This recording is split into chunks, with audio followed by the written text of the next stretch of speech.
the last slicer in the last section. There you go. Now we have a dashboard, but is it interactive? I guess not. So how to make it completely interactive? So you might have a doubt. Let's say I want to click on machines. Now only one out of the 6 charts is reacting. Let's say I want to click on papers. It is giving me the data for phones and etc. And if I click for Belgium, you can see only one chart is being interactive, right? Now what should I do so that every chart which is on the dashboard gets completely interactive and shows all the data in real time? That can be done. All you have to do is select any of the slices, right click and go to the option which says report connections. So select all the pivot table which are present in your chart right now: sheet 1, sheet 2, sheet 3, sheet 4, sheet 5, sheet 6 and sheet 7. Press OK. Now all the charts are interconnected with each other. And now if you click on any one of the options, so let's say I want the data for Austria country, and every data changes. Correct? Report connections. You need to do that with all the slices. Press OK. There you go. Now, if you select Finland, Denmark, Austria, you can see the charts are changing, right? Every chart is now interactive. So that's exactly how you create an interactive dashboard. Now you might be having a doubt. Okay, it's working for the existing data. But what if I add some new data? So here we have data until 2022 and this is the new data until 2023. Now, if I add this particular data to the end of this particular data set, right here, and remove the row headers and go back to dashboard, go to pivot chart. On data dashboard, we need to go to data and here click on refresh all. Then you will get the updated data set. And now you have the updated results as well.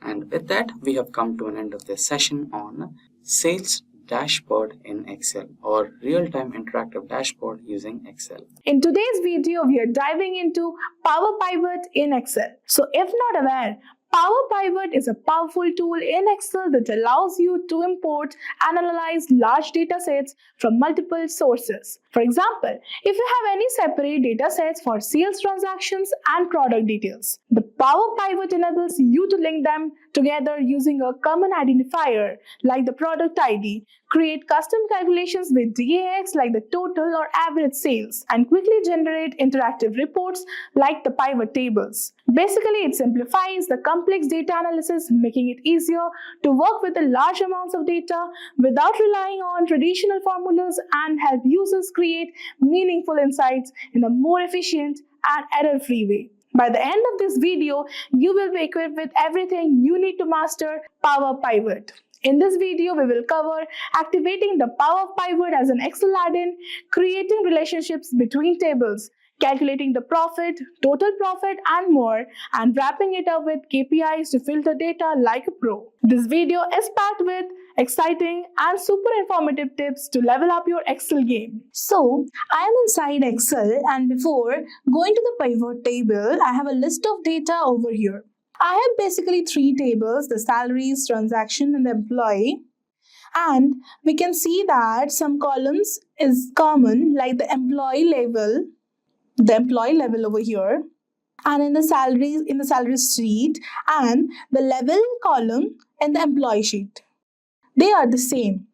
So let's get started with installing Power Pivot. For that, we need to go to File and then Options. And here in the add-ins, as I have already activated it, so it is in my active application add-ins. You will find it over here in the activate application add-ins if you have not activated. And you can just click over here, and in manage Excel add-ins, you can go for COM add-ins, as it is a type of COM add-in. And then click on OK. So I am inside Excel, and before going to the pivot table, I have a list of data over here. I have basically three tables: the salaries, transactions, and the employee table. And we can see that we have some columns in common, like the employee level in the salaries table, and in the employee table we have a level section. These are basically the same. So let's get started with installing Power Pivot. For that, go to File and then Options. And here in the options, then you have to go to this add-ins and select Microsoft Power Pivot for Excel. It is in my active application add-ins as I have already activated it. You will find it in an inactivated application add-ins if you have not activated it. So you have to just click on it, and in spite of Excel add-ins, you have to go for COM add-ins as it is a type of COM add-in, and then click on Go. And when you click on Go, you will have a drop down over here. In that drop down, you have to select Microsoft Power Pivot for Excel and just click on OK. And there up in this section, you can see this Power Pivot just got available. And now we can close the file and open a new Excel file where we will do the calculations and analysis. A blank workbook. So we need to cross this. And in the new Excel file, you can click on Power Pivot and then click on Manage, and this will take you to the Power Pivot in Excel sheet. Right now we don't have any data, so let's import data from the external sources. So let's go to external data from other sources, and you just need to scroll down and you will find the Excel file over here and then click on Next. And when you click on Next, you will get this Excel file path. Basically, you need to locate the place where you have already saved your Excel file. So click on Browse, and as I have already kept in it my downloads, I will just open this. I will tick this box as use first row as column headers and click on Next. And now you will see the three available tables over here, and I want to import all the three and hit on Finish. After it is being initiated, you can close this. And when you close this, now we can see everything is uploaded over here. We have employees, salaries, and transaction. Now that we have whole data over here, you can do the diagram view and see. Let's go back to data view and try to delete this. Delete. Yeah. Now we can go to this diagram view and let's build some relationships. We can now basically connect staff ID over here with that staff ID of the transaction table. So you can just click over here and attach to this. So it has created a relationship. Same goes for the employee level. The employee level under this salaries table and this level under this employee table will connect this. So it got connected. So now that we have basically added connection, it's no longer just three tables, but one large data model. Now we will go back to this data view and we can basically add columns if we want. As we have the selling price and the cost price, we will find out the profit. And add a column, you need to write here just equals. You have to just click the selling price minus this cost price and just click enter over here. This is basically our profit, and now we will rename this as profit. Now we have the staff ID. What if we want to know their names as well, not only their staff IDs? Now basically we will write over here equals related, and you will get a suggestion over here as related, and then if you click on enter you will get all these options. Now basically I want this employee name to be written, and click enter and close this parenthesis, and finally click enter and see you have got the names. Now what about measures? Assume we want the sum of all the profit we all made. We will go down somewhere over here and select a cell, and over here I will write equals sum and click on enter, and then choose profits, and I will close this parenthesis and put on enter. See, it's done. Now I can rename this as total profit, as it looks good, and click on enter. Definitely it will change here in the cell as well. Now we are all set to begin the analysis, and click on just pivot table, and then click on existing worksheet and just OK. It may seem like a normal pivot table, but it's not. We actually have 3 tables over here: employees, salaries, and transactions. Let's assume we want to see which employee is getting what revenue. So under employees, we will drag their names to rows.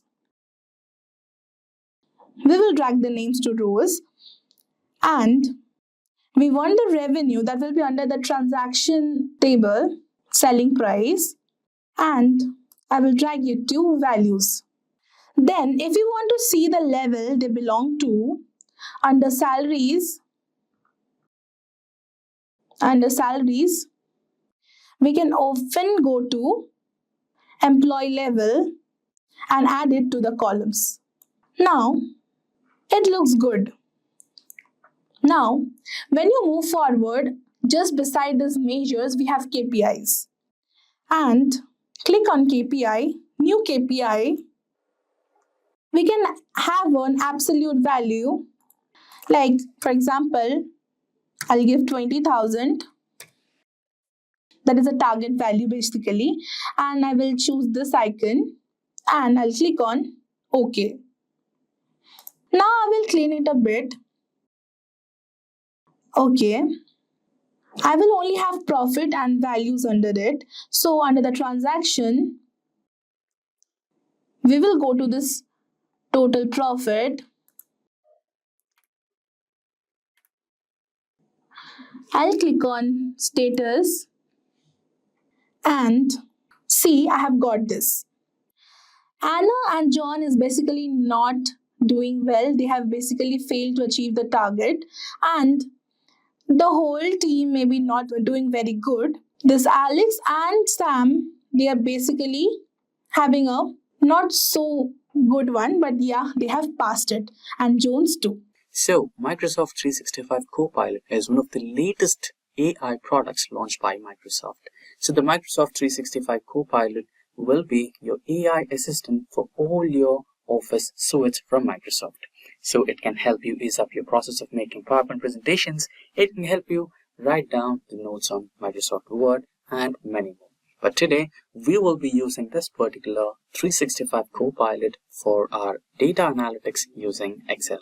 So let me remind you, this particular AI tool works with the versions of Microsoft Office 365 and later, right? Now, there should be a new feature added onto your Excel on the top right corner of your home button. But again, if it's not, it's completely alright. You can use your Microsoft home button where you can find the Microsoft 365 Copilot. So let's navigate to the home button. Yeah, now I'm on my home button, and here you can see a small icon which is completely new out of nowhere. This is your Copilot, right? And you can just click on it and you can fire your Copilot. And today's point of discussion is about Copilot with Microsoft Excel. So when you are starting Excel, there are some prerequisites when you're working with Copilot. So currently it is in the preview mode, so it is capable of using some dataset which is in the tabular format. I have converted this into a tabular format. It's really simple. Control A to select all the cells, and then Control T to convert this table. The option my dataset has headers, and okay, so your dataset will be converted into a table. And another prerequisite is when you pop up the Microsoft Copilot, it will ask you for a dataset which is under 1000 kilobytes. So my data set here is about 800 kilobytes, which should be here. So the only process is you just have to click on this particular option, which says attachments. Go to the data set that you want to work today. So I'll be selecting my sales EU copy and just press open. It will take a little time because it's completely new, so it might take a little time for that. So the only catch is Microsoft Copilot is a little slow compared to the other competitive copilots or AI modules. It's not a big deal. They will catch up soon. Let's wait for some time while the dataset loads, and then you can fire some of the commands. Let's say I have given my command here, please help me create a regional-wise sales report for this dataset. And you can also give a few more commands, right? So it's loaded right now. You can see the icon here. Now you can write down, give me country-wise sales report, and just fire the command. You can also perform all your data analytics, what you regularly do, right? When you have a sales data set, you might be wondering what it can do and what it cannot. You just have to build a story about the report, what you want to create, and then just write it down to the Copilot, and it will generate the report that you are looking for. Currently, it is working on the country-wise sales report, so it should be giving me the report shortly. It's okay. So there are some problems with this. So maybe it's the dataset data type. So here we have country, and the data is general. So you might want to change that to text format or character format. So you have the text data type here, and just okay. Now save it back. Now you can ask the Copilot once again. Okay, or let's try to do a different one. Okay, now here we have the order date in column C, right? Now let's say I wanted to find out which day did they visit, right? Is it a Friday, is it a Saturday or Monday, right? So just try to ask the Copilot. Let me write it down. Can you help me find out which week of the day was an order placed? We have a column named order date. Column is C. We need a new column that tells me the day of the week when an order was placed.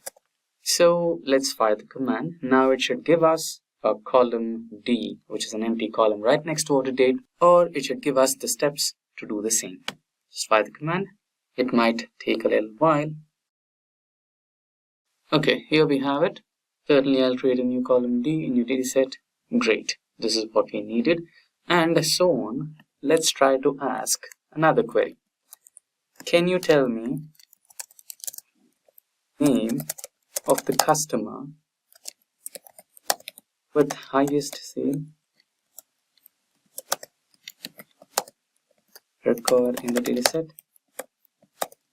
So the previous query which we fired at will not be reflected on this particular dataset, but it can be reflected on the dataset that we shared with the Copilot here.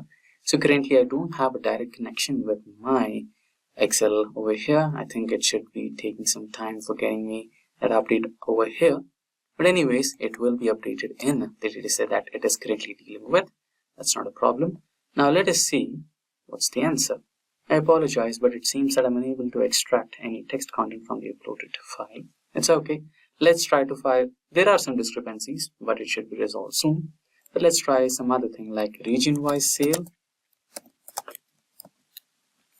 So let's say you are an Excel expert, so you can do it within a few fraction of seconds. You can just apply filters and get that data. But there are a lot of people new to Excel. So for them, the Copilot from Microsoft could be a boon, right? But down the line, there are improvements rolling out. So I could predict that it could be a lot faster, and you can have seamless integration with your Microsoft Excel and your Copilot, and things could be a lot easier, right? So far we have the result over here. So it is giving us a few results and it is finding a little difficulty to extract a few. That shouldn't be a problem in a few couple of days where the new updates roll out. So proceeding ahead, let's try to give it another query or so. So let's check the data set. So here we have the categories and subcategories. I think we can give it, okay, can you give me the category wise profits? So here we can identify which category is performing really good and giving us highest number of profits. So I think let's check out if we have a profits column. Yes, we do have a profits column over here. So let's check that. Brilliant, right? So it's giving us distilled reports in one prompt. So that should be helpful for any of the data analysts which are aspiring, right? And which don't have any idea about how Excel really works. Okay, it seems that I'm able to extract text content from uploaded files. Okay, let's try to copy this and write it down as, okay, is it category? Okay, let's copy this as well. I think it's about the case, right? Category, subcategory. Okay, let's fire subcategory. Category sales report. Okay, it's giving us the previous answer to the previous query. Okay, I think this should help. It's unable to extract a lot of answers so far currently. There should be some discrepancy, but down the line it should be fixed. Unable to extract any text content from the uploaded file. Okay, so basically that's how you can work with your Copilot in Microsoft 365 Excel. So there are some discrepancies so far, so it should be fixed down the line. So that's how you can use Copilot in Excel for your data analytics. And with that, we have come to an end of this session on Microsoft 365 Copilot for Excel. And if you have any queries regarding any of the topics covered in this session, or if you require any of the resources that we used in the session, like the dataset that we used, which is in tabular format and under 1000 kilobytes, please do let us know in the comment section below, and our team of experts will be happy to resolve all your queries at the earliest. Let us know your experience working with Copilot in Excel, and we can learn a thing or two from you as well. Hey everyone, welcome to Simplilearn's YouTube channel. Today, we will learn how to use Microsoft Power Query. That said, if these are the type of videos you'd like to watch, then hit that like and subscribe buttons and the bell icon to get notified. Now, without further delay, let's get started with the topic, which is how to use Microsoft Power Query. So, imagine you have a lot of data. It can be an Excel file, it can be a PDF, SQL database, cloud, or anything. If it is data, it's your data, right? So you have a lot of data. Now, you have the source of the data. After that, I'm absolutely sure that the data is not clean enough to perform some analysis. So you go through another step where you have to clean your data from unwanted rows and columns, which doesn't make sense or might have some invalid data, right? So you need to make sure that your data is completely accurate and has some standards for your analysis, right? So that's the next step, which is clean and transform. After the clean and transform step, you have the next step, which is load that particular data to your platform. It could be Excel, it could be some data visualization tool like Tableau, Power BI, etc. right? And after that, you generate some meaningful information of that. You create some pivot tables, pivot charts, and line graphs, etc. right? So which makes some sense out of that data. You'll understand what exactly is happening with your business, how many leads or how many traffic orders, what's right, and which is the best performing product, which is the worst performing product, and you need to take some decisions on your business which can make some impact on your overall profit or revenue, right? So imagine if you want to do this for an year. If you get 1 year's data and you do it in a day or two, it's fine. And if it's on a monthly basis, you get month-on-month data and you want to do it, okay, it could not be worse. You can spend 1 or 2 days and it's fine. But what if it's week on week? You start to think, right? What if it's a daily task? It's a mundane task, right? You have to do all these steps, step by step, repetitively, and it doesn't make you interested anymore in that particular type of job. And the major point of this is you end up spending more time on cleaning the data, transforming, loading it. And the worst part, you don't get proper time, specific time which you want to actually dedicate to plan out something and bring up strategies to improve your business, right? So what if you could automate this, right? What if there is someone who could perform all these steps for you in the way you want, and you can actually have some time to produce some pivot tables, pivot charts, and then understand what exactly is happening with your business and find out some critical points where you can improvise and bring up some good revenue.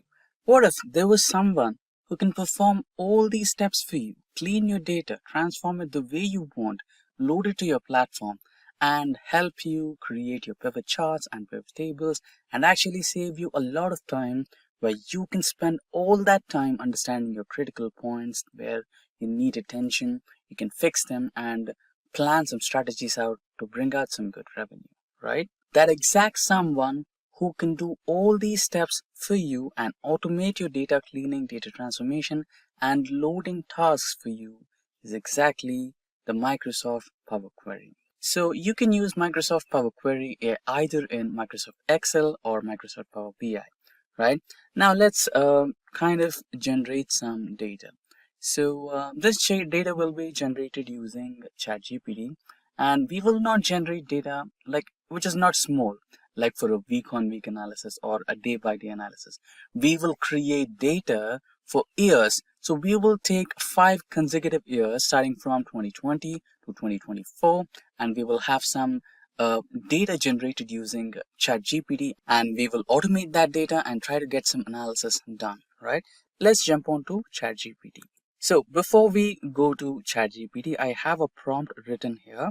So this particular prompt will guide or explain ChatGPT what exactly you want, right? So you're giving some, like the Excel data right over here, we have order date, order ID, ship mode, and customer name, customer ID, everything, right? So we have the sales, quantity, discount, profit, etc.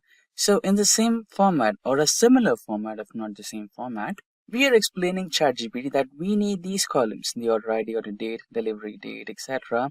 And we want all these files in a downloadable Excel file links, right? So you can also specify this column should have certain things, and this column can have certain things, right? So we will copy this prompt and head back to ChatGPT, and you can just paste the prompt and hit enter. There you go. Now your request has been analyzed, and shortly you should be receiving some downloadable Excel files or some recommendations from ChatGPT. I've already performed this process and we have already downloaded some data. So there you go. You have the data from 2020 to 2024. You can just click on this to download the file. So I've already done this job, and I've downloaded the files. So those files are exactly in my downloads here. So if you go to downloads, here we have orders data for 2021, 2022, 2023, and 2024. So this orders data has just one file, which is orders 2020. So we will perform the data cleaning. So first we will specify the source of the data. Then we will perform the data cleaning and transformation process. Then we load this particular Excel 2020 data into Excel. And then we load this Excel data into the visualization tool. We'll use Excel for this. And then generate some pivot tables and pivot charts. We will only do this for one file, which is 2020, right? Now, what's the surprising part is this particular file will also get data continuously for the next year 2021, for the next year 2022, for the next year 2023, and the current year 2024, right?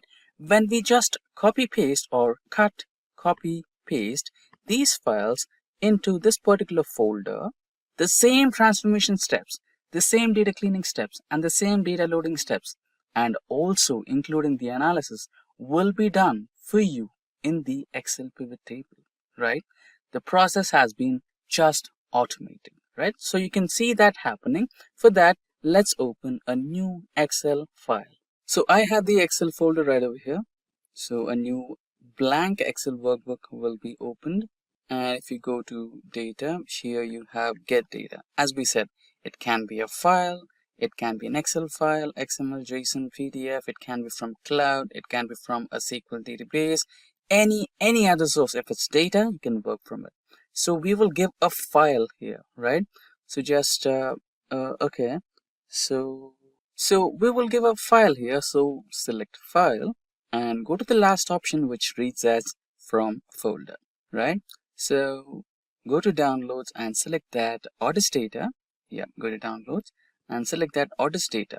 Remember, this particular folder should have only one file according to us, which is 2020 data, the first year's data, right? Select the folder and open.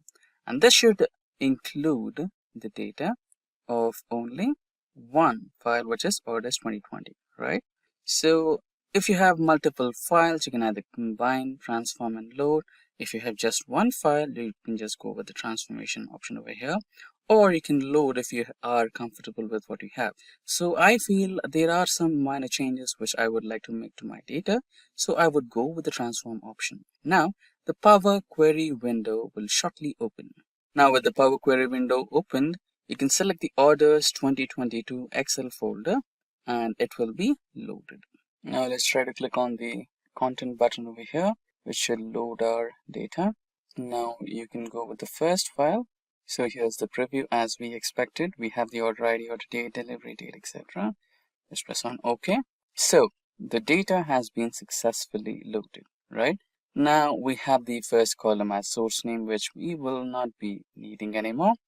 And you can just remove that. Order ID is fine. Order date is fine. Is it? No, right? So you can just select both the columns and change the data type, right? So here you have the option of change the data type, where you will change the data type from a whole number to date, so that you get a date, right? So you have that. The first transformation step, changing data type, has been recorded here. So this is like Excel VBX or macro, which will save all the steps and will apply to all the upcoming files, right? You have to change the type of delivery date as well. So we will be finding the how many days it took to deliver, or if the delivery got delayed, right? So we can test that. And here, if you see, yes, we requested customer ID and customer name. So we got customer ID along with the name. So we don't want that. We want that in two separate columns. We can do that. So you can just select the entire column, go to the split column option over here, select by delimiter. So I think it all automatically recognized that for us. But there is one loophole. We have a space delimiter space option. So just press OK and they should be helping us with the customer ID. So let's rename the customer ID to just customer ID and this to customer name space name, right? And that's done. Here we have product, which is fine. Quantity is fine. Traffic is fine. Leads is fine. Orders, and here comes the money part. So we have revenue, cost to company. So we don't know the profit yet, right? So to calculate the profit, what you need to do is subtract revenue from cost to the company, and automatically you will get your profit. So in some instances, you might get a negative value. Don't worry about that, because that can be a discount offer or some 50% off, 75% off that you regularly sell out your products which are selling in less numbers, so that you can just, move out the products from the stock. So that can be done. And order status. So we have order status as delivered, in transit, not delivered yet, or order cancelled, right? So we might have to rule out some status here, right? So we are calculating profit here. So we don't want the profit for cancelled orders or not delivered. Okay, maybe, okay, not delivered orders. This might be considered as the cost to company and revenue, because it takes some delay to refund the amount to the customers. So we can just add a filter to this particular column, and we will unselect not delivered products and order cancelled products. So not delivered happens when the vendor is not available to deliver the product to the delivery agencies. So in that case, the order gets automatically cancelled, and the order will be the money will be refunded to the customer. So we will rule out these. Now the data is clean. Now, as we thought to calculate the profit, select these two columns, first revenue, then cost to company, because we are subtracting cost to company from revenue, right? So we will go to add to column and standard, and here we have some options. So we will subtract that. So we will get the profit here. So now you can name it as profit. Done. So we just move that column to the money part of this particular data set. So profit, cost to company, and revenue are the money parts.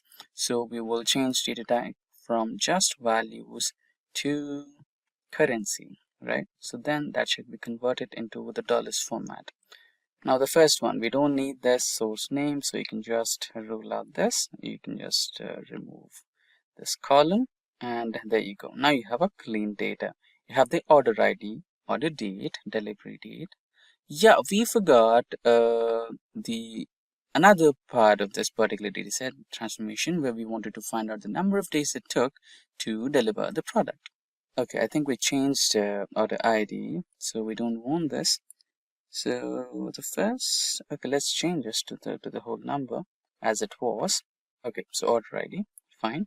Now we wanted to find out the number of days it took to deliver the product. So we will select the delivery date first, and then the order date second. Go to add column, and we will select subtract in days, and we should have that. Now let's change the subtraction name to days to deliver. And you can move this column, right? Select the whole column and hold it, drag it, and you can move this column along with the dates part of this data set, where we have the ordered date and delivered date, right over here. And you will find how many days it took to deliver a certain product. Now let's recheck once. Order ID, order date, delivery date, days to deliver, customer ID, customer name, what product did he or she order, and what quantity, and the traffic which we received to the website, the number of leads we got out of those traffic numbers, the number of orders we got out of those leads, and what's the revenue we got out of those orders, and what was the cost of the company, and what is the profit that we made out of that order, right? And we also have the order status. Remember, we only considered two types, right? We considered in transit and delivered statuses only. We ruled out cancelled orders and not delivered orders, so that we have accurate results of our profit made and revenue made out of this, right? Now I'm completely satisfied with my transformation and the cleaning of my dataset. Now let's go to home, and here we have the option of close and load. So we will go with that, and this particular dataset should be loaded to the data visualization, where we have selected Excel, right? So we have the orders data for 2020, correct? Okay, let's not add date here, because after all, we will have some more data for 2021, 2, 3, and 4, right? So let it be the way it is. And if you just check the filter here, we have only 1 year. And if you just check the filter here, you will have only 1 year. And if you just check the filter here, you will have only 1 year, 2020. And if you go to the delivery date, which, let's say if you have an order placed on December 31st, and it got delivered on January 5th or something, so you'll have a little bit of a part of 2021 data, which is completely all right, not to be worried about. So the main important thing is order date. So we want the order dates of 2020. So that is loaded here, right? Now you can just select the whole data set over here, and you can add or insert some pivot tables here, right, from the selected range. And let's go with the default option, which creates a new sheet and everything in a new location. Right here you have it. Now let's say you wanted to make out some insights from this data set. Let's delete the other sheet which we don't want, and let's name it as pivot. Now the products will be loaded to the columns, and profit will be loaded to values. So you have a data set over here, sum of profit from beds, chairs, cupboards, sofa, teapot.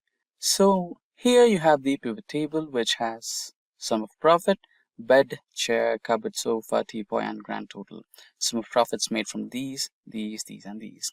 Now select this entire data and go to the insert option here. Go to the pivot chart, and here automatically here you can see that it is suggesting or recommending us to go for the bar chart, which is a lot more better. Just select OK, and you have your pivot chart over here, right? And see the grand total here, 224811 4.15. Now this is only for 1 years of data. Now what we will do is go back to the downloads folder, select the remaining years, which is 2021, 2, 3, and 4, add that to the file location. So let's quickly go to our folder here and go to downloads, select the folders. I'm going to cut them from here, go to Orders Data and paste them here, right? Now our job is done. If we go back to the data here, go to Home and Data. Okay, so now that we have added the data to our folder, go to the Orders Data and here select the data segment and just select Refresh All. So everything is refreshed. Now let's check the order date filter, and we will have all the 5 years from 2020 to 1, 2, 3, and 4. And let's press OK for that. And if you go to the pivot table, you can also see the changes here. Just press refresh all, and there you go. You have the updated data right over here.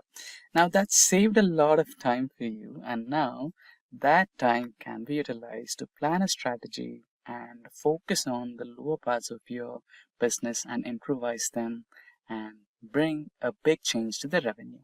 And with that, we have come to an end of this session on how to use Microsoft Power Query. So here you can see that I've got some sales data of various car manufacturing companies, and I've also got some slices. So using these slices, I can get the real-time information from the dashboard. So I'll select an year from the first slicer, and I'll go into the second slicer and I'll select a company. Now I'll select BMW and SUV type. So we have the data of all the SUV types cars manufactured by BMW Car Manufacturing Company in the year 2018. Now let's start and create something similar to this one. So how did I create this MIS report? Let's go through this in a step-by-step way. So on my screen, you can see that we have created a completely new Excel workbook, and we have some sample data with 5 rows and 20 columns. So this particular data is based on the manufacturer year and the car manufacturing company and the type of the car manufactured and number of cars manufactured in that particular year, and also the price of that particular car. Now, to create MIS reports, we need to play around pivot tables. So we also have tutorials on pivot tables, and you can go through that in our Simplilearn YouTube channel, and also we will try to link those in the description box below. Now let's select the entire data and go into the insert ribbon, and there you can see the first option, that is pivot table. So after selecting the pivot table option, it will show this particular dialog box where it will ask you for the range of cells you need to select, and the next one is to create the pivot table in the same sheet or a new sheet. So we'll take a new sheet here. Now select OK, and there you go, you have the pivot table here. So first you have an empty pivot table, and on the right side you can see we have pivot table fields. Now you can either drag these options into the rows and columns, or you can also click it. So now let's drag and drop these. First we will select year and car. Followed by that we will take type, quantity, and price to columns. So there you go, we have our pivot table now. Let's select all the data in the pivot table, and again let's get back to the insert option, and here you can see an option called pivot chart. Select that and you will have various pivot chart options here. Now you can select any one which you can prefer or which you like or whichever you think can represent your data in the best way possible. So now let's go with column chart first. Let's select OK and we have our column chart over here. Now this happens to be our first chart. Now let's create a few more charts. So to create few more charts, we'll go back to the same original data. Select again insert and pivot table. Now again a new worksheet. So here we have another empty pivot table. In the similar way, let's drag the same data into rows and columns.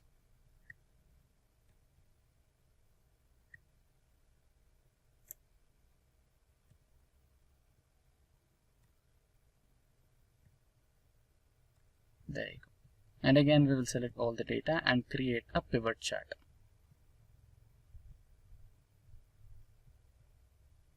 Go to insert option, pivot chart, and now let's try to select pie chart.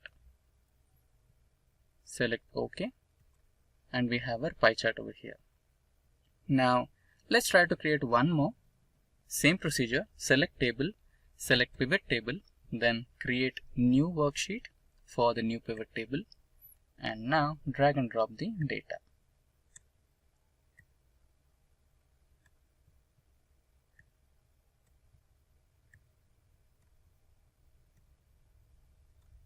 Now let's go to insert again. Let's select all the data, go to insert option and pivot chart. Now let's try to select the bar chart. Select OK and there we have our bar chart. Now remember the first chart we created, that is in sheet 2, this one. So we will try to move all the charts to this particular table or this particular worksheet. So let's get back to the sheet number 3, right click and you can see an option called pivot chart analyze. So from here you can move the chart. Select the option of moving the chart and don't select the first one, select the object in option and select the sheet number to which you want to move this chart. For now, we want to move this chart to sheet number 2. Select that, press OK. Now we have the chart moved to the sheet number 2. And in the same way, let's go to the sheet number 4 and let's move this particular chart to sheet number 2.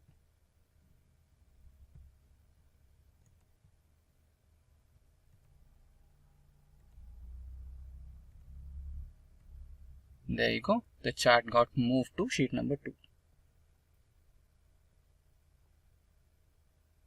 Now you can insert the slices. So we have selected the third sheet or third chart and inside the pivot chart analyze option we have an option of inserting the slicer. Now we will insert the slices for year, car and type. Now select OK and you will have all the 3 slices onto your sheet. Now let's rearrange them.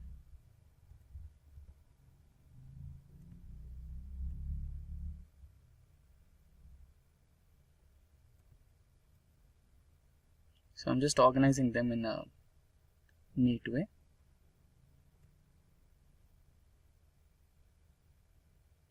There you go. And you can also customize your designs for all the charts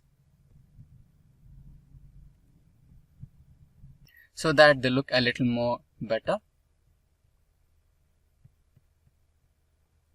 Now, if you see, if I make some changes, only one chart will be interacting for this, right?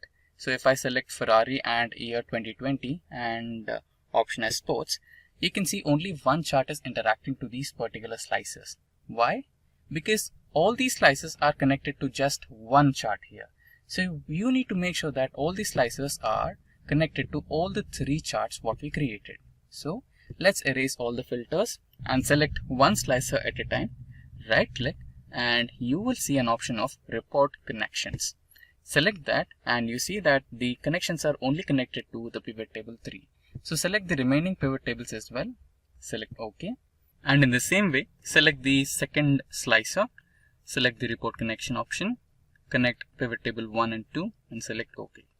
And in the same way, the third one. So now all the slices are connected to all the pivot charts. Now if you make some changes here, they will respond automatically in the same way. Now let's select the Ford company, the year 2019 and hatchback option, and you have all the cars which were made in the year 2019 from Ford company in the segment of hatchback. So this was the sample dataset that we worked on. Now you can also work on some complex datasets such as this superstore dataset. Now one thing you need to make sure that when you're working with Excel MIS, you need to make sure that all the macros are disabled on your dataset and you convert the entire data into the regular table format of Excel. Right now, Excel is considering this particular data as a database. So for that, you need to select all the data, press Ctrl T, and then convert the entire data in the form of tabular data. And also, don't forget to click this icon which reads My Table Has Headers. So the first row is the headers. Now let's select OK, and your entire data will be converted into tabular form. Now let's reset this to the normal type which has the clear color, not all the fancy colors. Now the entire data is converted from the DBMS to the tabular form, and now you can start implementing the MIS reports and pivot tables. And so why exactly do we need to do time series analysis? Typically, we would like to predict something in the future. And it could be stock prices, it could be the sales, or anything that needs to be predicted into the future. That is when we use time series analysis. So it is, as the name suggests, it is forecasting. And typically when we say predict, it need not be into the future. In machine learning and data analysis, when we talk about predicting, we are not necessarily talking about the future. But in time series analysis, we typically predict the future. So we have some past data and we want to predict the future. That is when we perform time series analysis. So what are some of the examples?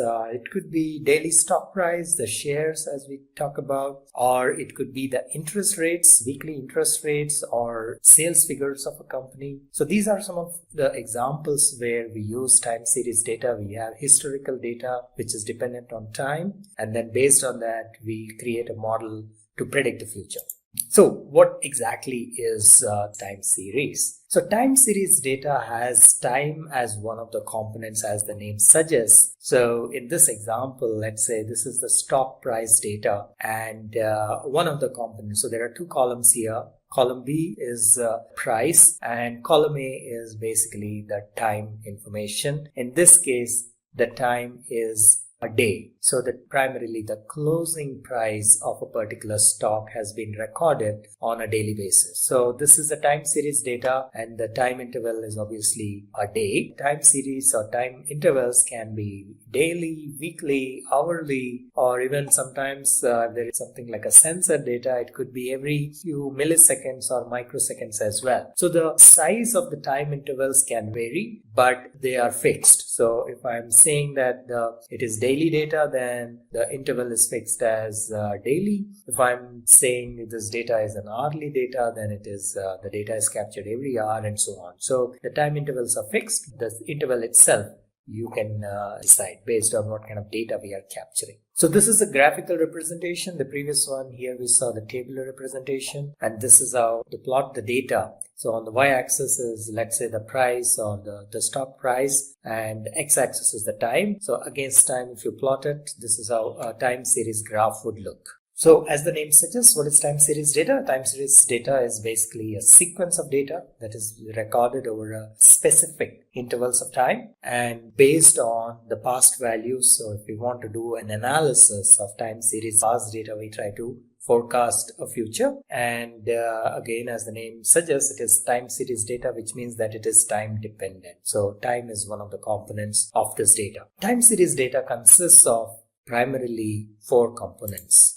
One is the trend, then we have the seasonality, then cyclicity, and then last but not least, irregularity or the random component. Sometimes is also referred to as a random component. So let's see what each of these components are. So what is trend? Trend is overall change or the pattern of the data, which means that the data may be, let me just pull up a pen and show you. So let's say you have a data set somewhat like this, a time series data set somewhat like this. All right.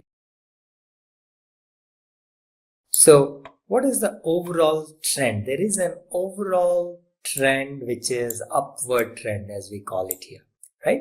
So it is not like it is continuously increasing. There are times when it is dipping, then there are times when it is increasing, then it is decreasing, and so on. But overall, over a period of time, from the time we start recording to the time we end, there is a trend, right? There is an upward trend in this case. So the trend need not always be upwards. There could be a downward trend as well. So for example, here there is a downward trend, right?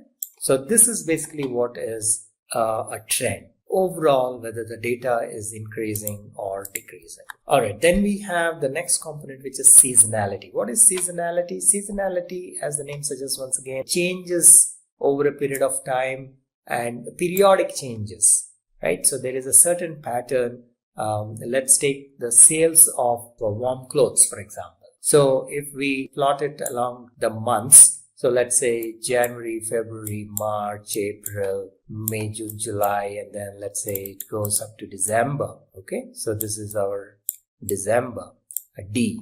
I will just mark it as D. And then you again have Jan, Feb, March, and then you get another December. Okay, and just for simplicity, let's mark these as Decembers as the end of the year, and then one more December. Okay, so what will happen if you're talking about warm clothes, what happens? The sales of warm clothes will increase probably around December when it is cold, and then they will come down. And then again around December, again they will increase, and then the sales will come down. And then there will be again an increase, and then they will come down. And then again an increase, and then they will come down. Let's say this is the sales pattern. So you see here there is a trend as well. There is an upward trend, right? The sales are increasing over, let's say these are multiple years. This is for year 1, this is for year 2, this is for year 3, and so on. So for multiple years, overall the trend, there is an upward trend. The sales are increasing, but it is not a continuous increase, right? So there is a certain pattern. So what is happening? What is the pattern? Every December, the sales are increasing or they are peaking for that particular year, right? Then there is a new year. Again, when December approaches, the sales are increasing. Again, when December approaches, the sales are increasing, and so on and so forth. So this is known as seasonality. So there is a certain fluctuation which is periodic in nature. So this is known as seasonality. Then cyclicity. What is cyclicity? Now, cyclicity is somewhat similar to seasonality, but here the duration between two cycles is much longer. So seasonality typically is referred to as an annual kind of a sequence. Like for example, we saw here. So it is pretty much like every year in the month of December, the sales are increasing. However, cyclicity, what happens is, first of all, the duration is pretty much not fixed, and the duration or the gap length of time between two cycles can be much longer. So recession is an example. So we had, let's say, recession in 2001 or 2002 perhaps, and then we had one in 2008, and then we had probably in 2012, and so on and so forth. So it is not like every year this happens probably. So there is usually when we say recession, there is a slump, and then it recovers, and then there is a slump, and then it recovers, and probably there is another bigger slump, and so on, right? So you see here, this is similar to seasonality, but first of all, this length is much more than a year, right? That is number one. And it is not fixed as well. It is not like every 4 years or every 6 years. That duration is not fixed. So the duration can vary. At the same time, the gap between two cycles is much longer compared to seasonality. Alright, so then what is irregularity? Irregularity is like the random component of the time series data. So there is like, you have part which is the trend, which tells whether the overall it is increasing or decreasing. Then you have cyclicity and seasonality, which is like kind of a specific pattern, right? Then there is a cyclicity, which is again a pattern, but at much longer intervals. Plus, there is a random component, so which cannot be accounted for very easily, right? So there will be a random component which can be really random, as the name suggests, right? So that is the irregularity component. So these are the various components of time series data. Yes, there are conditions where we cannot use time series analysis, right? So can we do time series analysis with any kind of data? No, not really. So what are the situations where we cannot do time series analysis? So there will be some data which is collected over a period of time, but it's really not changing. So it will not make sense to perform any time series analysis over it, right? For example, like this one. So if we take X as the time and Y as the value of whatever the output we are talking about, and if the Y value is constant, there is really no analysis that you can do. Leave alone time series analysis, right? So that is one. Another possibility is, yes, there is a change, but it is changing as per a very fixed function like a sine wave or a cos wave. Again, time series analysis will not make sense in this kind of a situation because there is a definite pattern here, there is a definite function that the data is following. So it will not make sense to do a time series analysis. Now, before performing any time series analysis, the data has to be stationary. And typically, time series data is not stationary. So in which case, you need to make the data stationary before we apply any models like ARIMA model or any of these, right? So what exactly is stationary data? And what is meant by stationary data? Let us take a look. First of all, what is non-stationary data, time series data? If you recall from one of my earlier slides, we said that time series data has the following 4 components: the trend, seasonality, cyclicity, and random component or irregularity, right? So if these components are present in time series data, it is non-stationary, which means that typically these components will be present. Therefore, most of the time, a time series data that is collected raw data is non-stationary data. So it has to be changed to stationary data before we apply any of these algorithms. All right, so a non-stationary time series data would look like this, which means, like, for example, here there is an upward trend, the seasonality component is there, and also the random component and so on. So if the data is not stationary, then the time series forecasting will be affected. So you cannot really perform a time series forecasting on a non-stationary data. So how do we differentiate between a stationary and a non-stationary time series data?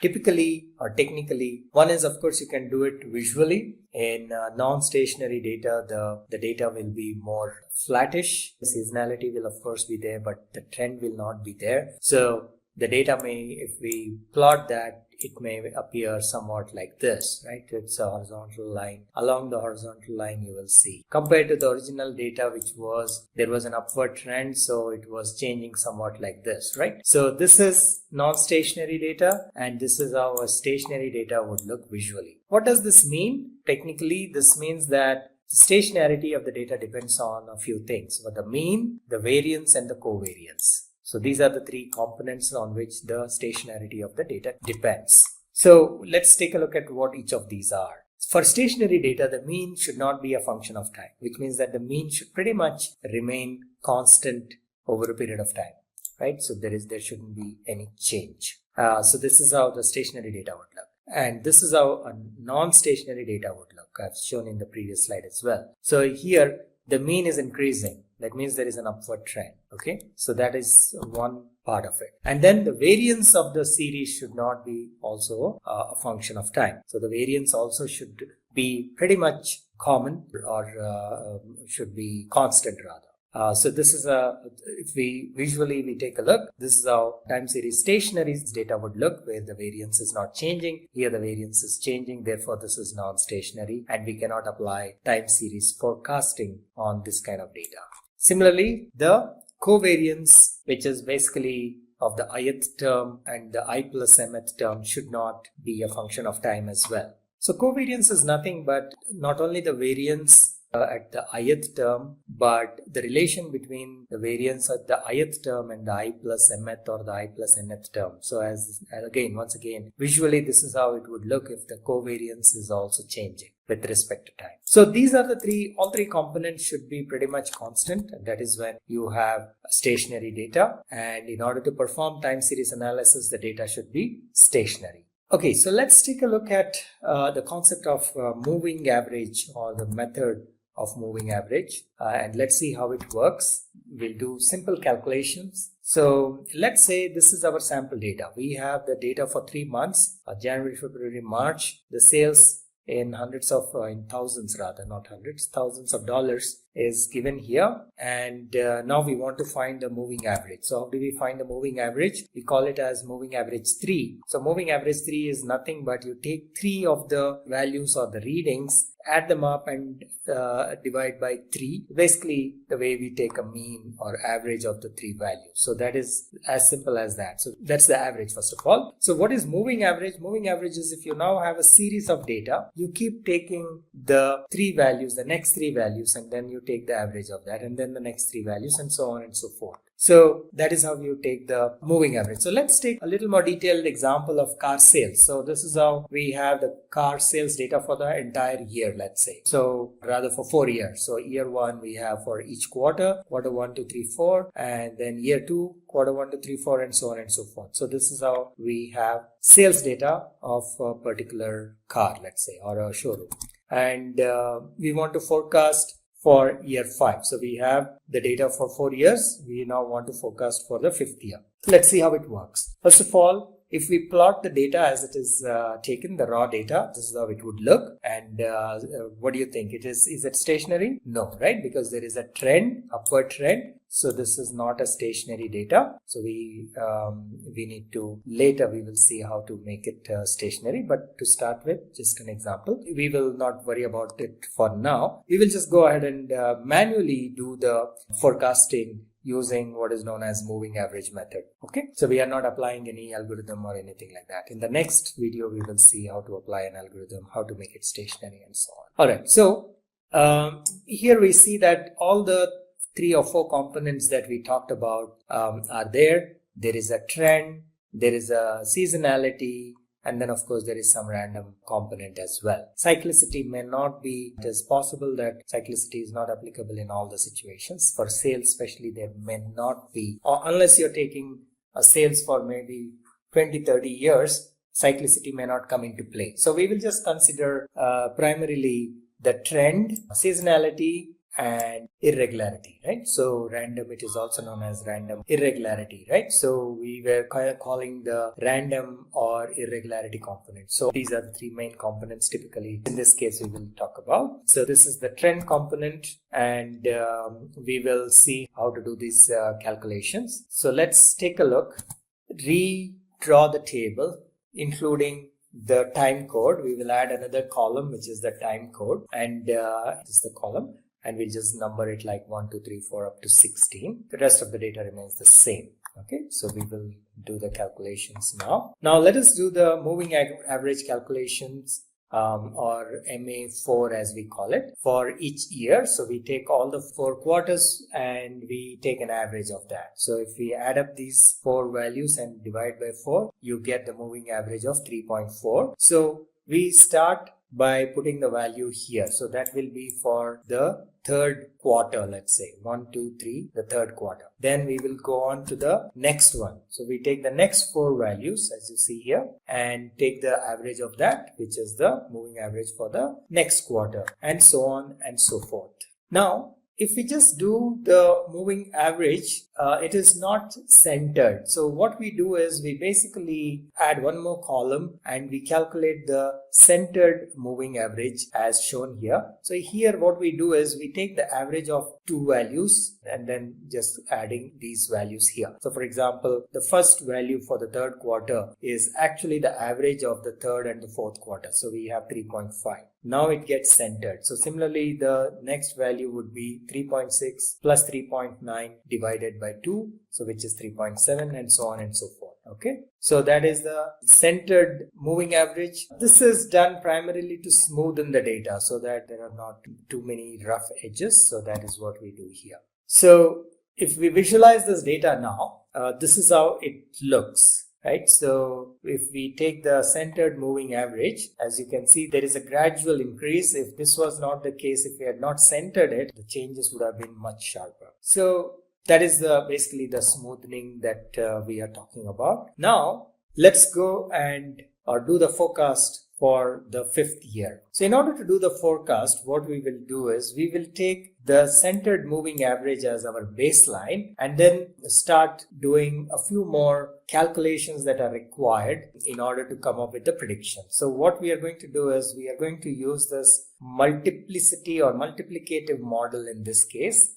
and this is how it looks. So we take the product of seasonality and the trend and the irregularity components, and we just multiply that. And in order to get that, this product of these two, we have basically the actual value divided by CMA. YT value divided by CMA will give you the predicted value, or YT is equal to the product of all three components. Therefore, ST into YT is equal to YT by CMA. So this is equal to YT, right?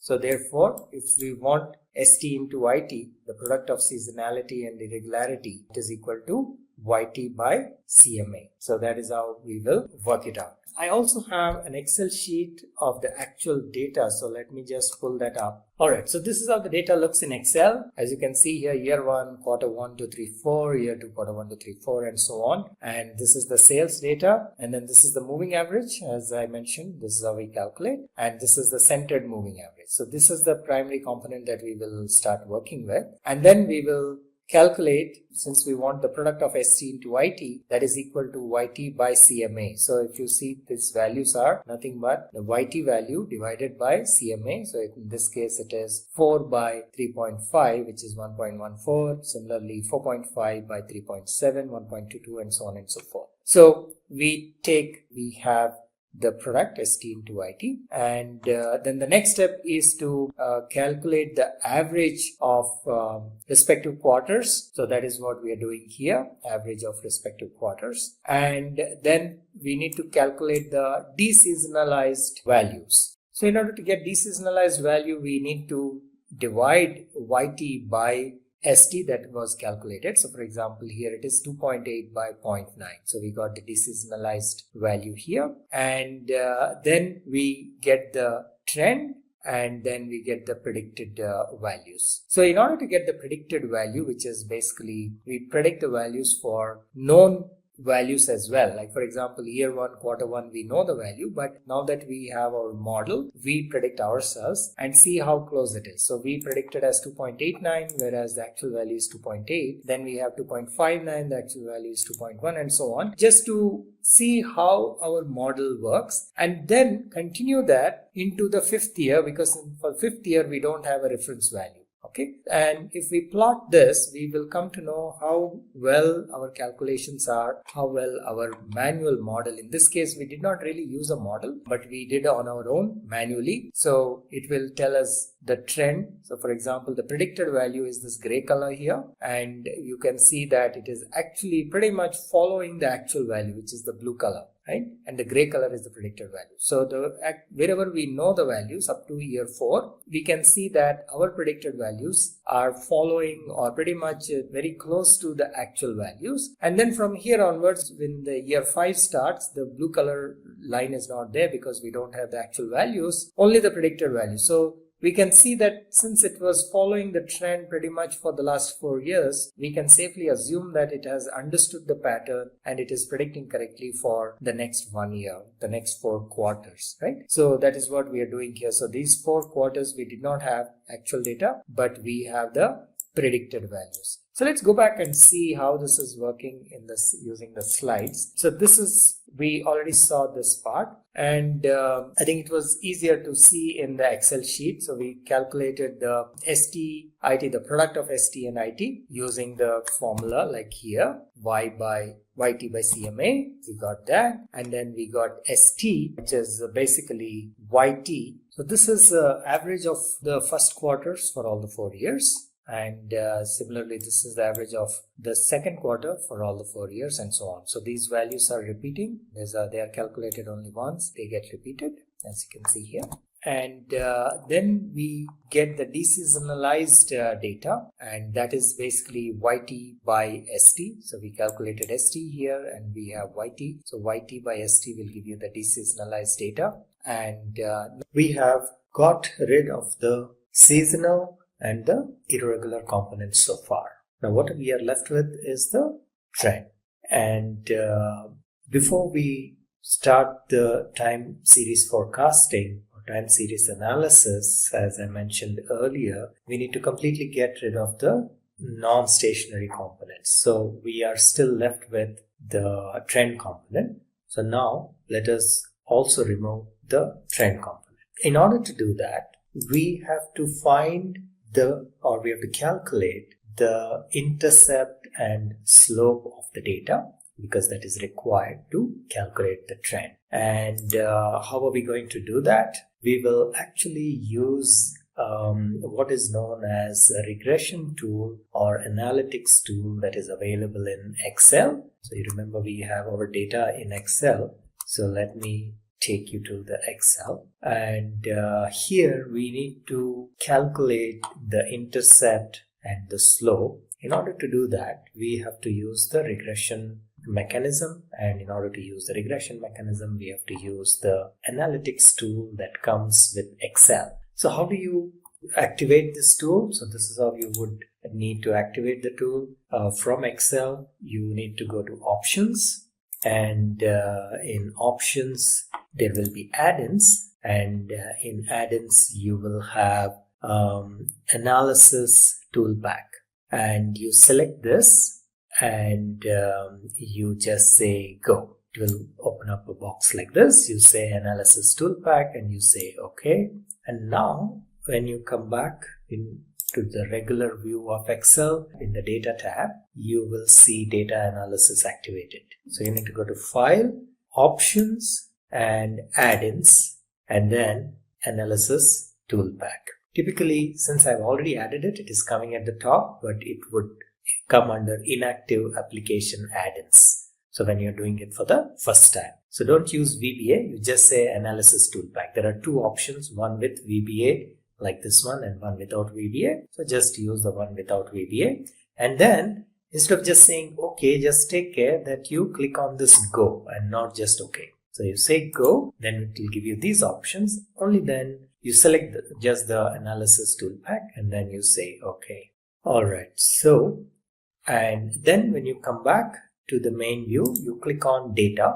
Okay, so this is your normal home view perhaps. So you need to come to data, and here is where you will see data analysis available to you. And then if you click on that, there are a bunch of possibilities of what kind of data analysis you want to do. If there are options are given. Right now we just want to do regression because we want to find the slope and the intercept. So select regression and you say okay, and you will get these options for input Y range and input X range. Input Y range is the value YT, so you just select this and you can select up to here and press enter. And input X range, you can, for now you start with the baseline, or you can also start with the deseasoned values. So you can just click on these and say okay.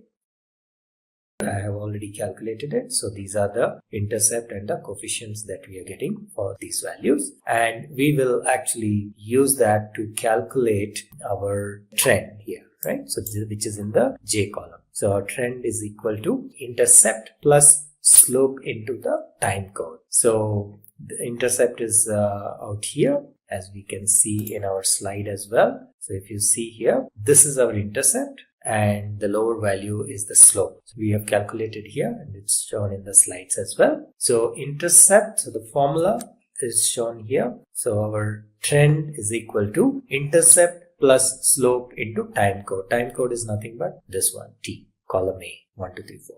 Okay. So that's how you calculate the trend, and that's how you use the data analysis tool from Excel. using these two, we calculate the predicted values, and using this formula, which is basically trend is equal to intercept plus slope into time code. And then we can go and plot it, see how it is looking, and therefore, so we see here that the predicted values are pretty close to the actual values, and therefore we can safely assume that our calculations, which are like our manual model, is working, and hence we go ahead and predict for the 5th year. So till 4 years we know the actual value as well, so we can compare how our model is performing. And for the 5th year we don't have reference values, so we can use our equations to calculate the values or predict the values for the 5th year, and we can go ahead and safely calculate those values. And when we plot for the 5th year as well, the predicted values, we see that they are pretty much, they captured the pattern, and we can safely assume that the predictions are fairly accurate, as we can also see from the graph in the Excel sheet that we have already seen. Okay, so let's go and plot it. So this is how the plot looks. This is the CMA, or the centered moving average, the green color, and then the blue color is the actual data, red color is the predicted value, predicted by our handcrafted model. Okay, so remember, we did not use any regular forecasting model or any tool. We have done this manually, and the actual tool will be used in the next video. This is just to give you an idea about how behind the scenes or under the hood, how forecasting works, or time series analysis, how it is performed. Okay, so it looks like it has captured the trend properly. So up to here is the known reference, we have reference, and from here onwards is purely predicted. And as I mentioned earlier, we can safely assume that the values are accurate and predicted properly for the 5th year. So let's go ahead and implement a time series forecast in R. First of all, we will be using the ARIMA model to do the forecast of this time series data. So let us try to understand what is ARIMA model. So ARIMA is actually an acronym. It stands for Autoregressive Integrated Moving Average. So that is what is ARIMA model.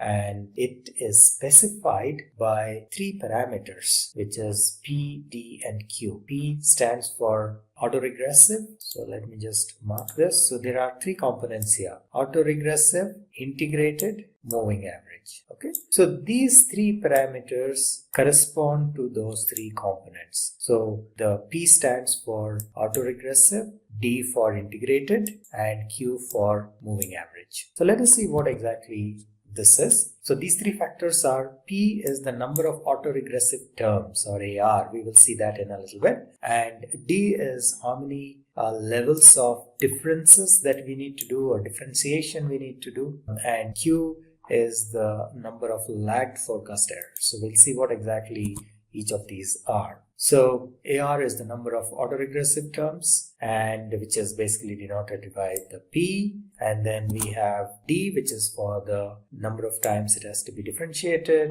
and then we have Q, which is for the moving average. So what exactly AR terms? So in terms of the regression model, autoregressive components refer to the prior values of the current value. Well, what we mean by that is, here when we talk about time series data, focus on the fact that there is regression. So what exactly happens in regression? We try to do something like, if it is simple linear regression, we do some equation like y is equal to mx plus c, where there are 2 variables. One is the dependent variable, and then there is an independent variable. Let me just complete this equation as well, mx plus c. Right? So this is a normal regression curve, or a simple regression curve. Now here we are talking about autoregression or autoregressive. So autoregressive, as the name suggests, is regression of itself. So which means that here you have only one variable, which is your maybe the cost of the flights or whatever it is, right? And the other variable is basically time dependent, and therefore the value at any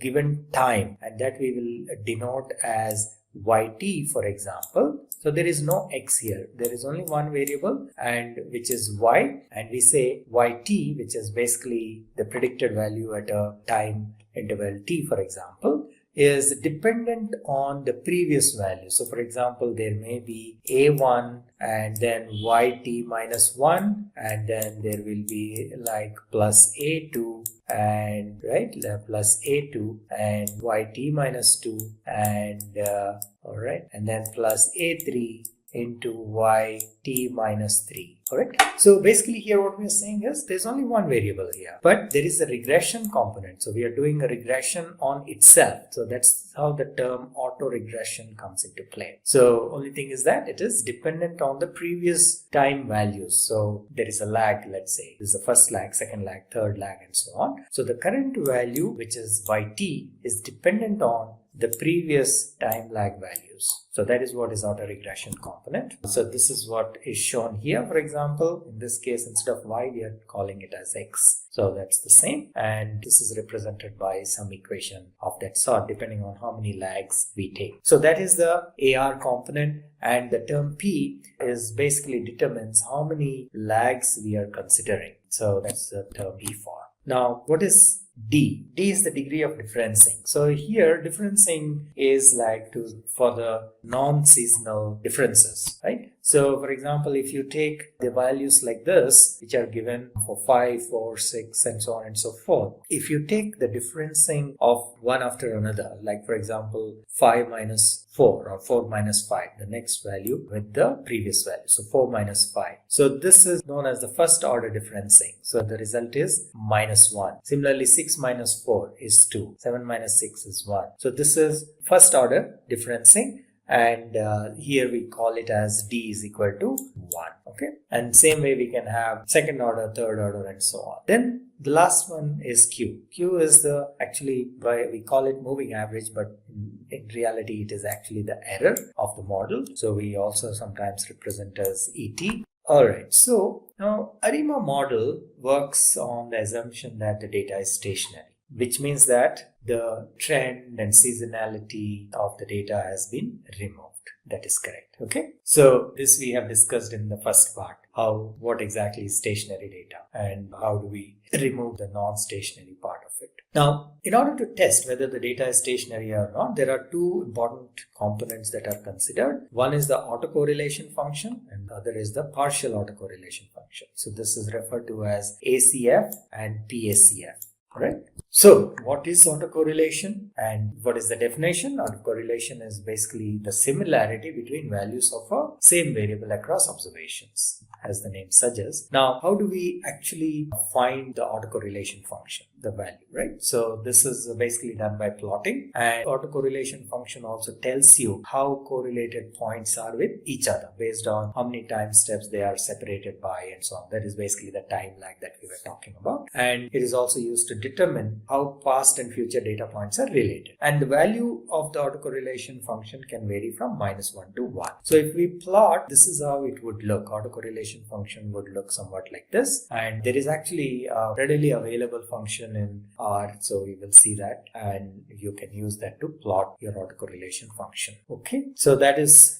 ACF, and we will see that in our RStudio in a little bit. And similarly, you have partial autocorrelation function. So partial autocorrelation function is the degree of association between two variables while adjusting the effect of one or more additional variables. So this again can be measured and it can also be plotted, and its value once again can go from -1 to 1, and it gives the partial correlation of time series with its own lagged values. So lag again we have discussed in the previous couple of slides. This is how a PACF plot would look in RStudio. We will see that as well, and once we get into the RStudio. And with that, let's get into RStudio and take a look at our use case. Before we go into the code, let's just quickly understand what exactly is the objective of this use case. So we are going to predict some values or forecast some values, and we have the data of the airline ticket sales of the previous years, and now we will try to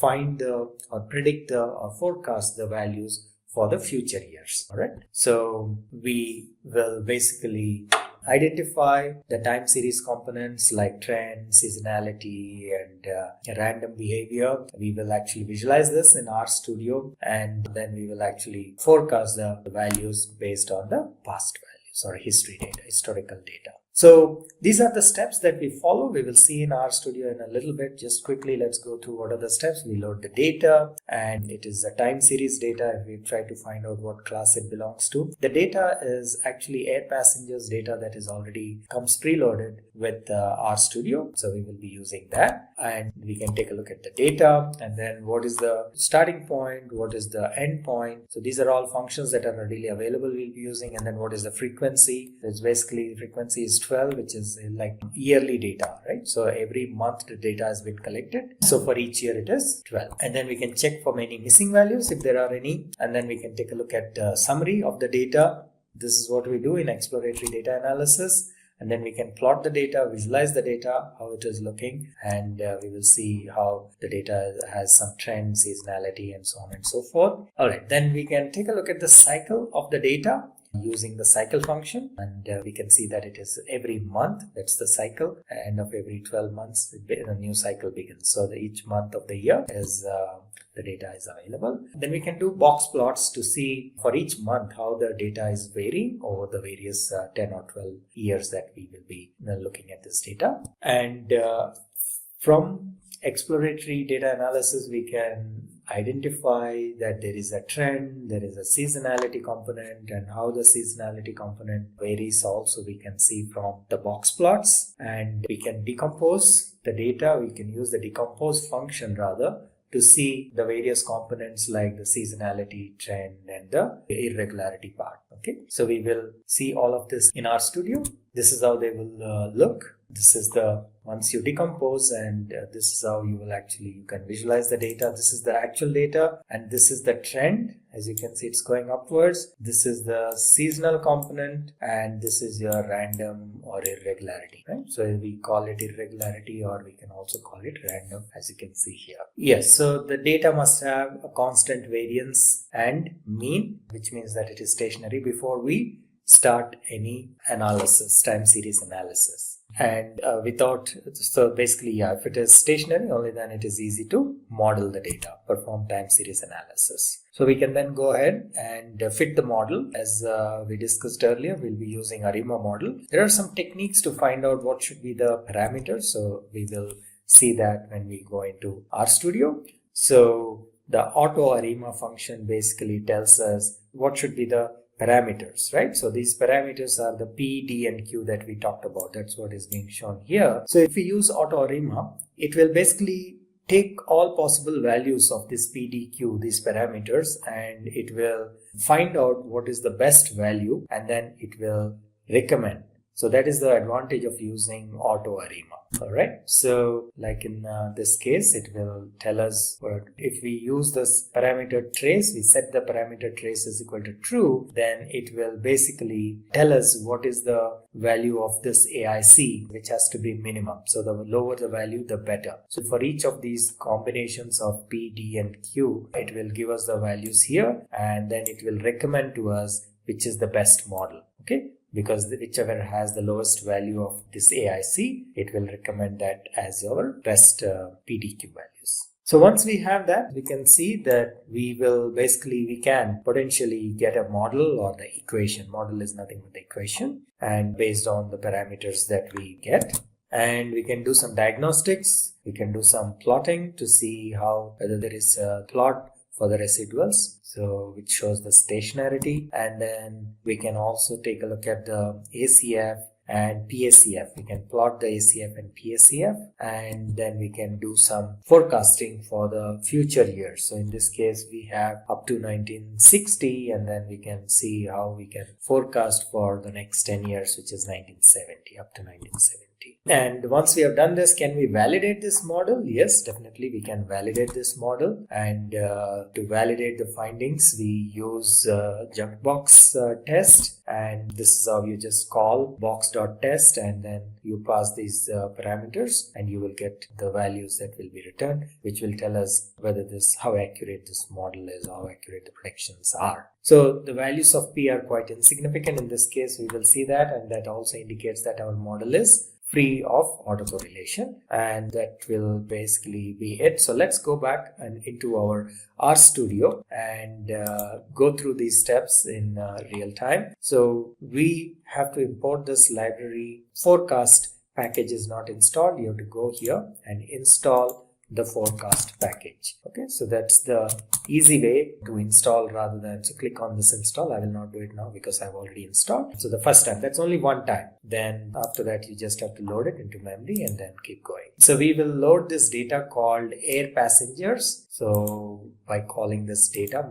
method, and if you see the data air passengers is loaded here, and if we check for the class, it is a time series data, TS data. So we can check for the dates. We can also view the data in a little bit, and start date is 1949 and January, and our end date is 1960 December, and the frequency is 12, which is like collected monthly. So that is the frequency, which is 12 here, and then we check if there are any missing values. There are no missing values, and then we take a look at the summary of the data. This is all exploratory data analysis, and then if you just display the data, this is how it looks. And then we need to decompose this data, so we will kind of store this in an object TS data and then use that to decompose and store the new values. Let me just clear this for now. And if we decompose, basically as we have seen in the slides, decomposing is breaking it into the trend, seasonality, and the irregular or random components. Then you can go ahead and plot it. So when you plot it, you can see here, let me zoom this. This is our original plot, or observed value as it is known as. Then we have decomposed the three parts, which is basically the trend. As you can see, there is an upward trend. Then the seasonal component. So this is some regularly occurring pattern. And then there is a random value, which is basically you cannot really give any equation or function or anything like that. So that's what this plotting has done. And then you can actually plot them individually as well. So these are the individual plots for the trend, for the seasonal component, and the random component. All right. So now let's take a look at the original data and see how the trend is in a way. So if we do this linear regression line, it will show that it is going upwards. And we can also take a look at the cycle that are there, which is nothing but we have a frequency of 12, right? So the cycles will display that it is January, February to December, and then back to January, February, and so on and so forth. And if we do box plots for the monthly data, you will see that for each of the months, right? And over the 10 years that the data that we have, we will see that there is a certain pattern, right? This is also in a way to find the seasonality component. So while January, February sales are relatively low, around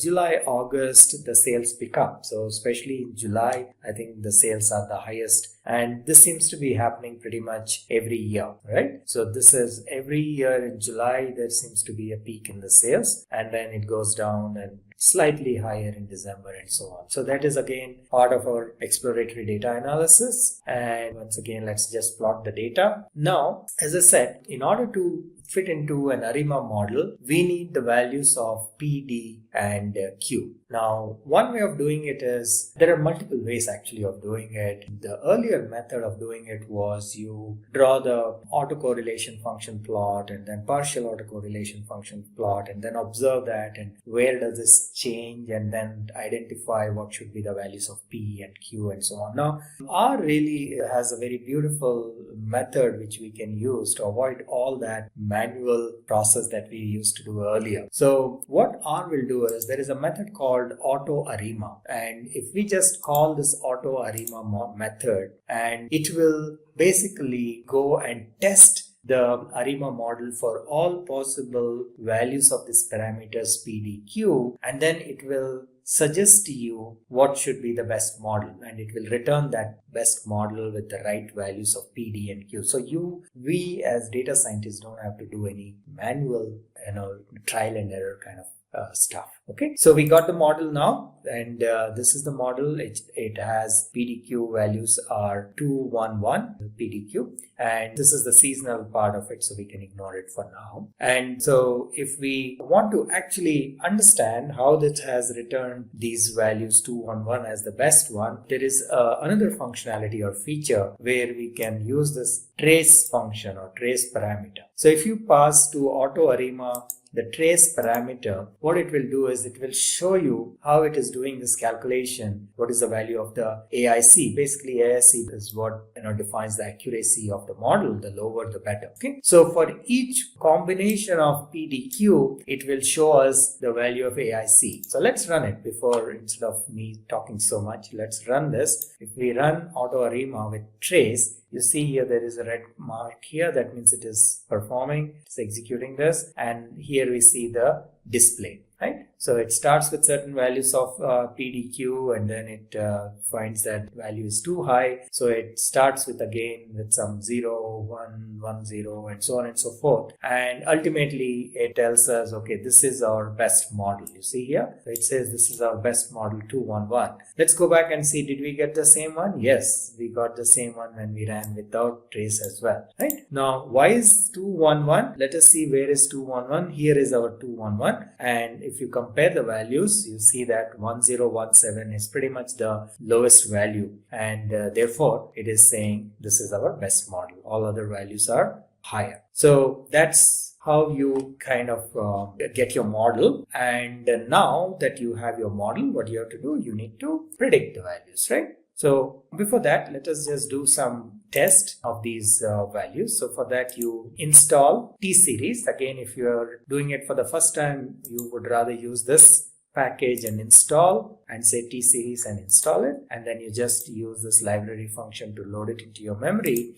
Alright, so now that we got our model using AutoArima, let us go ahead and forecast and also test the model and also plot the ACF and PSCF. Remember, we talked about this, but we did not really use it. We don't have to use that, but at least we will visualize it. And for some of the stuff, we may need this T-Series library. So if you are doing this for the first time, you may have to install it. And my recommendation is don't use it in the code. You go here and install T-Series. And I will not do it now because I have already installed it, but this is a preferred method. And once you install it, you just load it using this libraries function, and then you can plot your residuals, and this is how the residuals look, and you can plot your ACF and PSCF. Okay, so this is how your PSCF looks, and this is how your ACF looks. For now, there is really nothing else we need to do with ACF and PSCF. This is just to visualize how it looks. But as I mentioned earlier, we were actually using these visualizations or these graphs to identify the values of P, D, and Q. And how that was done, it's out of scope of this video, so we will leave it at that. And then we will forecast for the next 10 years. How do we forecast that? So we call forecast, and we pass the model, and we pass what is the level of accuracy that you need, which is 95%, and for how many periods, right? So basically we want for 10 years, which is like 10 into 12 time periods. So that's what we are doing here. And now we can plot the forecast value. So you see this is the original value up to I think 62 or whatever, and then it goes up to 72. This blue color is the predicted value. Let's go and zoom it up so that we can see it better. So from here onwards, we're forecasting, and you can see that it looks like our model has kind of learned the pattern, and this pattern looks very similar to what we see in the actual data. Now, how do we test our model? So we can do what is known as a box test, and we pass our model here, residuals basically, with different lags, and from those values here, the p values here, we find that they are reasonably low, the p values, which means our model is fairly accurate. We'll be creating two dashboards using a sample sales dataset. So if you want to get the data and the dashboard file that we'll be creating in this demo, then please put your email IDs in the comment section of the video. Our team will share the files via email. Now, Let's begin by understanding what is a dashboard in Excel. A dashboard is a visual interface that provides an overview of key measures relevant to a particular objective with the help of charts and graphs. Dashboard reports allow managers to get a high-level overview of the business and help them make quick decisions. There are different types of dashboards such as strategic dashboards, analytical dashboards, and operational dashboards. An advantage of dashboards is the quick detection of outliers and correlations. With comprehensive data visualization, it is time-saving as compared to running multiple reports. With this understanding, let's jump into our demo.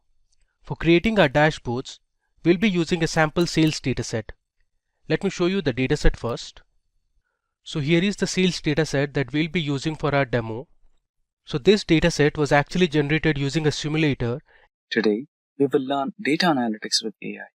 That's it. If these are the type of videos you'd like to watch, then hit that like and subscribe buttons and the bell icon to get notified. Let's get started with the main topic of today's session, which is data analytics with AI. So, before proceeding with data analytics with AI, let's understand what exactly is data analytics. So, data analytics is not just a step where you just give your data to AI and it will be done, right? So, it's a stage-by-stage process. Let's understand all the stages, one after the other. Firstly, you might have different sources. So, before we go ahead with the sources, let's understand the situation. You might be dealing with your client. You might be working with the company as a data analyst. So, before you begin with the data analysis, you might have to have a conversation with your client or the company. You might have to go through something called as requirement gathering, right? So, requirement gathering will let you know from where exactly you're getting the data. Is it in the form of a PDF? Is it in the form of an Excel spreadsheet? Or is it going to be cloud or anything like that, right? So you'll be understanding what's the source exactly is. And followed by that, you will understand what is the request of your client, what he's looking for, what he wants you to give him, right? The insights of the data, which part of the business he wants you to focus on, and which part of the business he wants to improve, right? And followed by that, you will come up with a time span. Within that time span, you need to use that data, build some insights, and give it to the client or your business owner so that he comes up with a business decision, right? So that's the first requirement gathering step. Once you have the source, you come up with the next step of the data analytics, which is cleaning the data and transforming the data. So it's really obvious for any beginner or an expert who is a data analyst. It is cleaning and transformation what makes or what adds value to your data. Once you clean your data and transform it. So what exactly you mean by clean and transform? So let's say you might have some blank entries or might be some wrong data type, or there might be some places where you might have to split the data. For example, if there is a customer and customer ID mixed up together, let's say customer ID 1345 hyphen the name of the customer, right? You wanted to split the customer ID and split the customer name. Then comes the data split option. Apart from that, if you want to categorize the data into buckets, let's say you might have a column for customer age. There might be customers starting from 10 and all the way end up to 80, right? In those scenarios, you might want to split the data into buckets. Let's say 10 to 20 are teenagers and above 20 to 30 are youth and above 30 to under 50 are, or under 60, like let's say like 59 are adults, and after that maybe senior citizens, right? Then you have a smaller window so that you can capture which category of the age group is bringing you the most of the revenue, right? So these are the parts of cleaning the data and transforming the data. And once you're comfortable with it, then you can choose a platform where you want to analyze your data, which can be Tableau, which can be Power BI, ClickView, or Excel, or any of the tools that you might want to prefer. In our scenario, we want to go with AI, right? So AI can be anything. You can go with the Microsoft's Copilot. You can go with the OpenAI's ChatGPT. You can go with Google's Gemini or any of the AIs which can perform data analytics. There are some AI tools out there which are dedicated for AI data analytics, right?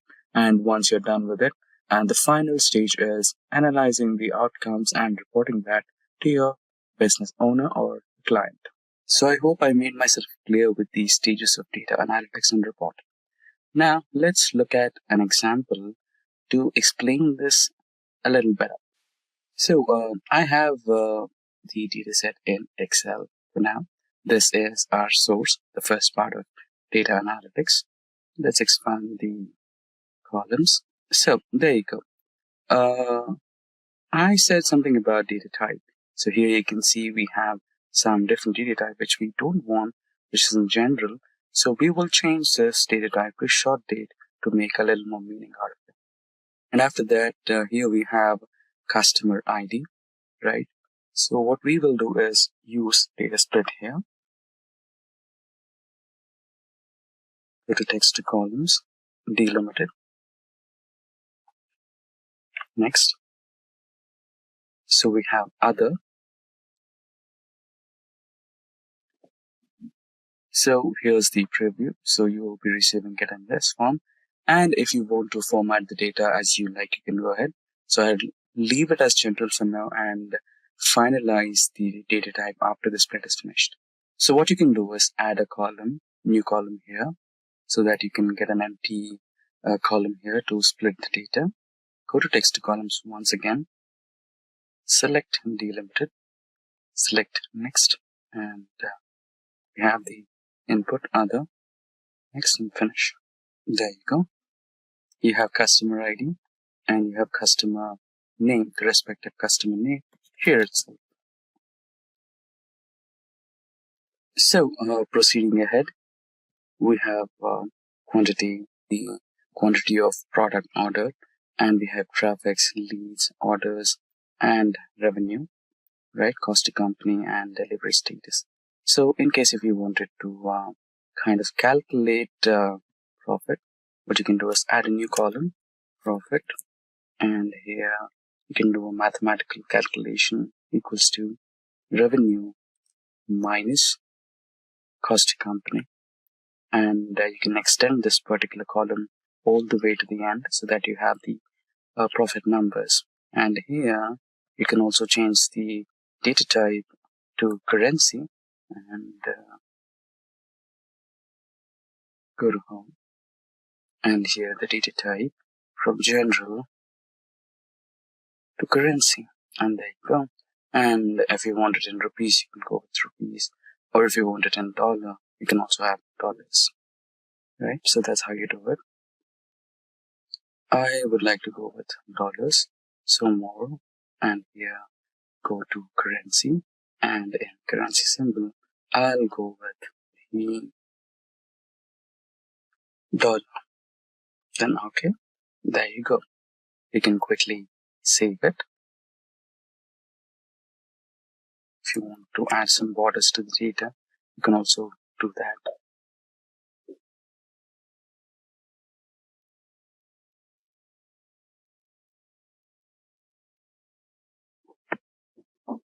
There you go. So far, so good. So we are now good data. Now comes the next step, which is loading the data and analyzing it, right? So currently we choose the platform as Excel. So you can do this on Excel, Power BI, and ChatGPT as well. So let's go with the first one, which is Excel's AI.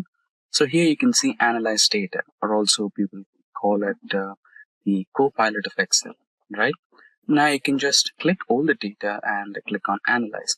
Basically what you can do is insert and go to the pivot table option, and here you can insert a pivot table, and after that you can find out the requirements, what you want, the sales from the central region, south region, and which category of the products have been sold the highest, and what's the highest grossing product, what are the number of leads, and you can estimate the performance of traffic on a month-on-month basis, right?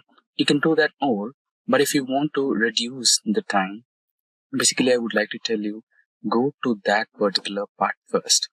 Understand manual process, and after that go to the analyze data option, which is the automated or AI generated report, right? It will now read your data and it will give you some insights from the data given. Right here you can see the cost to company by order status, and here you can see you can set up a pivot table for that, and here you can see you can insert some graphs and charts here, bar graph, and here you have another one. Now you can see that it has all 24 results, all the insights. Now if I can ask, give me a pie chart of sales and category. Here you go. Here you have so basically what Copilot did is it created a pivot table of sales and category, and out of that pivot table it extracted the pie chart and generated one for you. In this way you can create multiple options. Let's say I want to create a line graph month on month. Enter. Now here it again created a pivot table, and here it generated a line graph on month basis and how many number of traffic or how many number of visitors your website had. Right? In this way you can create a long list of all the required charts and graphs for your website and or the client, and create a dashboard out of it, which is completely interactive. Now this was the Excel's AI.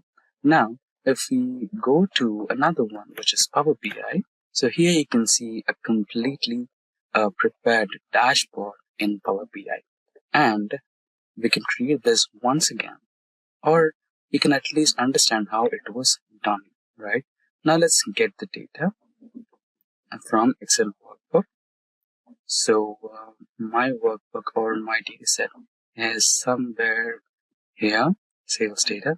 I would like to go with orders data. Only one file is enough for 2024, and your data will be shortly loaded. Select spreadsheet 1 and load the data. Since we already transformed it, there is no need for transforming it once again. So the data is being loaded successfully. It's going to take some time. 2000 rows loaded. Sheet 1. So we are going to work with sheet 1. Now you can select the visualization you want. Like I want to create a line graph here. Repeat. Like I want to create a line graph here. Select.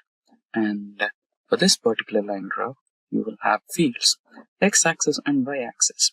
Now what I'll do is I'll drag and drop date to x-axis field and traffic to y-axis field.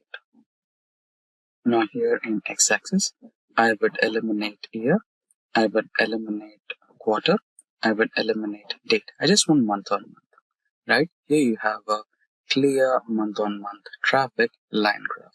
Right now, let's quickly delete it. We don't want this now. I'll remove it. Now, what if I tell you there is an option where you can just double click and or right click and you will get an option. Here you can query, right? You can just write down the query, line graph, type of graph you require, traffic, write the spellings correctly, month on month.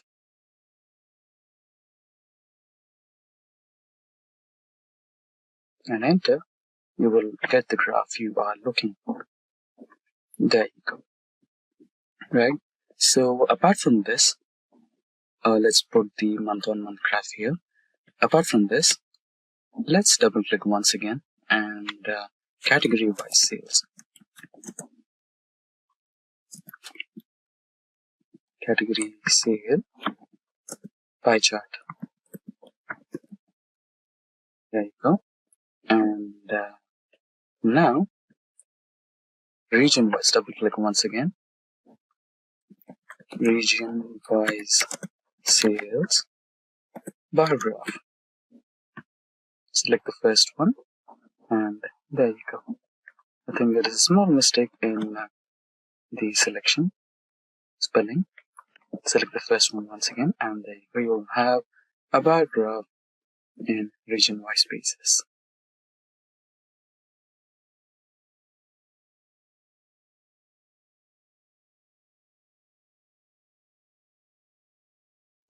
Or we can also go with similarly, we can also go with a map chart for states and revenue. Select the first option, and you will have all the American states and their revenue details here. Right? So in such way, you can use the artificial intelligence of Power BI and create a completely interactive graph just like this one. So if I select the standard shipment mode, what are the sales reports? And if I select the entire shipment modes, what are the reports? And if I select the home category, what are the sales reports and which part of the nation and what are the sales and order per month, traffic and everything details here, right? In one go. It is completely interactive. Now, let's move on to the next part of our session for today. So we will be using ChatGPT for our data analytics. So here you go. Now, let's load the data. Before that, let's write a prompt.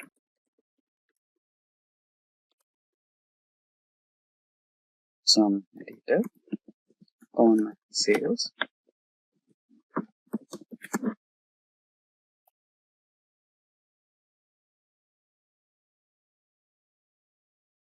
or sales report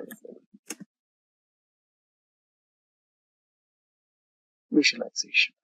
And now load the data. Upload from computer, and we have the sales data here, the orders data. Select the orders data file and open. The data will be loaded shortly, and since it's loaded, you can just push the command or prompt.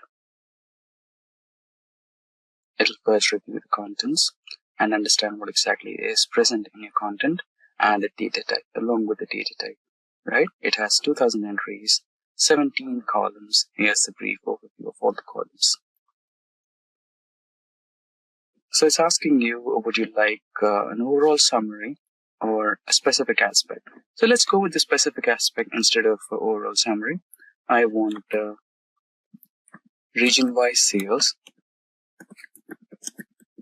as a bar graph. Okay, we didn't have a column as bar sales. It's in turn taking revenue. Yes, there you go. Sales revenue by region as a bar graph. Now, pie chart for category revenue. Okay, so there is some limit for analysis. Okay, that's not a problem. We can change the account and try to do it once again, or I should have chosen the overall summary, right? But if you go to the ChatGPT Plus edition, you can get that. Let's try the Plus edition once. So we are on the Plus edition now. So it generated some visualizations, which is completely downloadable here. You can go with that as well. So the prompt is still running. Let's wait for a couple of more minutes and see what exactly ChatGPT is up to. So here we have a profit by category, which was our second request, which did not get successfully authorized because we didn't have a +1. So now we can see revenue versus cost to company in top 10 products. So which are the top 10 products which are giving the maximum revenue? And here is a detailed report. And if you would like to continue with a few more reports like we did before in Power BI and Excel, like traffic versus month on month is a line graph. Let's try that. There you go. So we have a line graph of traffic on a month-on-month basis. So that's how you can conduct some data analytics using different AIs on different platforms. So there are many number of platforms: Tableau, Power BI, ClickView, Excel, SQL, ChatGPT, Gemini, and a few more dedicated artificial intelligence tools which are for AI data analytics. And that brings us to the next part of data analytics with AI. So how does data analytics and AI work? So first, basically, once you load the data, AI will start preparing and processing your data, right? So the transformations, what you do, are also can be possible in AI as well. If you request AI to do the transformations, it can do itself. But I would recommend you perform the transformations because you know what are the exact requirements are. Once your data is completely transformed, you can load it and get the reports. The next part of it is pattern recognition. As you've already seen, ChatGPT recognizes each and every aspect of the data, from the data type to the minute details like currency and everything. It understands the data first, and then it will request you. It will ask you if you want a complete summary or if you are looking for a particular aspect, right? Machine learning algorithms can identify patterns, trends, and relationships that may not be apparent to human analysts. And there is a possibility that ChatGPT can even identify a few more insights that you never expected to have, right? And moving on to the next part, predictive analytics.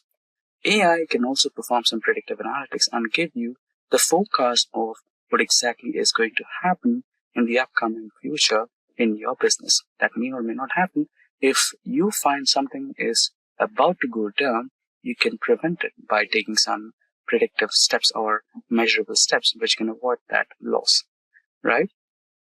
And automated insights and reports. You can also request ChatGPT, right? In Excel, there is something called as Power Query.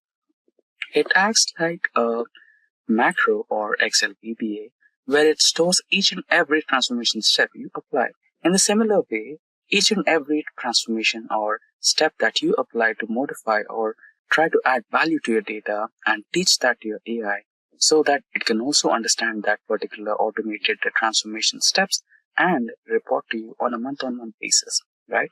So this will stop your month-on-month activity of cleaning your data, transforming your data, loading your data, analyzing, extracting some insights, and then creating a strategy. So all these steps will be eliminated because ChatGPT or any other AI will take care of it, and you can focus on implementing some business strategies. And we have decision making. So AI can also help you with some critical business strategies and also help you in decision making. AI algorithms can optimize complex processes and decision making by evaluating multiple variables and multiple scenarios. Now, last but not least, continuous learning. So AI is capable to adapt and learn new things in your business, like how it processes, how it functions, and what's the data source, and most of the aspects in which are involved in business and data analytics. AI systems have the ability to continuously learn and adapt based on the new data and feedback. Today, we are going to talk about descriptive statistics in Microsoft Excel, and I will walk you through a step-by-step guide on how to perform this in Excel. But before we dive into that, let's first take a quick look at what descriptive statistics really means. Descriptive statistics is all about summarizing and describing the key features of a dataset.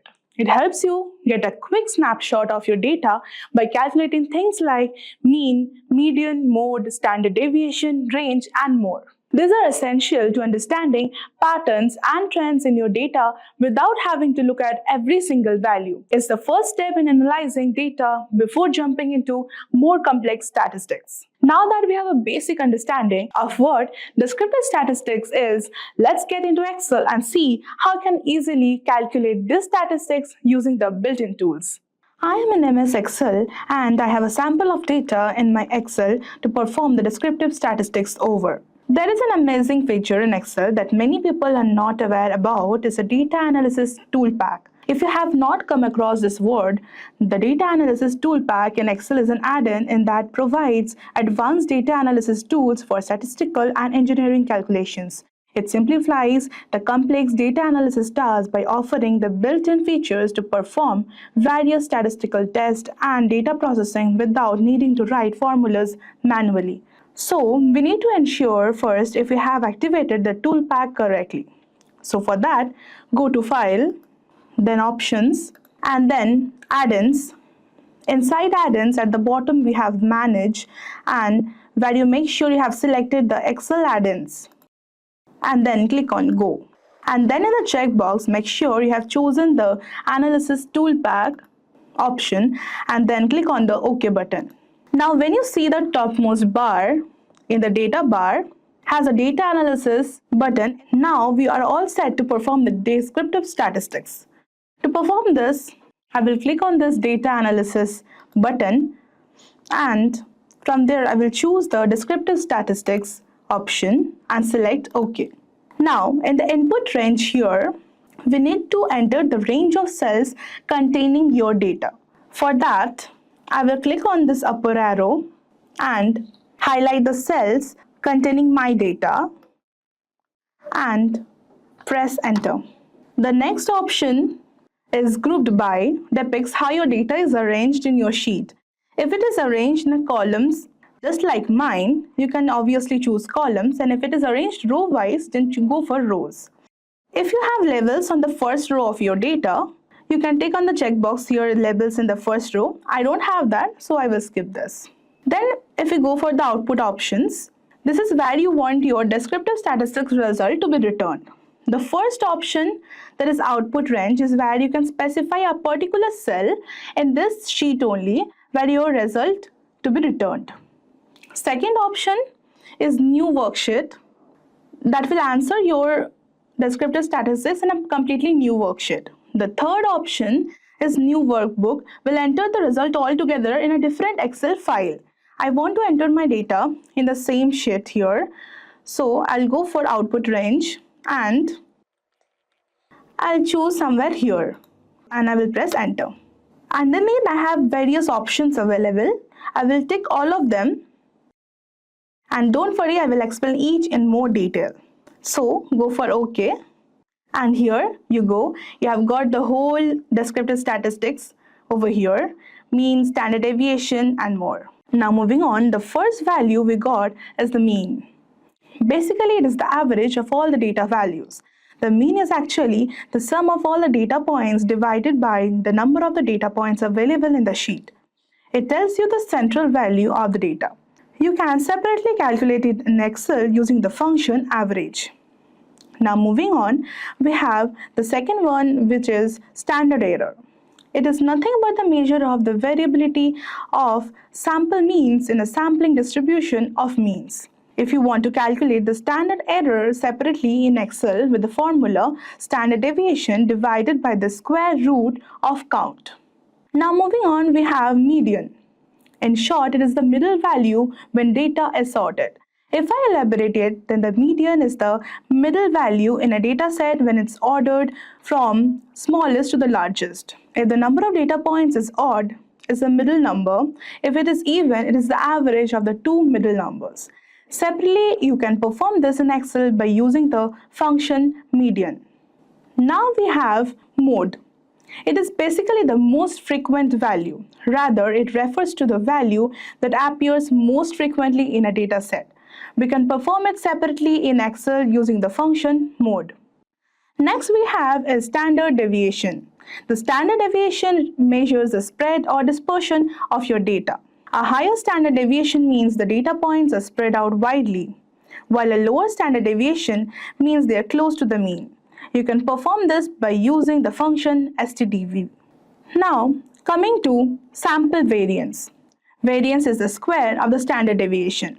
If it gives an idea of how data points spread out from the mean but in squared units. To perform this, you need to use a var function. Now, we are going to kurtosis. Kurtosis measures the tailness of the data distribution. High kurtosis means more outliers of the heavy tails, while low kurtosis means the data has fewer extreme values, describing the higher kurtosis and the lower kurtosis. Next, we have skewness. Skewness measures the asymmetry of the data. A positive skew means the data is skewed to the right, more lower values, while a negative skew means the skewed to the left, that is more higher values. Now moving on, we have range. Range is the difference between the maximum and the minimum values in your data set. The maximum value we have over here is 90.23 and the minimum value we have is 11.67. So the difference is 78.56. To find out the minimum value in the Excel sheet, use the function minimum. To find out the maximum value in the Excel sheet, use the function max. Then coming to sum, as you all know, sum is the total addition of all the values in your sheet. We can calculate sum separately by using the function sum. Then we have count. This is the total number of values in the sheet. In my case, it's 20. It will vary in everyone else. Then we have the largest. The first written in the bracket denotes the first largest number, that is 90.23. If the number would have been 2, it will denote the second largest number. Same goes for the smallest. The smallest number in my case is 11.67. Last but not the least, we have confidence level. This is the number we need to add and subtract from the mean. The addition of the CL and mean is greater than 95% of the CL. The subtraction of CL from mean is lower than 95% of CL. Welcome to Simplilearn. In this video, we are focusing on ChatGPT and its groundbreaking role in data analytics. In a world where data is the new gold, understanding and analyzing this wealth of information is crucial. But as the volume of data grows exponentially, traditional analysis methods are being pushed to their limits. Enter ChatGPT, a revolutionary AI developed by OpenAI that's transforming how we approach data analytics. But what makes ChatGPT stand out in the crowded field of data analytics tools? How can it not only streamline complex processes, but also uncover insights that were previously hidden in plain sight? Stay tuned as we unravel the capabilities of ChatGPT, share real-world applications, and show you how it's being used by analysts and businesses alike to make smarter, data-driven decisions. And whether you are a data scientist, a business professional, or just a tech enthusiast curious about the future of AI in data analytics, this video is for you. So let's dive in and discover how ChatGPT is not just revolutionizing data analytics, but also how we understand and interact with the vast universe of data. And don't forget to hit that like button, subscribe, and ring the bell to stay updated on all our future explorations into the fascinating world of technology. Now let's get started and unlock the potential of ChatGPT for data analytics together. So guys, an Excel data analyst always looks for ways to improve their efficiency and gain deeper insights from the data. That's where ChatGPT comes in handy. So ChatGPT is an AI-powered language model that can assist you in various tasks, including Excel-based data analysis. And for that data analysis, let's dive into some demos to see how it works. So guys, as you can see, this is the ChatGPT 4, and you could see this has the support of DALL-E, browsing and analysis, and usage limits may apply. Like we have the version that has some usage limits. And for the data, I have downloaded the data from the Kaggle. I will provide you the link in the description. If you want to download the same data, you can. And I have that in my downloads. So this is the data that we'll be using. So the first thing we'll be doing is data cleaning and preparation. So firstly, let's explore data cleaning and preparation. Before diving into analysis, it's essential to ensure our data is clean and ready for processing. So for that, we will write a prompt in ChatGPT and ask him to clean the data. ChatGPT has the feature to insert the files, provide the Excel file to the ChatGPT, and we'll ask him that can you help me identify and remove duplicates in this Excel spreadsheet. So let's ask him, can you help me identify and remove duplicates?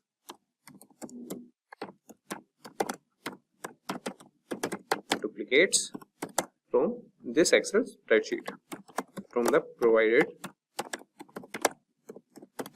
Excel spreadsheet. So you could see that ChatGPT has started generating the response, and he is telling us that he can definitely help us with that, and he is analyzing that.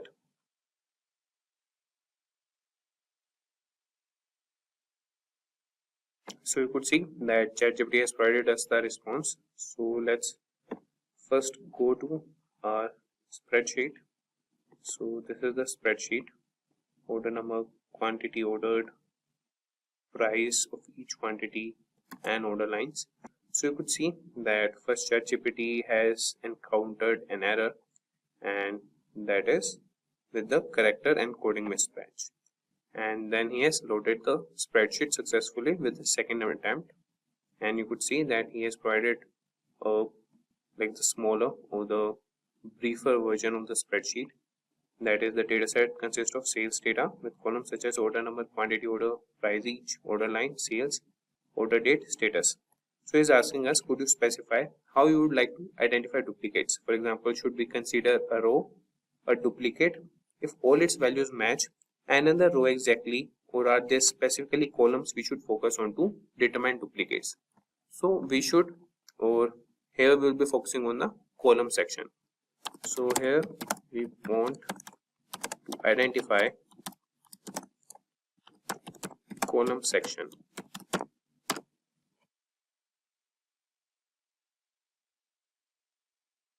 So is asking which columns they should identify duplicates. So we want the duplicates in order number.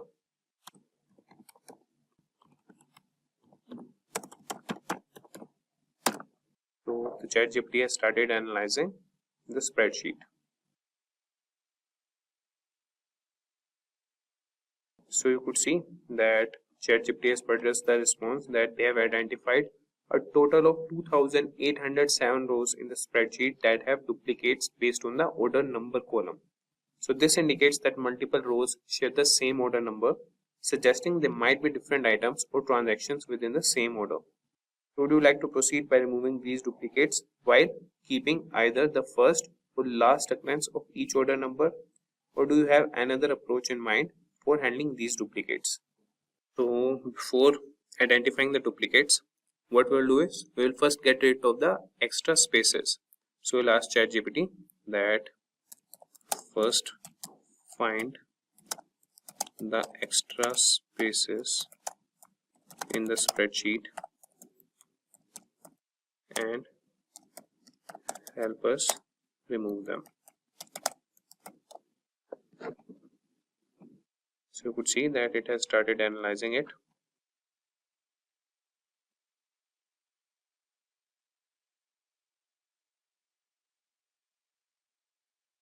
So he is asking us that would you like to proceed with any further cleaning or data manipulation? Yes, we want to proceed further with data cleaning only. And now we will treat all the blank cells if there are any. Now treat all the blank cells if there are any. So the spreadsheet contains blank cells in the following columns with their respective counts of blank entries. That is, address line 2 has 2521 blank cells, then the state. So depending on your preference or the requirements of your data analysis, we can treat these blank cells in several ways, such as filling them with a placeholder value that is not provided using a specific value that makes sense for data. That is, example, a default state or territory, but potentially leaving them as if blanks carry meaningful information in the context of your data. So what we will do, we will provide a placeholder. Provide a placeholder instead, that is not provided or not applicable. Okay.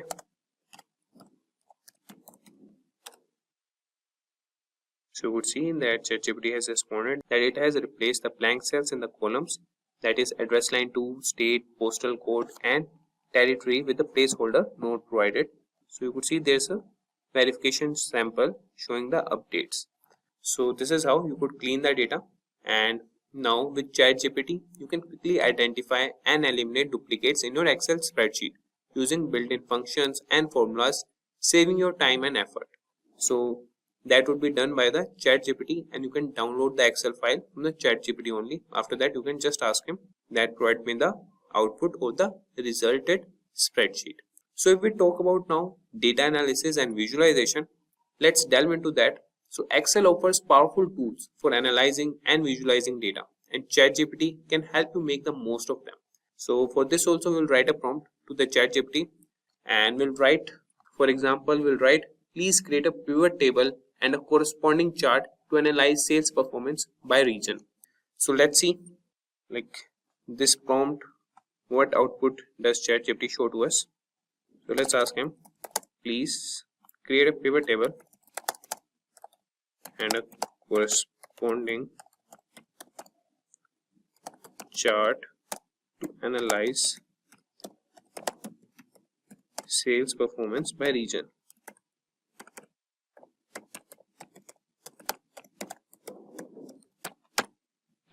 So you could see that ChatGPT has started analyzing the data and the spreadsheet, and you could see that the pivot table below shows the sales performance by region or the territory. So this table indicates that the EMEA region has the highest sales performance, followed by regions where the territory was not provided, then APAC, and finally Japan. So now let's create a chart to visually represent this sales performance by region. You could see that it has provided a chart, that is a bar chart illustrating the sales performance by territory.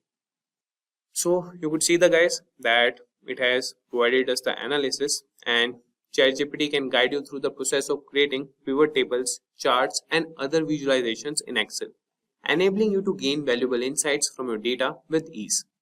So let's move to advanced analysis and automation. So lastly, we will explore advanced analysis and automation. So Excel capabilities extend beyond basic functions, and ChatGPT can help you leverage its full potential.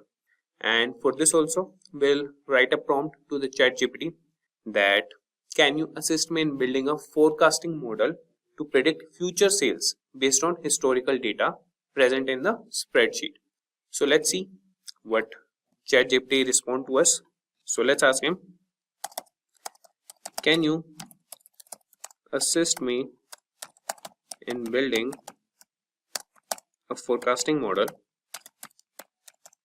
to predict future sales based on historical data? So let's see what ChatGPT respond to us. So you could see that building a forecasting model to predict future sales based on historical data involves several steps. So for this, you have to prepare the data, select a model, train the model, evaluate the model, and make predictions. So let's start by preparing the data. We'll aggregate sales by order date to create a time series of total daily sales. Then we'll choose a model based on data's characteristics. So we will grant the permission to ChatGPT to proceed with the steps. So he has started analyzing the data.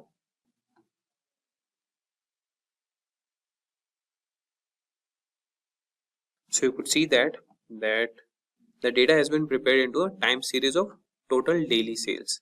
And before choosing a forecasting model, it's helpful to visualize the sales time series to understand its characteristics such as trend and seasonality. So ChatGPT has plotted a daily sales data, and then he has given the visual trends and the possible seasonal patterns. And the next steps would include testing for stationarity, model selection and parameter tuning, model training, and then forecasting. So you could follow all these steps with the help of ChatGPT and could create a forecasting model. If you want, we can move to the next step. So you could provide a prompt to the ChatGPT that move to or proceed with next step.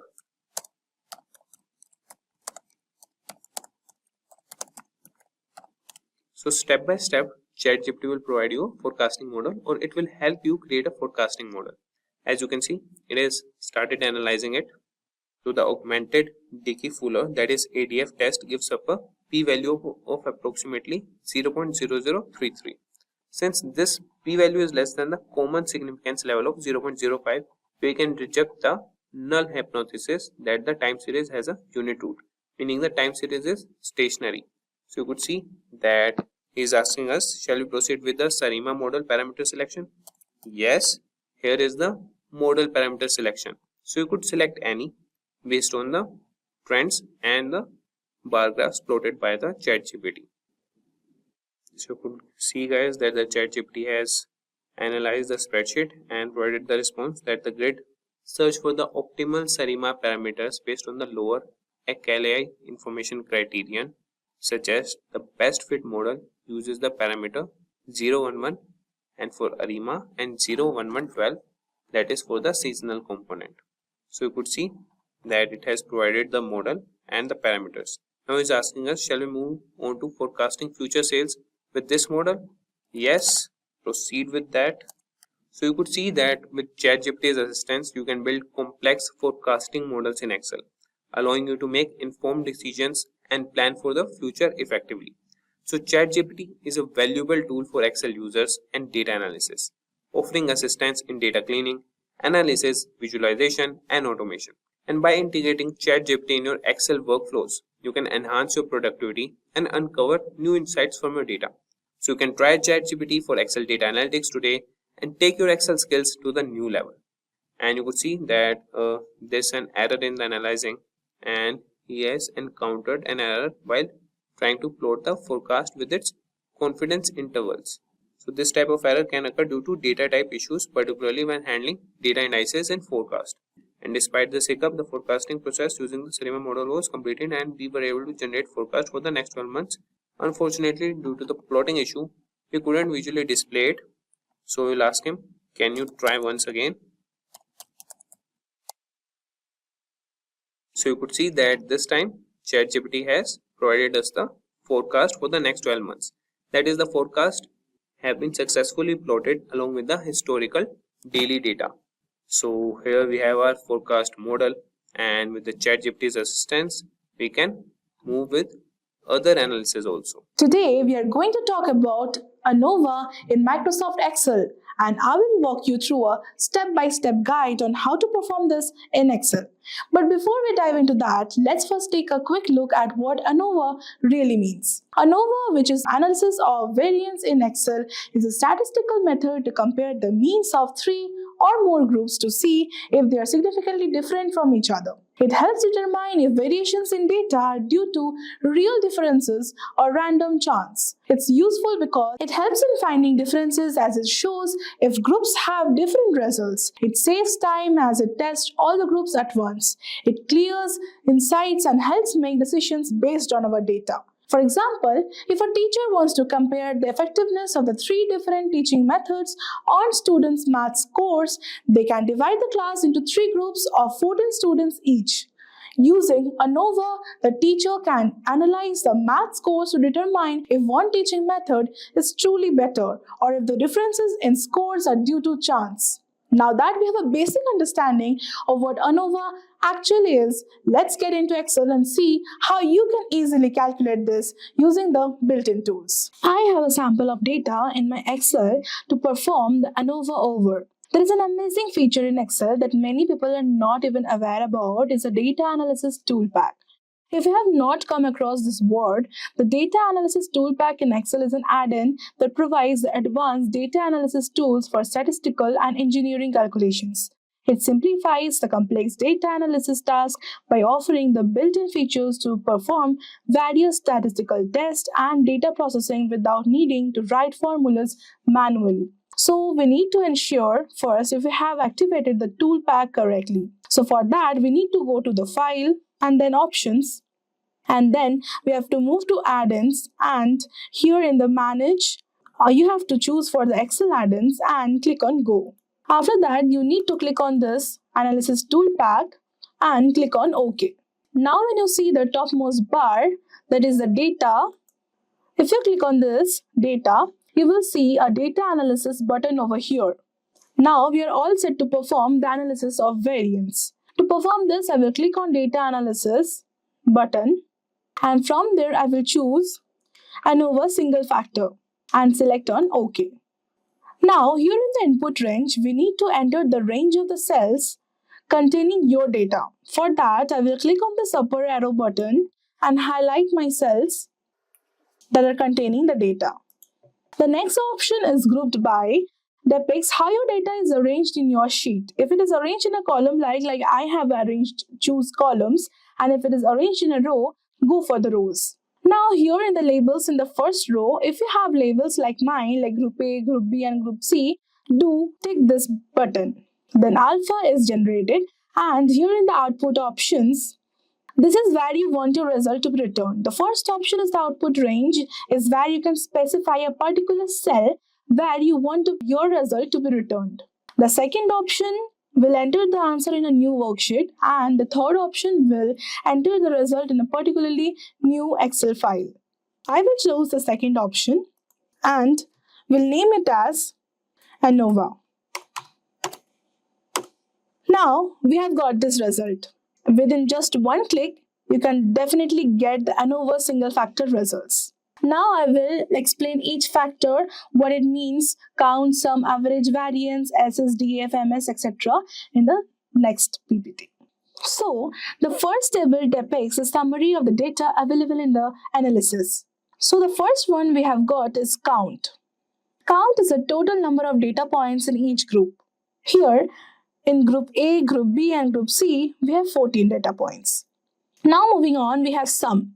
Sum is the total value if we add up all the values in each group. So the sum of group A is 958, sum of group B is 1093 and sum of group C is 1280. Now moving on, we have average. Average is the sum divided by the total number of data points in each group. So the average of group A is 68.42, the average of group B is 78.07 and the average of group C is 91.42. Now, lastly we have variance. Variance is the average of the square differences from the mean. Now, the variance of group A is 141.34, the variance of group B is 209.60 and the variance of group C is 119.49. Now the second table here is divided into three groups, the between groups, within groups and total. So the first row depicts the result when the between rows are classed as a source of variation. The second row depicts when the source of variation is within the groups. And finally the last row is just the total. Now we will see what each column represents. So the first one we have is SS. SS stands for sum of squares. Between group SS is the total variation explained by the differences between the groups. Within group SS is actually the total variation within the groups due to the random error or individual variability. And the total SS is the sum of the between group SS and within group SS. So the between group SS over here is 3735.19, within group SS is 6115.78 and the total SS is 9850.97. Now moving on, we have DF. DF stands for degrees of freedom. This is calculated slightly differently. For between groups, DF is the number of groups present in your data minus 1. I have 3 groups, so 3 minus 1, I have got 2. To determine this, within groups, DF is the number of observations minus the number of groups, that is 42 minus 3, that is equal to 39. Then we have MS. MS stands for mean square. You can think it as the variance for each source of variation. To calculate this, we can simply divide the sum of squares by the degrees of freedom. Now moving on, we have F. F stands for F statistic. Here the F statistic is calculated as MS between the groups divided by the MS within the groups, and it is equal to 11.90954. Now moving on, we have the F critic. F critic stands for F critical value. It is calculated easily by Excel, or you can perform it manually by looking at the critical value table. So the F statistics is then compared with the F critical value. If the F statistical value is greater than the F critical value, we can conclude that the test is significant. Now moving on, we have the p-value, the probability of obtaining an F statistic as extreme as or more than the observed value assuming the null hypothesis is true. A small p-value that is less than 0.05 suggests that the significant differences between groups exist. As my p-value is more than the alpha level, that is the 0.05, we fail to reject the null hypothesis. Therefore, there is no difference between the means of the three groups. So now you can see some data on my spreadsheet. So we have a row ID, order date, and a ship date, ship mode, etc. So this means that this particular data set belongs to a sales data set for a store or something. So what I have done is, if you look out the videos on our channel, we already have created one of the interactive dashboards using the same dataset. So we try to extract month-on-month sales, region, category, subcategory sales, country-wise sales, shipment type sales, etc. Right? So I have kept the data as it is and all the pivot tables as it is. Now let's say we do not know how to create all these pivot tables and pivot charts and slicers, etc. We just know that we have the data and you're new to this and you want to analyze your data. How do you do that? ChatGPT is here for the rescue. So before we get on to ChatGPT, let's quickly remove all our reference pivot tables. About pivot tables, so I'm quickly deleting all these. We're left out with only the data, right? And again, you can do this dashboard using ChatGPT 3.5, or in case if you have a premium version, which is ChatGPT 4, you can directly attach your dataset onto the ChatGPT prompt and ChatGPT will do all the analysis you need, right? But for now, let's experiment using the ChatGPT 3.5 version, which is basically open source and free to use. Now let's quickly hop onto ChatGPT. So there you go. We have ChatGPT version 3.5. We are not switching to 4. So now let's quickly explain what we are up to. Hi ChatGPT. Just keep it simple, as if you're talking to your friend.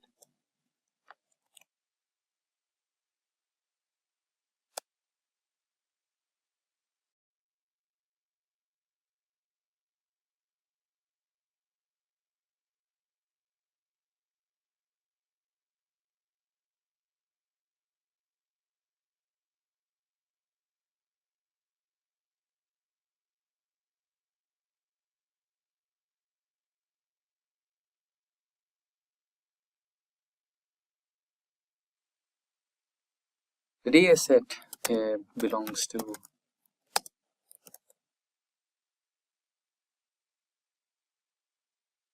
Superstore sales, or is about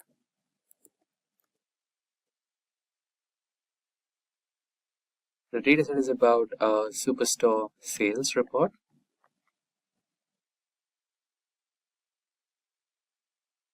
And I need to create a dashboard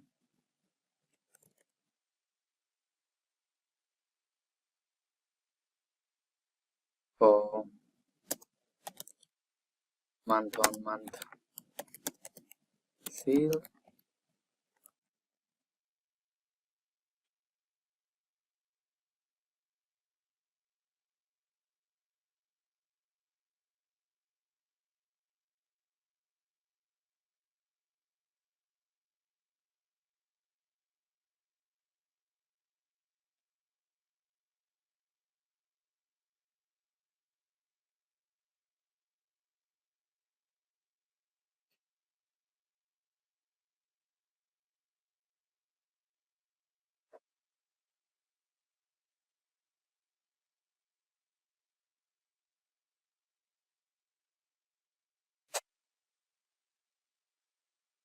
So this is the prompt, and basically I just explained in a brief way.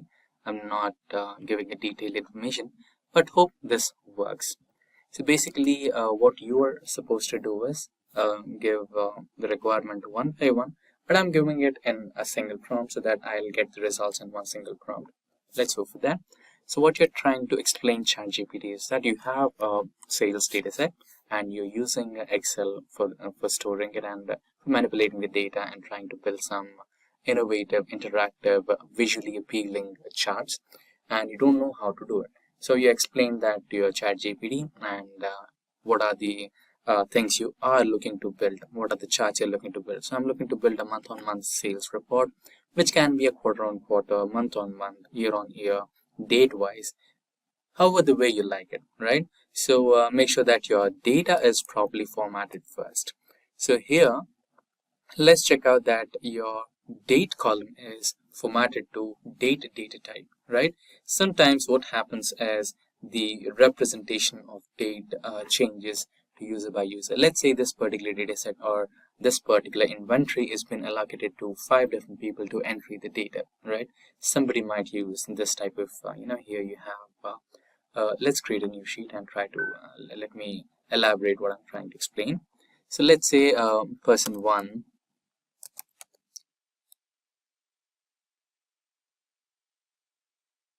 person 3. So let's say I use this type of formatting. 15th December 2025, something like that, and somebody else uses 15/12/2025, and another one uses 15 December 2025.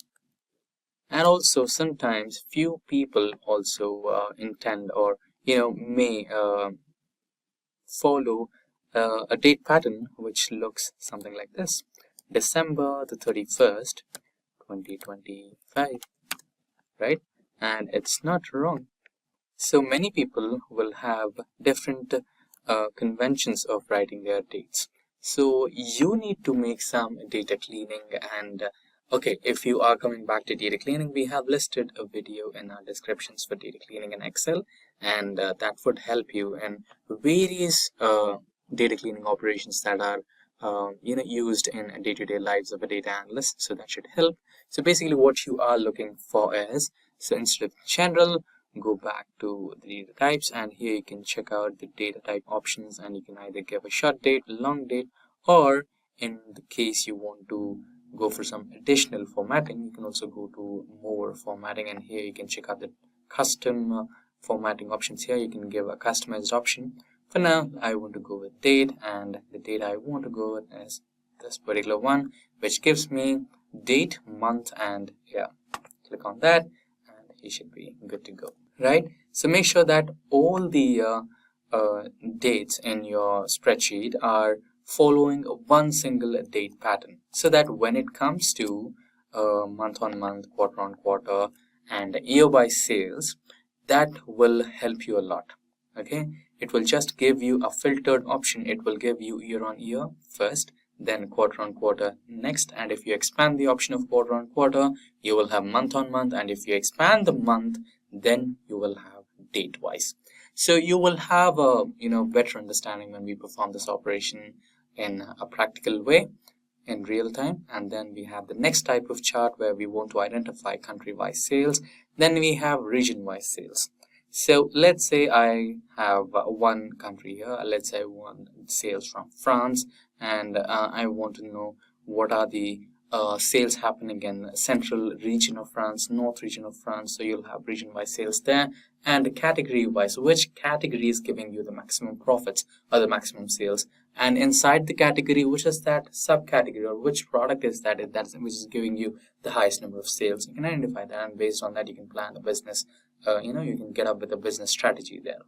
And shipment modes. So which type of shipment mode which should you invest in much, so that you can offer better services to your customers. So everything counts. So this is what I want to extract from my data set. So this is my requirement. You have explained this to your ChatGPT through the prompt, and just enter. Now ChatGPT should help you break down the requirements, and ChatGPT should help you how to it'll tell you how to do the process. So here it will tell you the line chart. So basically it's a rule that month on month sales or quarter on quarter sales, basically wherever the time is involved, the line chart is the best to represent your numbers. So now it basically tells you how to represent your charts in what type of chart to be selected. That's good. But now can you help me create the first chart in Excel?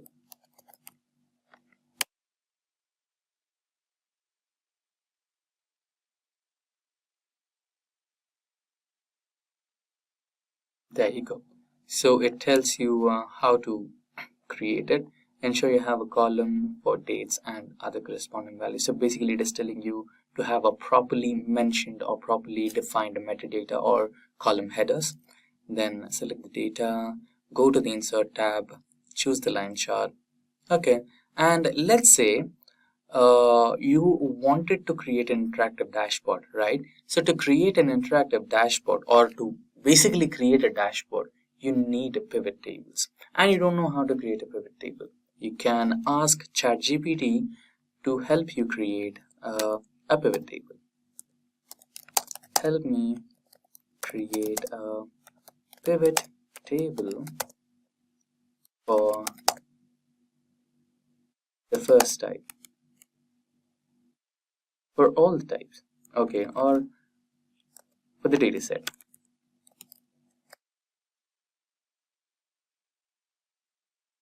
Certainly. So it will mention you the steps to follow to create a pivot table. There you go. So what's the first step? Highlight the range of cells that contain your data set, including headers. And go back to Excel, and you can just click on any cell and Control A. All your data set has been selected, or these days you can just select one of the cells and go to Insert menu and Pivot Table. And now from the table range, Excel will automatically select the entire range of the table you're looking for or you're working on. And in case if you are having any doubts on that, you can just select all the range and go to the same insert option and select the pivot table. Click on OK in a new worksheet, and there you go. You have your new pivot table. Let's delete this. Now remember, we wanted to create the month-on-month sale for the first pivot table and pivot chart. So, and remember about the date formatting. So we will be looking on that.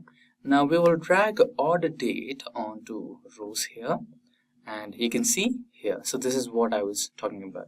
So Excel has automatically segmented your dates. We have about 10,000 rows in this particular data set, and it has segregated all the 10,000 rows into 4 different years: 2020, 21, 22, and 23. And if you expand the selection of year, it has segregated again into quarter 1, 2, 3, and 4. Right? And if you expand quarter 1, you have month-on-month sales in quarter 1, month-on-month sales in quarter 2, and month-on-month sales in quarter 3, and so on. Right? So this is why I was requesting you to have a proper data formatting for all your dates, right? Which could be really helpful when you want to extract the quarter-on-quarter sales and date-wise sales and year-wise sales, right? So now we wanted to find out month-on-month sales, right? Or year-on-year sales. So where is the sales? Yeah, here we have the sales parameter. Just drag that onto the values, and there you go. Now format this into the currency type. So the currency is dollars, American dollars, and you can eliminate the leading zeros here if you don't want them.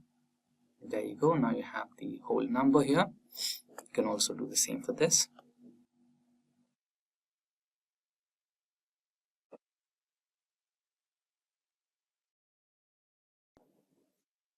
You can select the entire table, go to pivot table. Okay, let's check the options provided by ChatGPT. So basically we have created a pivot table. Now we want to create a pivot chart. How do I create a pivot chart?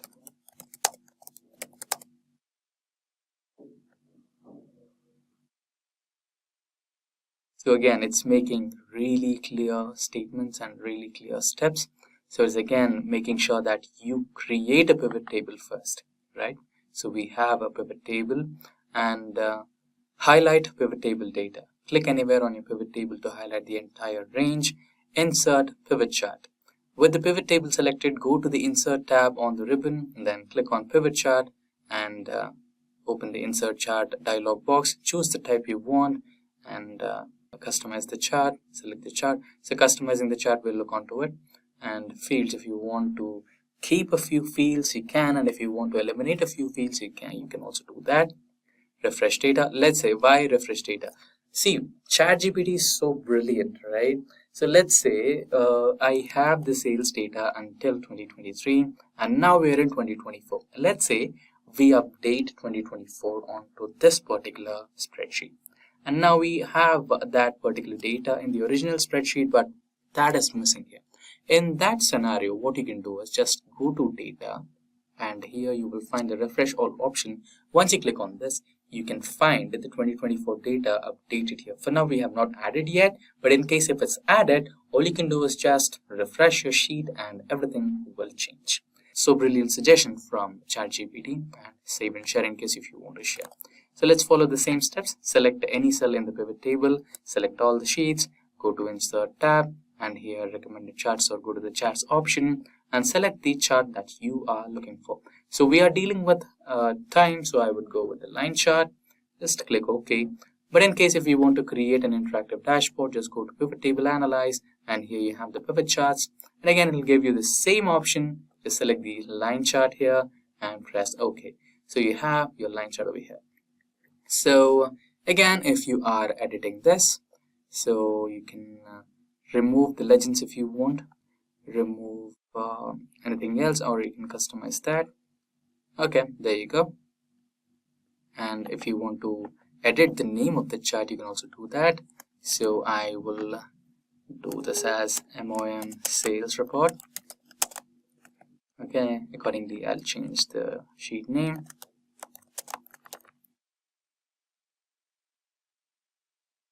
There you go. Right now, quickly we will create the other charts as well. So the process is the same. You can hold control and drag this particular sheet, and you have the next sheet. So the next requirement that we had, that we requested ChatGPT, was the country-wise sales. So everything will remain the same. What changes is, okay, let's close this, and here instead of order data, we will have, okay, let's remove this from rows and quarters, months, right, country. So we will drag country into rows, and there you go. Now we have countries. Now country wise, so you can select the cell, go to pivot table analyze, pivot chart, and you can select the bar graph. So it automatically gave you the first suggestion as bar graph. Click on that, and you have the bar graph over here. And you can also edit the chart. You don't want the legends, you can remove them, and edit the name of the chart to country-wise sales. So, and quickly drag and drop the sheet again, new pivot table, and here you wanted category-wise sales or segment-wise sales.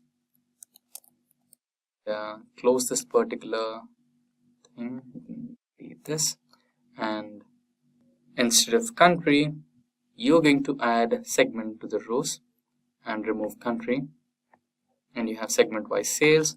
Select any cell on the pivot table, go to pivot table analyze, pivot chart, and here you can use any of the available charts here.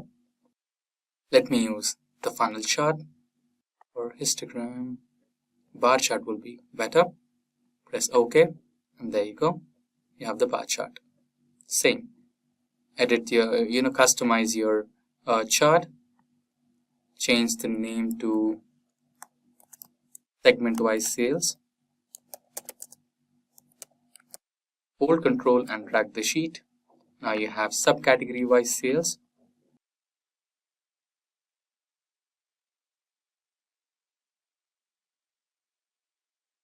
Instead of segment, you will be selecting the subcategory. You can remove segment.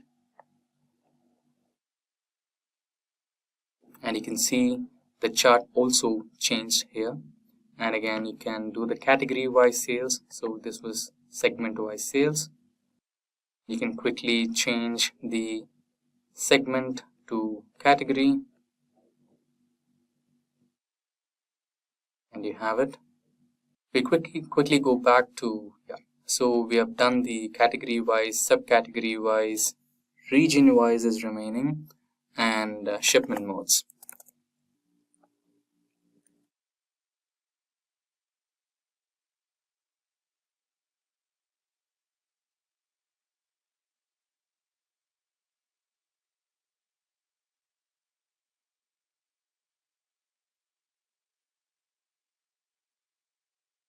So quickly drag and drop the region, remove subcategory from the list. There you have the region-wise sales. Edit the name.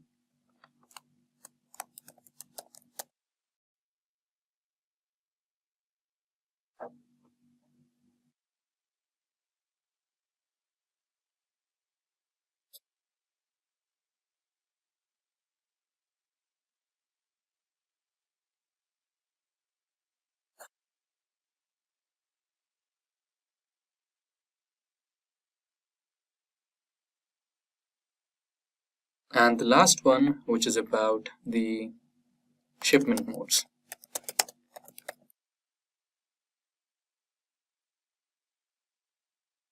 Remove region, and there you go.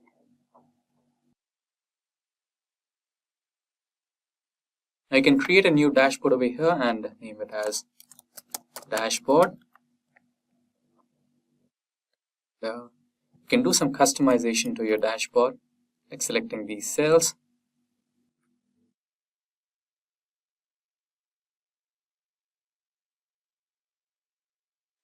Giving it a color.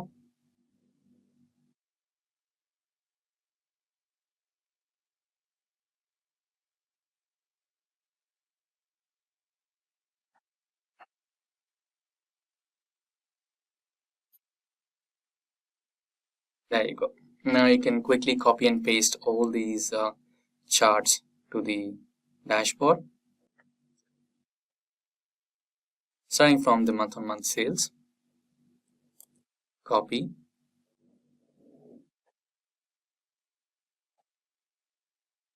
And paste.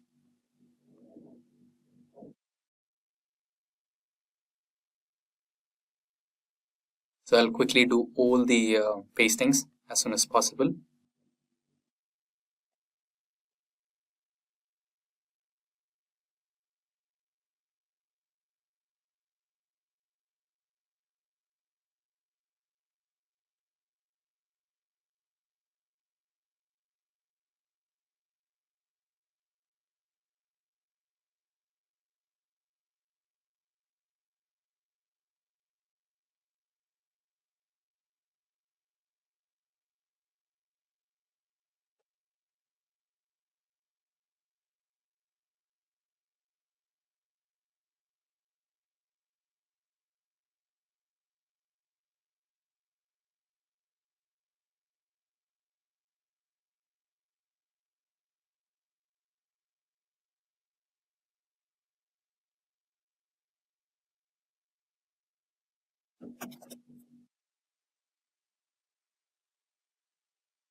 There you go. You can also manage the size of these charts so that everything fits onto one sheet. So for now, let's try to unpin this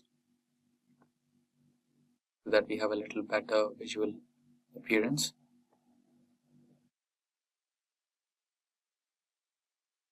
Okay, not a problem. And now we need some filter, right? So something which can make it a little more interactive. That's when you add slices. And let's say you don't know how to add slices. Back to ChatGPT and ask ChatGPT, how do I add slices to my dashboard?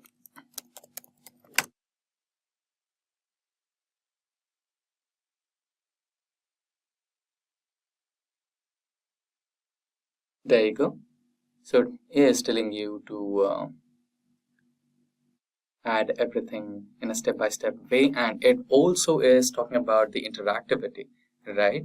It is asking you to connect all the slices. It's telling you to report the connections, right?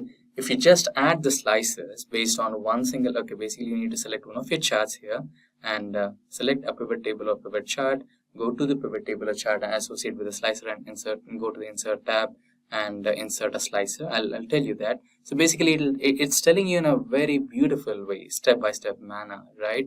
And even after adding the slicer, it is telling you to connect all the basically all the charts or all the dashboards and charts you created in this particular tutorial, and connect all those charts to that particular slicer using the report connections option, and you can get the interactivity, right? So in a very beautiful manner, it has explained you. Let's try the way it has explained to us. Go to the dashboard, select any one of it, and go to the insert option. And here you have the slicer, right? So now you have all the slices over here. So basically we wanted what type of slices. So I have created a month-on-month chart. So I'll go with order date slicer, which is here. Then I have created segment-wise sales, so I want segment slicer, country-wise slicer, category and subcategory-wise slicers, region-wise, so region slicer, and do I have anything else? Let's scroll down. That's the last one. So where is the shipment here? Yeah, ship mode. Country, region, category, subcategory, segment, order dates, and ship mode. So I will have multiple slices in one go, right? Now you have to arrange your slices in such a way that they are interactive and they look like they are sorted in one place. So let me do that quickly. We have some space left here in the bottom place of the dashboard. You can also keep your slices there. So what basically ChatGPT meant was, if you try to use the slices here, it will, the changes will reflect only in one of the pivot charts, not on all the pivot charts. So to get that interactivity, to get that connectivity between all the charts, you need to do a small setting which is called as report connections. So select one of the slices over here, right click, and here you have something called report connections. So when you report connections, you have all the pivot charts and pivot tables that you just created. You can just select all those pivot tables that you created and press on OK, so that all these pivot tables are connected to that particular slicer. You can just expand this and check if all the pivot tables are selected. Press OK. Do the same for all the slicers. I'll quickly do that.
So there you go. We have interconnected all the charts. Now let's say I want to find out the sales that happened in the latest year.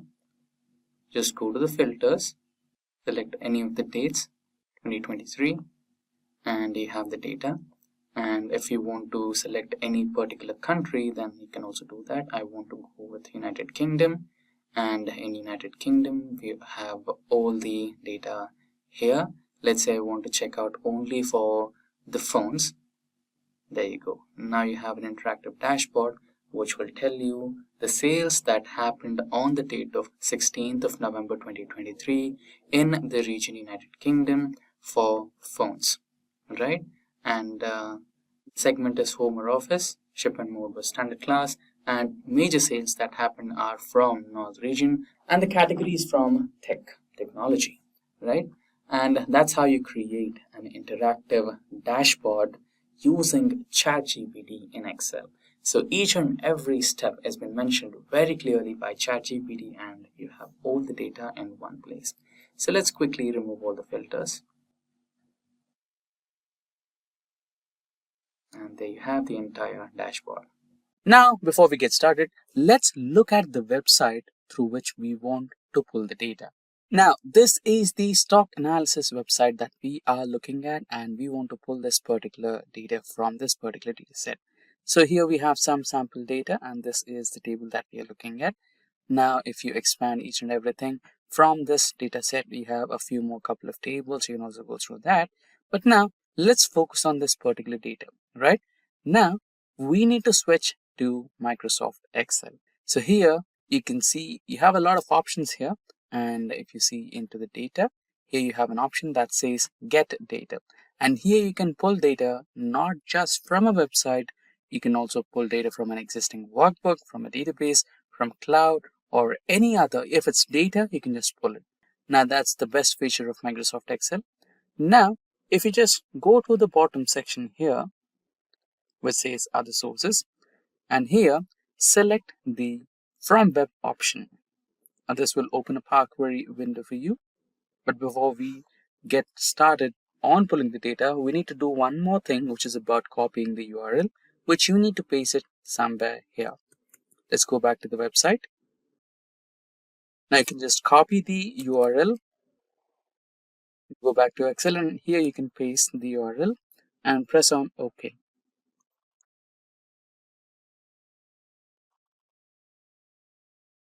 Now here you go. You have established a successful connection with the particular website. Now here you have a couple of tables in that particular website. Now just click on those tables and you can see the sample preview of the data you're looking at. Table 0, Table 1, Table 2, etc.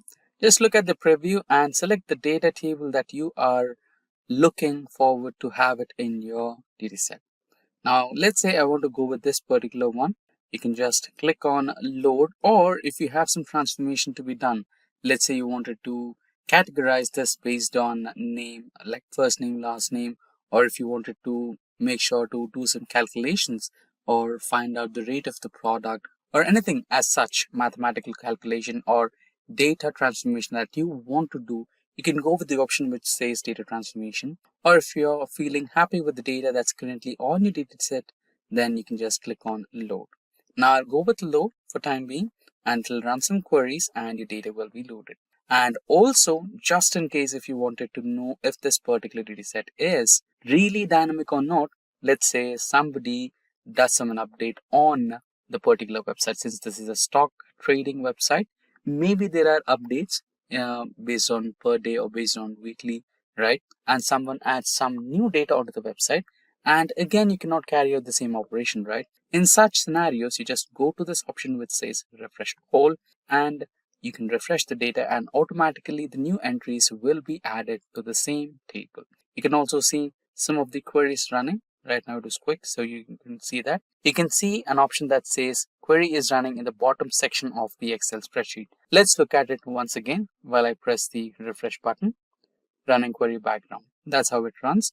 And you have the updated data table on your Excel spreadsheet. Today I am here to show you how you can start earning extra money with Excel even alongside your 9 to 5 job. With just an hour a day, you can create a steady second income. Stay tuned as I walk you through a step-by-step guide to turning your Excel skills into a profitable side hustle. Imagine turning your Excel skills into a steady source of extra income. In today's world, where costs are always going up, having a second income is not just nice, it's a smart move. With just your Excel knowledge, you could earn up to 30,000 or more every month, helping you manage expenses and chase your dreams. You don't need to be a pro to start.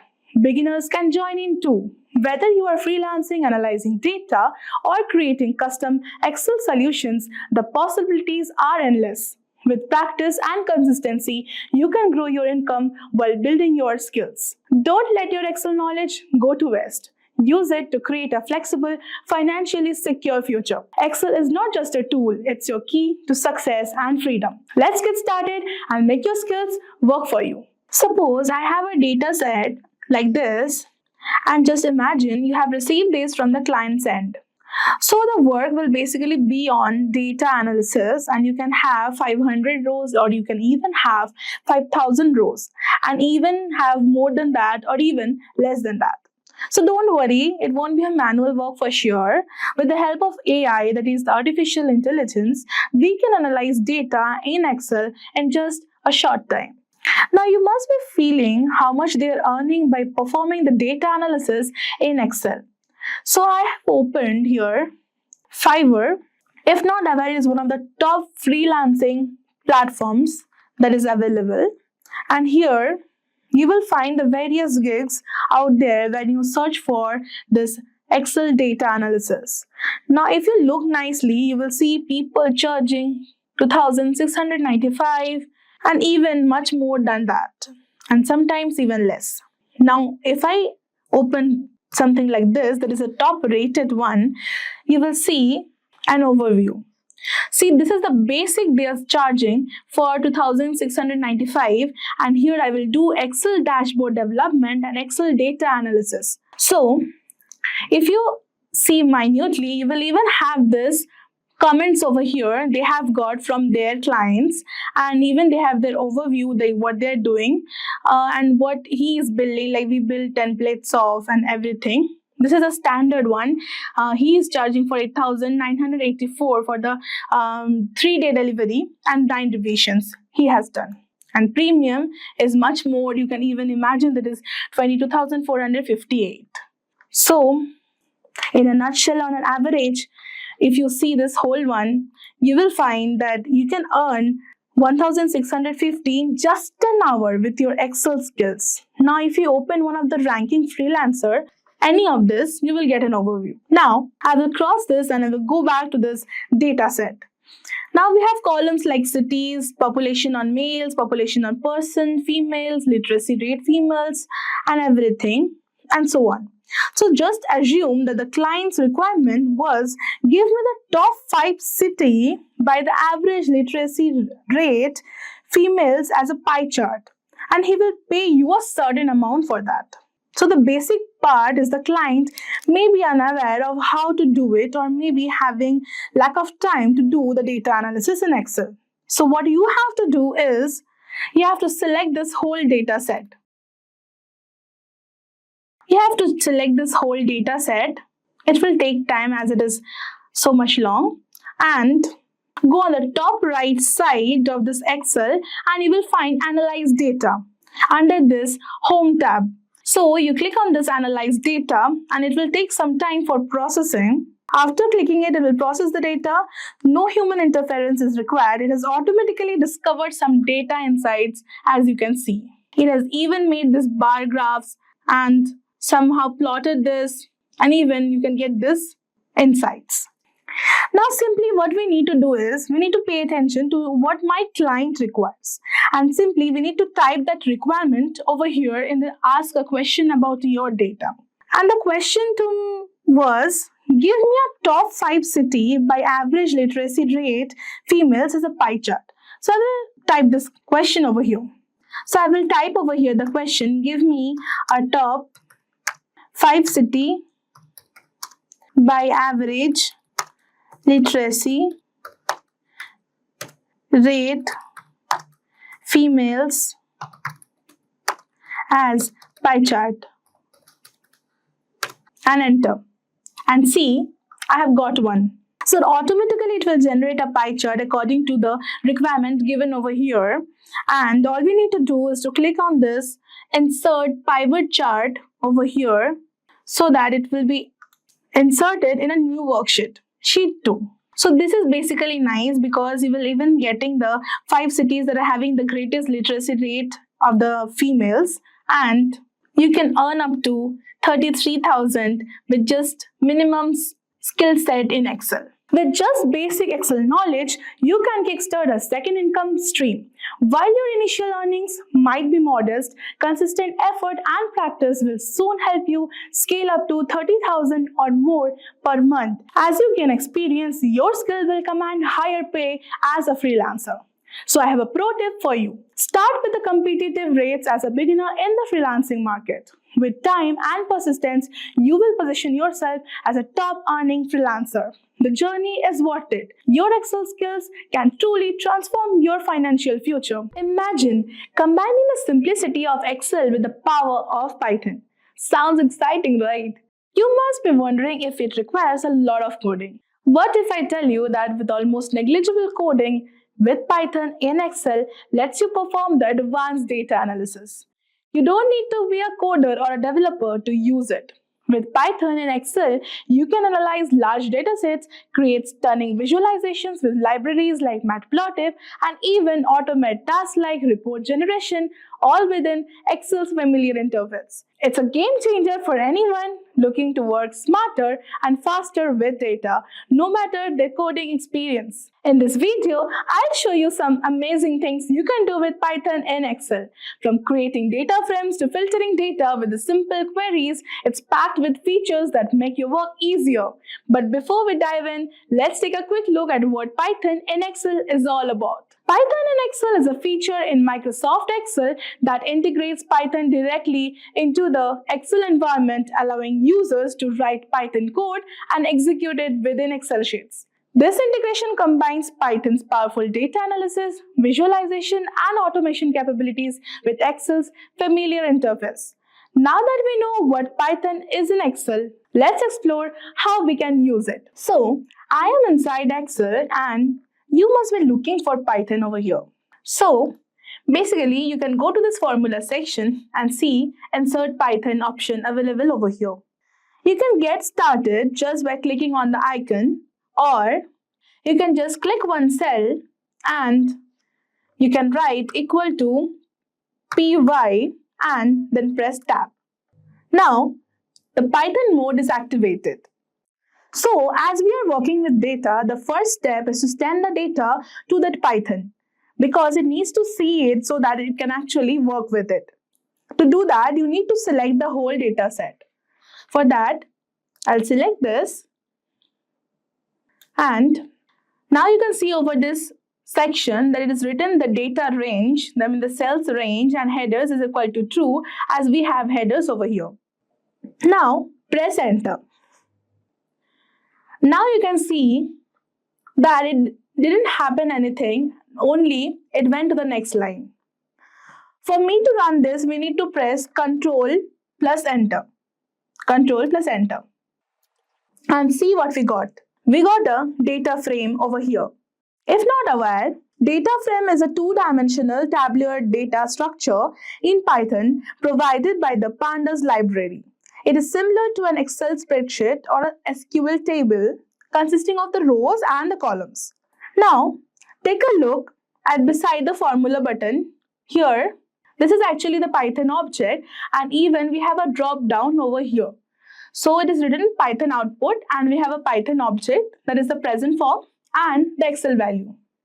Now I can switch to this Excel value and will get my whole data available over here. This is basically dates.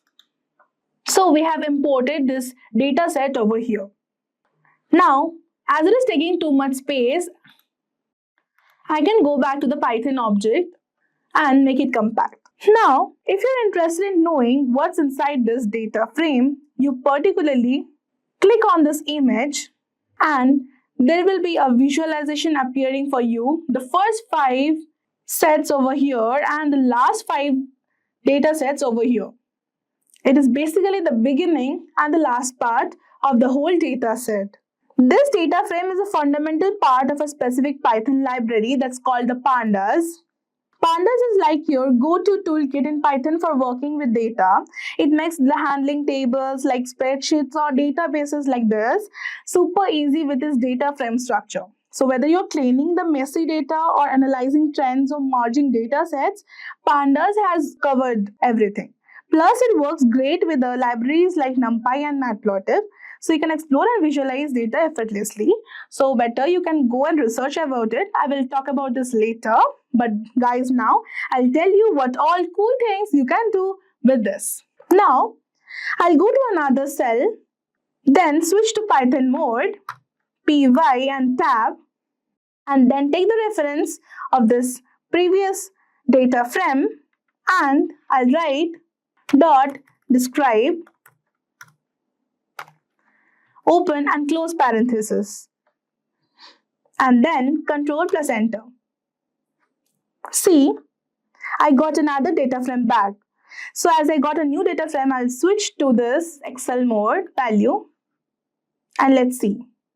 It's a date. So we have some information. So the total count of quantity we have is 20. The mean is 23.7 and the sales mean is also 1687.6. Minimum is this and everything we have got.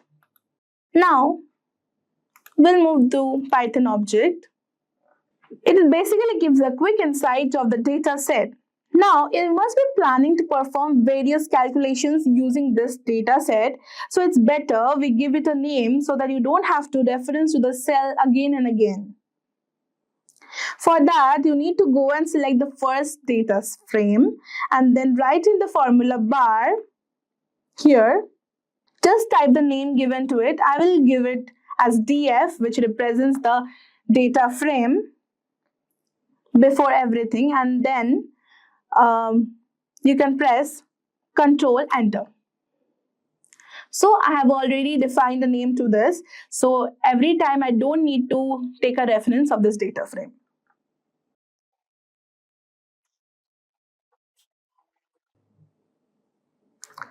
Now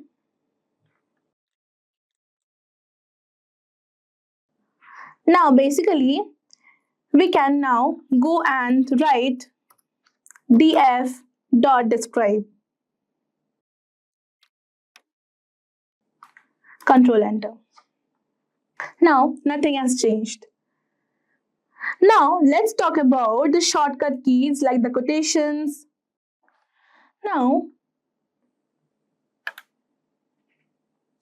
suppose if I go to this Excel value and I want my product details over here, so for that I would go here,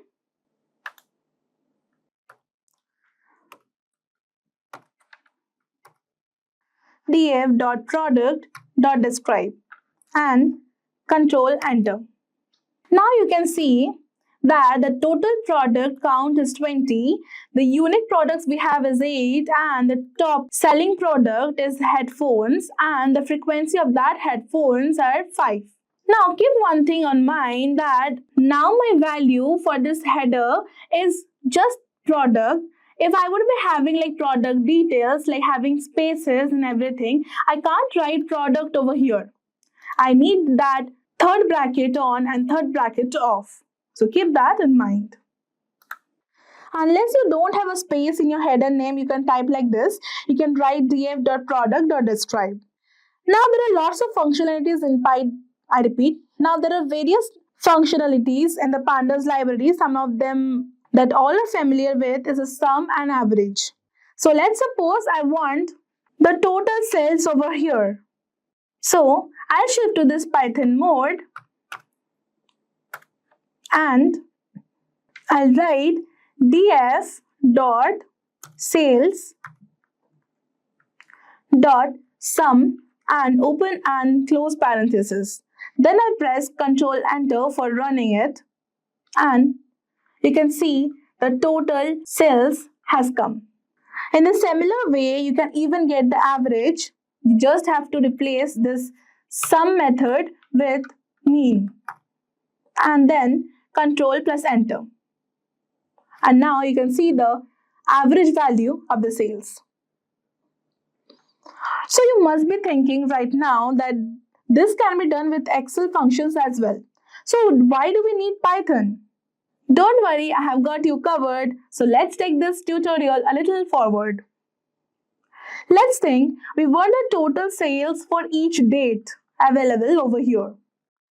Then for this I'll switch to a different cell and I will activate this Python mode and then type df, that is this data frame initially we have, dot group by, this is a function in Excel, then open parenthesis and we'll write date, then close parenthesis, dot sales dot sum, just like the previous one we made. And then control plus enter, and I want an Excel view of this whole series. So let's see. This may be loading and you can see the date over here and the corresponding sales. It works so wonderfully that you can do data filtering and data analysis in just a few seconds. So now I want everything on a monthly basis. So for that I'll get inside this group by and I'll write pd dot grouper, first bracket on, and we'll write key equal to date, comma, frequency equal to m, and close parenthesis and control enter. So it has basically given C for February, for March, for April, May, and in this way you can get the whole monthly wise sales. Now I want to give this a name as chart. Type as, and I will press enter. Now I will write chart dot plot x equal to date, comma, y equal to sales, comma, kind equal to line, and I will close this parenthesis. Now press Ctrl Enter and you will get a very little chart over here. Have to wait for some time and you can see a great thing, very interesting one over here. Now I'll show something more cooler than this. So I'll select one cell over here. Now I will select something over here equal to Python and tab, and then I'm using pd.melt, start the first parenthesis, df, that is the first data frame, comma, id, verse, that is equal to date, comma, product, close the third bracket, then comma, value, verse, equal to, third bracket open, quantity, comma, sales, and control enter. And we'll see something amazing. We'll go to this Excel view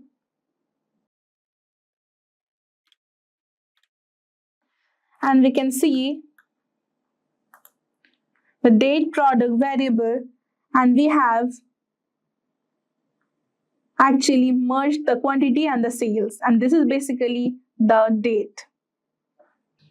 So with this you can do very amazing things in Excel using Python. So there are much more than this.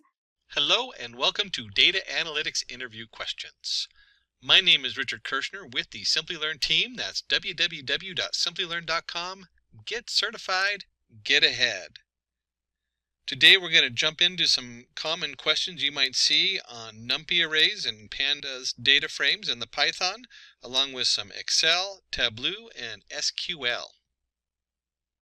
Let's start with our first question. What is the difference between data mining and data profiling? It's real important to note that data mining is a process of finding relevant information which has not been found before. It is a way in which raw data is turned into valuable information. You can think of this as anything from the sales stats and from their SQL server all the way to web scraping and Census Bureau information. Where the heck do you mine it from? Where do you get all this data and information? Then we look at data profiling is usually done to assess a data set for its uniqueness, consistency, and logic. It cannot identify incorrect or inaccurate data values. So if somebody has a statistical analysis on one side and they're doing you might the wrong data to then program your data setup. So you got to be aware that when you're talking about data mining, you need to look at the integrity of what you're bringing in, where it's coming from. Data profiling is looking at it and saying, hey, how is this going to work? What's the logic? What's the consistency? Is it related to what I'm working with? Find the term data wrangling and data analytics. Data wrangling is a process of cleaning, structuring, and enriching the raw data into a desired usable format for better decision making. And you can see a nice chart here with our Discover It. We structure the data how we want it. We clean it up, get rid of all those null values. We enrich it, so we might take and reformat some of the settings. Instead of having 5 different terms for height of somebody, in American, English, or whatever, we clean some of that up, and we might do a calculation and bring some of them together. And validate. I was just talking about that in the last one. You need to validate your data. Make sure you have a solid data source. And then, of course, it goes into the analysis. Very important to notice here in data wrangling, 80% of data analytics is usually in this whole part of wrangling the data, getting it to fit correctly. And don't confuse that with data cooking, which is actually when you're going into neural networks, cooking the data so it's all between 0 and 1 values. What are common problems that data analysts encounter during analysis? Handling duplicate and missing values, collecting the meaningful right data the right time, making data secure and dealing with compliance issues, handling data purging and storage problems. Again, we're talking about data wrangling here. 80% of most jobs are in wrangling that data and getting it in the right format and making sure it's good data to use. Number 4, what are the various steps involved in any analytics project? Understand the problem. We might spend 80% doing wrangling, but you better be ready to understand the problem, because if you can't, you're going to spend all your time in the wrong direction. This is probably the most important part of the process. Everything after it falls in, and then you can come back to it. 2, data collection, data cleaning. Number 3, 4, data exploration analysis, and 5, interpret the results. Number 5 is a close second for being the most important. If you can't interpret what you bring to the table to your clients, you're in trouble. So when this question comes up, you probably want to focus on those 2, noting that the rest of it does, 80% of the work is in 2, 3, and 4, while 1 and 5 are the most important parts. Which technical tools have you used for analysis and presentation purposes? Being a data analyst, you are expected to have knowledge of the below tools for analysis and presentation purposes. There's a wide variety out there. SQL Server, MySQL, you have your Excel, your SPSS, which is the IBM platform, Tableau, Python.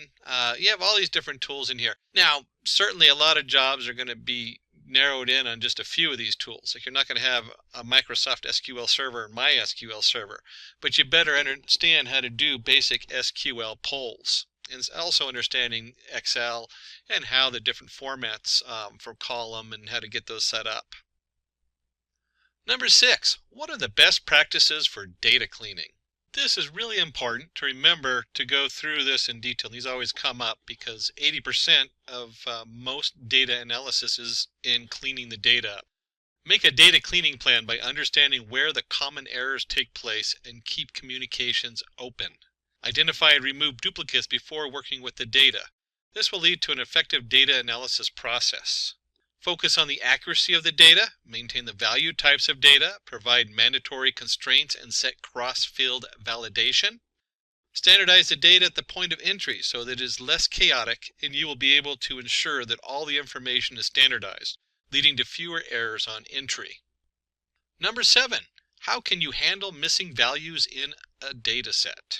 List-wise deletion. In list-wise deletion method, entire record is excluded from analysis if any single value is missing. Sometimes we're talking about records. Remember, this could be a single line in a database. So if you have your SQL comes back and you have 15 different columns, every one of those that has a missing value, you might just drop it just to make it easy because you already have enough data to do the processing. Average imputation. Use the average value of the responses from the other participants to fill in the missing value. This is really useful, and they'll ask you why these are useful, I guarantee it. If you have a whole group of data that's collected and it doesn't have that information in it, at that point you might average it in there. Regression substitution. You can use multiple regression analysis to estimate a missing value. That kind of goes with the average imputation input. Regression model means you're just going to actually generate a prediction as to what you think that value should be for those people based on the ones you do have. Multiple imputation. So when we talk about multiple inputs, it creates plausible values based on the correlations for the missing data, and then average the simulated data sets by incorporating random errors in your predictions. What do you understand by the term normal distribution? And the second you hear the word normal distribution, should be thinking a bell curve like we see here. Normal distribution is a type of continuous probability distribution that is symmetric about the mean, and in the graph, normal distribution will appear as a bell curve. The mean, median, and mode are equal. That's a quick way to know if you have normal distribution, is you can compute mean, median, and mode. All of them are located at the center of the distribution. 68% of the data lies within one standard deviation of the mean. 95% of the data falls within 2 standard deviations of the mean. 99.7% of the data lies within 3 standard deviations of the mean. What is time series analysis? Time series analysis is a statistical method that deals with ordered sequence of values of a variable of equally spaced time intervals. Time series data on a COVID-19 cases. And you can see we're looking at by days, so our space is of days, and each day goes by. If we take and graph it, you can see a time series graph always looks really nice if you have like 2 different, in this case we have the United States going over there. I'd have to look at the other setup in there, but they picked a couple different countries. And it's time sensitive. The next result is based on what the last one was. COVID's an excellent example of this. Anytime you do any word analytics where you're figuring out what someone's saying, what they said before makes a huge difference as to what they're going to say next. Another form of time series analysis. 10. How is joining different from blending in Tableau? So now we're going to jump into the Tableau package. Data joining. Data joining can only be done when the data comes from the same source. Combining 2 tables from the same database or 2 or more worksheets from the same Excel file. All the combined tables or sheets contains common set of dimensions and measures. Data blending. Data blending is used when the data is from 2 or more different sources. Combining the Oracle table with the SQL server, or 2 sheets from Excel, or combining an Excel sheet and Oracle table. In data blending, each data source contains its own set of dimensions and measures. How is overfitting different from underfitting? Always a good one. Overfitting. Probably the biggest danger in data analytics today is overfitting. Model trains from the data too well using the training set. The performance drops significantly over the test set. Happens when the model learns the noise and random fluctuations in the training data set in detail. And again, the performance drops way below what the test set has. The model neither trains the data well nor can generalize to new data. Performs poorly both on train and the test set. Happens when there is less data to build and an accurate model, and also when we try to build a linear model with a nonlinear data. In Microsoft Excel, a numeric value can be treated as a text value if it proceeds with an apostrophe, Definitely not an exclamation. If you're used to programming in Python, you'll look for that hash code and not an amber sign. And we can see here, if you enter the value 10 into a field, but you put the apostrophe in front of it, it will read that as a text, not as a number. What is the difference between count, count A, count blank, and count if in Excel? We can see here when we run in just count, D1 through D23, we get 19. And you'll notice that there is 19 numbers coming down here. And so it doesn't count the cost of each, which is the top bracket. It doesn't count the blank spaces either with the straight count. When you do a count A, you'll get the answer is 20. So now when you do count A, it counts all of them, even the title cost of each. When you do count blank, we'll get 3. Why? There's 3 blank fields. And finally, the count if. If we do count if of E1 to E23 is greater than 10, there's 11 values in there. Basic counting of whatever's in your column, pretty solid on the table there. Explain how VLOOKUP works in Excel. VLOOKUP is used when you need to find things in a table or arrange by row. The syntax has 4 different parts to it. We have our lookup value, that's a value you want to look up. We have our table array, the range where the lookup value is located, column index number, the column number and range that contains the return value, and the range lookup. Specify true if you want an approximate match or false if you want an exact match of the return value.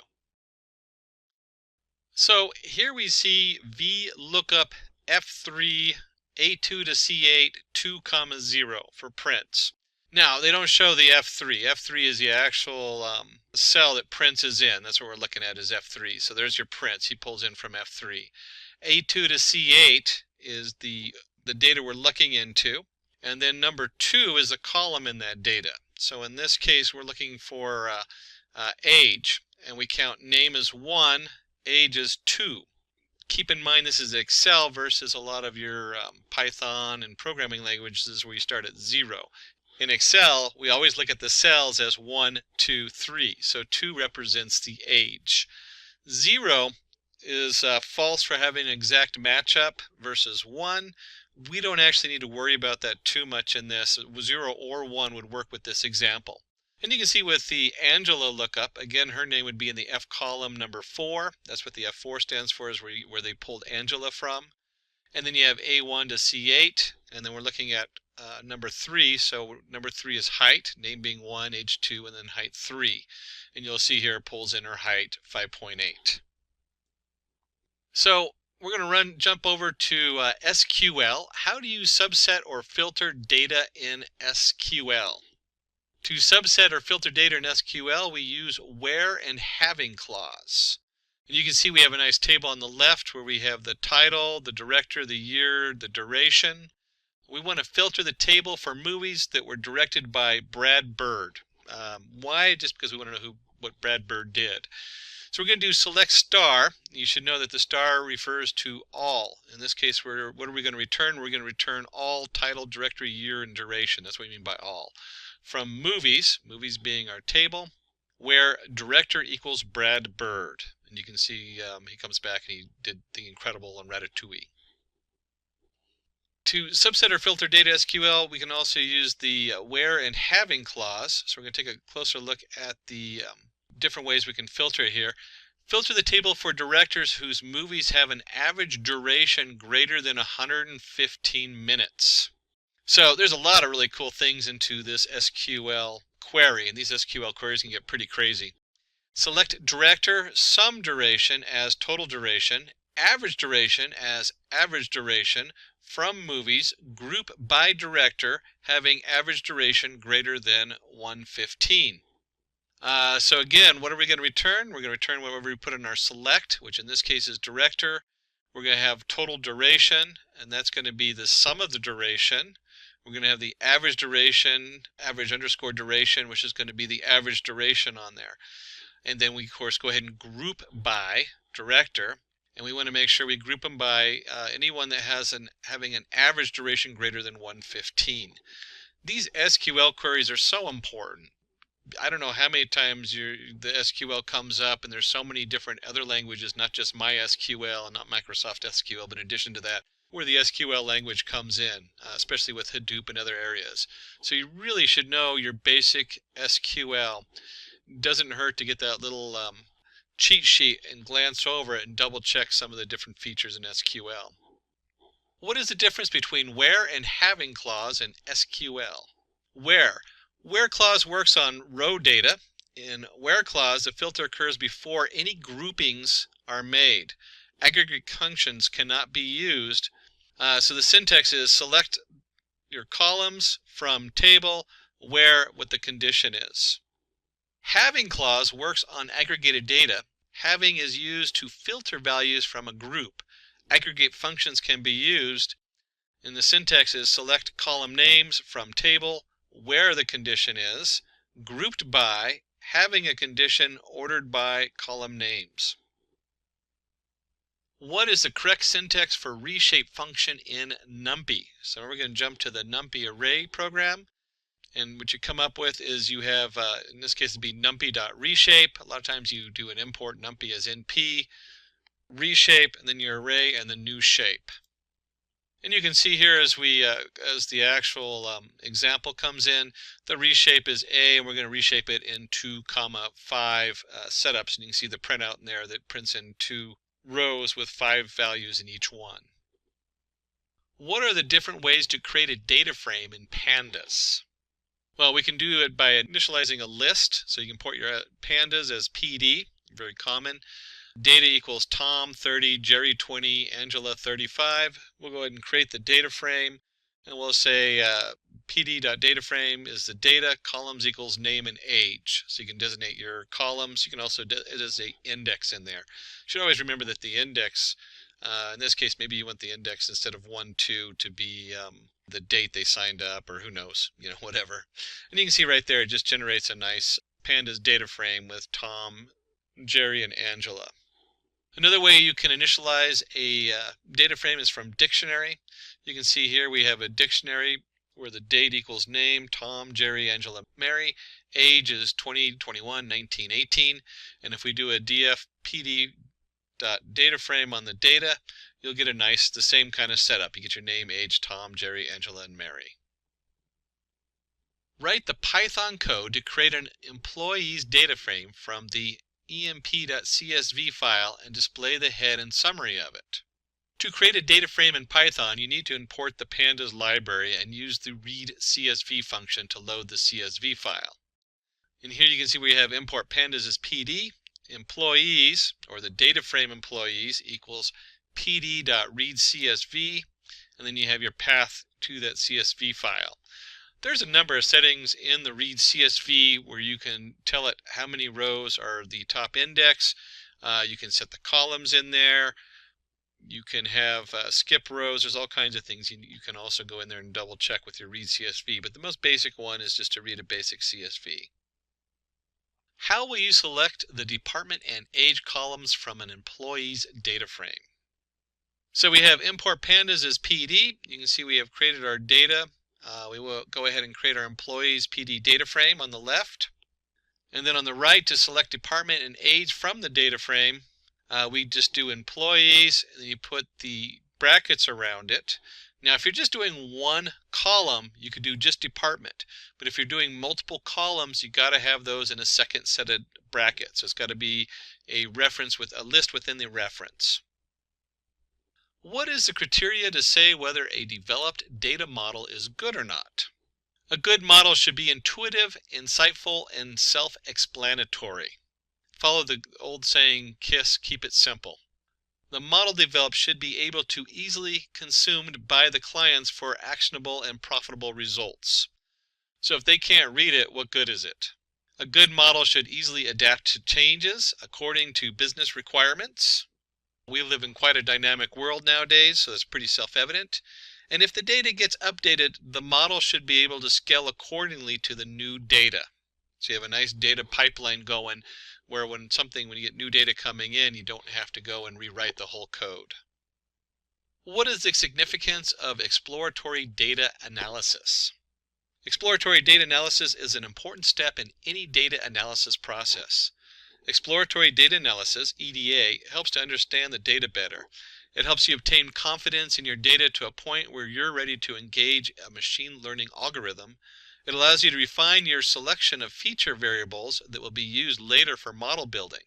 You can discover hidden trends and insights from the data. How do you treat outliers in a data set? An outlier is a data point that is distant from other similar points. They may be due to variability in the measurement or may indicate experimental errors. One, you can drop the outlier records. Pretty straightforward. You can cap your outliers data so it doesn't go past a certain value. You can assign it a new value.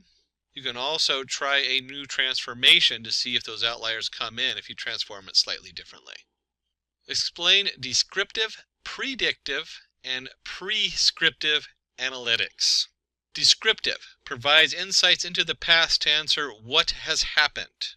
Uses data aggregation and data mining techniques. Examples: an ice cream company can analyze how much ice cream was sold, which flavors were sold, and whether more or less ice cream was sold than before.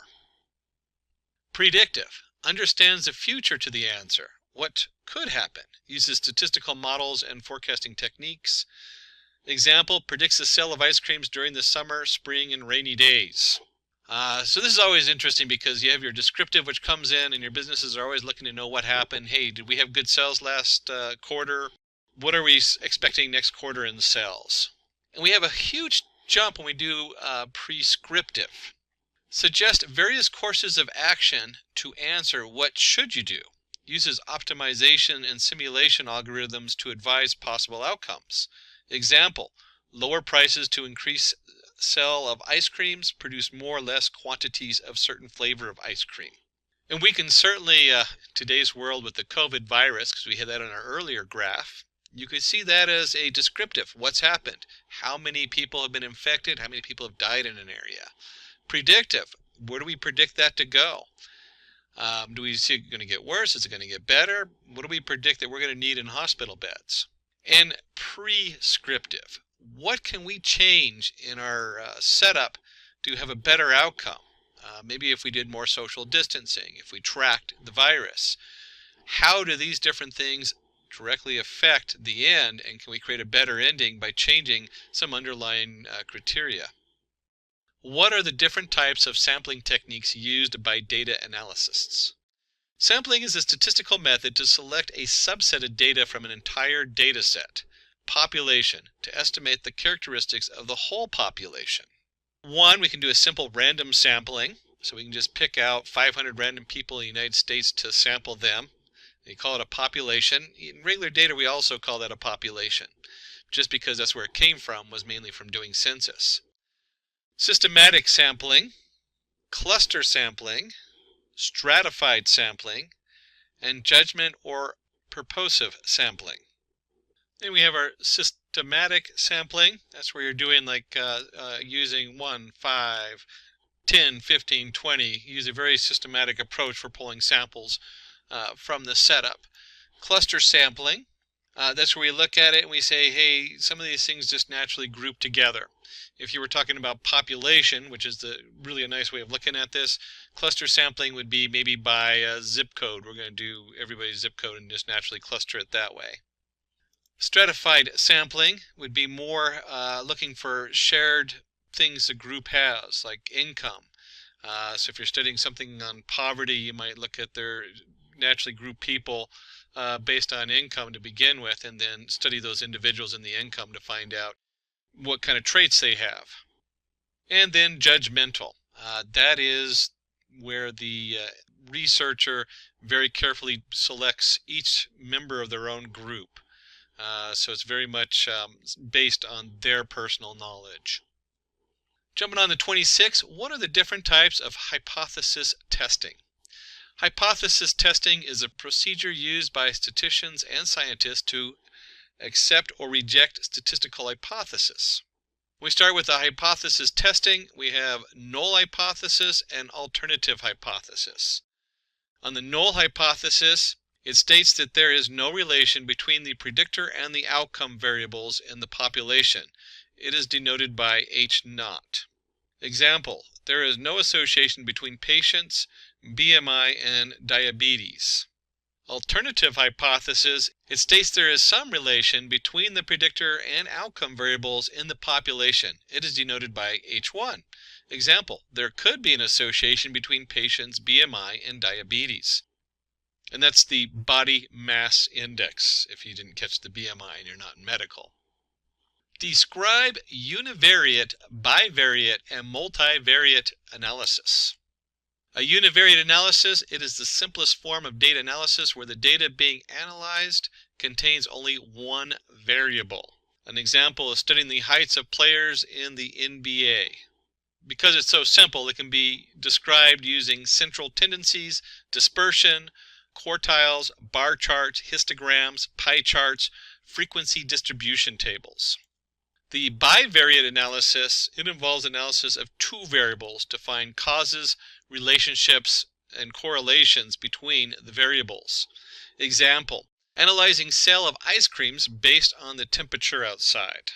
Bivariate analysis can be explained using correlation coefficients, linear regression, logistic regression, scatter plots, and box plots. And multivariate analysis, it involves analysis of three or more variables to understand the relationship of each variable with the other variables. Example, analyzing revenue based on expenditure. So if we have our TV ads, we have our newspaper ads, our social media ads, and our revenue, we can now compare all those together. The multivariate analysis can be performed using multiple regression, factor analysis, classification and regression trees, cluster analysis, principal component analysis, clustering bar chart, dual axis chart. What function would you use to get the current date and time in Excel? In Excel, you can use the today and now function to get the current date and time. And you can see down here with the two examples where just equals today or equals now. Using the SUMIFS function in Excel, find the total quantity sold by sales representatives whose names start with A and the cost of each item they have sold is greater than 10. And you can see here on the left we have our actual table, and then we want to go ahead and SUMIFS. So we want the E2 through E20, B2 through B20 greater than 10. And this basically is just saying, hey, we're going to take everything in the E column and we're going to sum it up, but only those objects where the D column is greater than 10. That's what that means there. Is the below query correct? If not, how will you rectify it? Select customer ID, year, order date as order year from order where order year is greater than or equal to 2016. And hopefully you caught it right there. It's in the devil's in the details. We can't not use the alias name while filtering data using the where clause. So the correct format is all the same except for where it says where the year order date is greater than or equal to 16 versus using the order year, which we assign under the select setup. How are union, intersect, and except used in SQL? The union operator is used to combine the results of two or more select statements. And you can see here we have select star from region 1. We're going to make a union with select star from region 2. And it basically takes both these SQL tables and combines them to form a full new table on there. So that's your union as we bring everything together. When we look at the intersect operator, it returns the common records that are the result of the two or more select statements. So you can see here we select star from region 1, intersect, select star from region 2, and we come up with only those records that are shared, that have the same data in them. And hopefully you jumped ahead to the except. The except operator returns the uncommon records that are the result of two or more select statements. So these are the two records, or the records that are not shared between the two databases.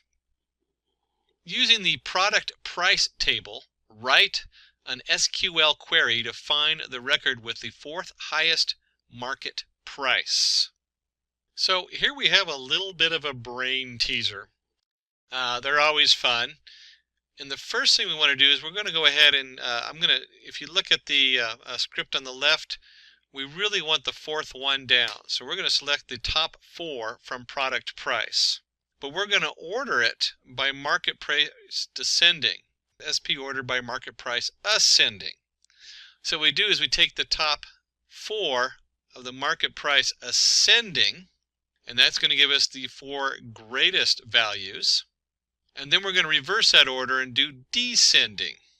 And we're going to take the top one of that, which is going to give us the lowest value, which will be the 4th greatest one in the list. From the product price table, find the total and average market price for each currency where the average market price is greater than 100 and currency is in the INR or the AUD. So INR or AUD, India Rupee or Australia dollar. You can see over here the SQL query. If you had trouble putting this together, you might actually do some of it in reverse. And you can see right here where the average market price is greater than 50. Remember, we use having, not where, at the end because it's part of the group. So group by currency, because we want those 2 currencies. And we want the currency India Rupee, the INR or the AUD. And as you keep going backwards, we're actually going to be selecting the currency, the sum of the market price as total price, and the average market price as average price. So there's our select. It's going to come from the product price, which is just our table over there, and then we have where our currency is in. And like I said, you can put it together however you want, but hopefully you got to the end there. So this question will test your knowledge in Tableau, exploring the different features of Tableau, and creating a suitable graph to solve a business problem. And of course, Tableau is very visual in its use, so it's very hard to test it without actually just getting your hands on. And if you can't visualize some of this and how to do it, then you should go back and refresh yourself. Using the sample superstore dataset, create a view to analyze the sales, profits, and quantities sold across different subcategories of items present under each category. So the first step is to go ahead and load the sample superstore dataset. So make sure you know how to load the sample, the Superstore data set. That's underneath either the Connect button in the upper left or the Tableau icon up there, and be able to pull in the data set. And then once you've done that, you just drag the category and subcategory on rows and salaries onto columns. It will result in a horizontal bar chart. So in this one, we're just going to drag profit onto color and quantity onto label. Sort the sales axes in descending order of sum and sales within each subcategory. And if you're at home doing this, you'll see that chairs under furniture category had the highest sales and profit, while tables had the lowest profit. For office supplies, subcategory binders made the highest profit, even though storage had the highest sales. Under technology category, copiers made the highest profit, though it was the least amount of sales. Let's work to create a dual axis chart in Tableau to present sales and profits across different years using sample superstore dataset. Load the orders sheet from the sample superstore dataset. Drag the order data field from the dimensions onto columns and convert it into continuous month. Drag cells onto rows and profits to the right corner of the view until you see a light green rectangle. One of those things, if you haven't done this hands-on, you don't know what you're doing, you're going to run into a bind because you're going to be just kind of dropping it and wondering what happened. Synchronize the right axes by right-clicking on the profit axis. And then let's finalize it by going under the marks card, change some cells to bar and some profit to line, and adjust the size. And then we have a nice display that we can either print out or save and send off to the shareholders. Let's go ahead and do one more Tableau. Design a view in Tableau to show state-wise sales and profits using the sample superstore dataset. In here, you go ahead and drag the country field onto the view section and expand it to see the states. Drag the states field onto size and profit onto color. Increase the size of the bubbles, add a border and a halo color. States like Washington, California, and New York have the highest sales and profits, while Texas, Pennsylvania, and Ohio have a good amount of sales but the least amount of profits. We'll go ahead and skip back to Python NumPy. Suppose there is an array number equals NP, or NumPy if you're using NumPy, depending on how you set it up, dot array, and we just have 1 to 9 broken up into 3 groups. Extract the value 8 using 2D indexing. So you can see on the left we have our import NumPy as NP, number equals our NP array. If we print the number, we have 1, 2, 3, 4, 5, 6, 7, 8, 9. Since the value 8 is present in the second row and first column, we use the same index position and pass it to the array. And you just have number 2, 1, and you get 8. And remember, we're in Python, so you start at 0, not 1 like you do in Excel. Always gets me if I'm working between Excel and Python, where I just kind of flip, and usually it's the Excel that messes up because I do a lot more programming. Suppose there's an array that has values 0, 1, all the way up to 9.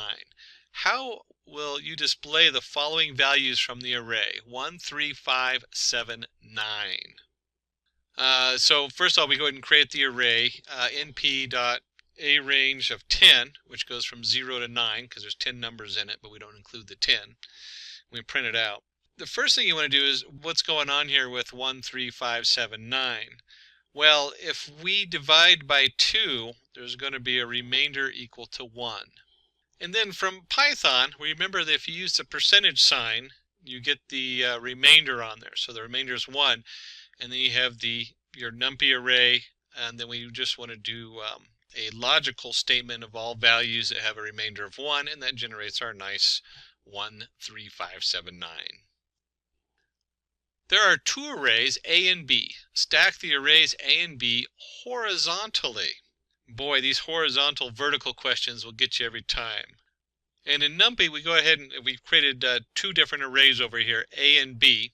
The first one is your concatenate, np.concatenate A and B on axes equal 1. That is the same as hstack. And in the back end, they're still identical. They run the same. That's all hstack is, a concatenate axes equals 1. How can you add a column to a pandas data frame?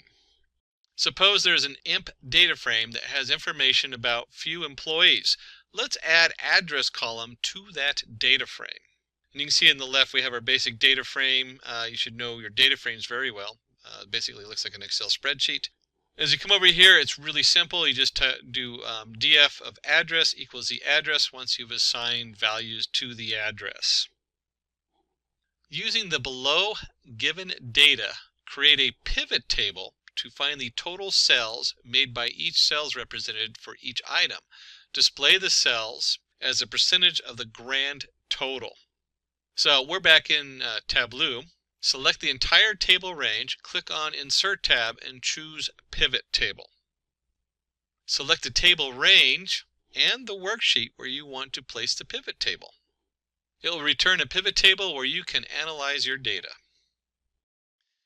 Drag the cell total on the values in sales rep and item onto row labels. It will give the sum of the cells made by each representative for each item they have sold. And finally, right-click on Sum of Cell Total and expand Show Values as to select Percentage of Grand Total.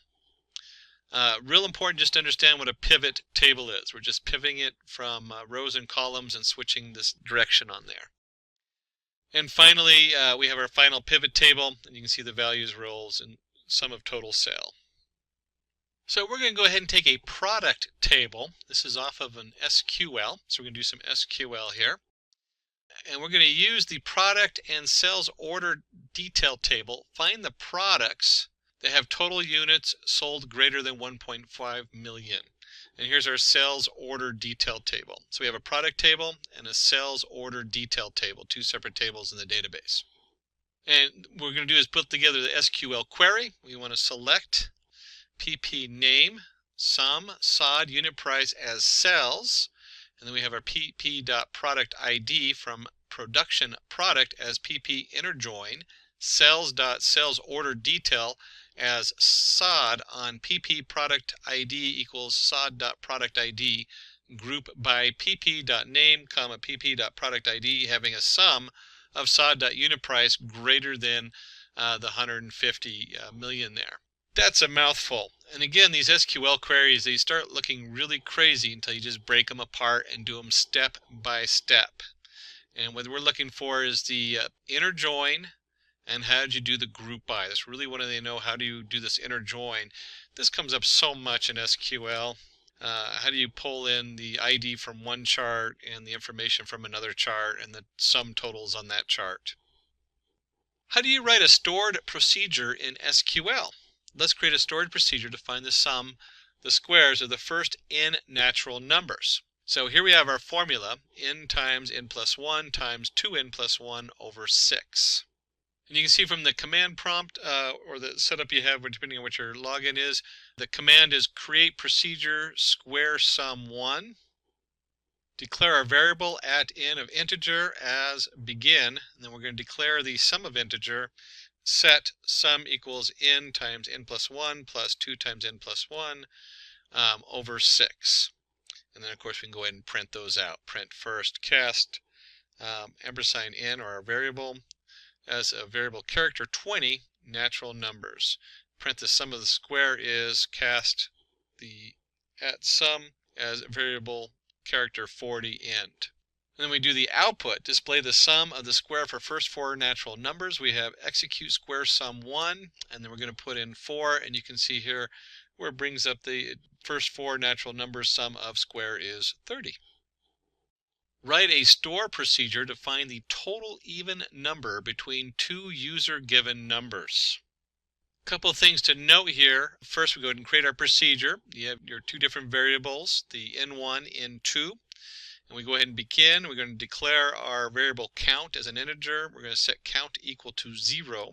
And then we have while n is less than n2. We're going to begin. And if n1 remainder 2 equals 0, so we're going to divide it by 2, even number, begin. We're going to set the count equal to count plus 1. We're going to print even number plus cast n as a variable character 10 for printing. Count is plus cast variable count as variable character 10 end. Else print odd number plus cast variable number 1 as variable character 10. And then we go ahead and set the increment our variable 1 up 1. So it'll go from n1 all the way to n2. And it'll print the total number of even numbers. And you can see here we went ahead and executed it. We're going to count the even numbers between 30 and 45. And you can just see it goes all the way down to 8. What is the difference between tree maps and heat maps in Tableau? Now, if you've worked in Python and other programmings, you should automatically know what a heat map is.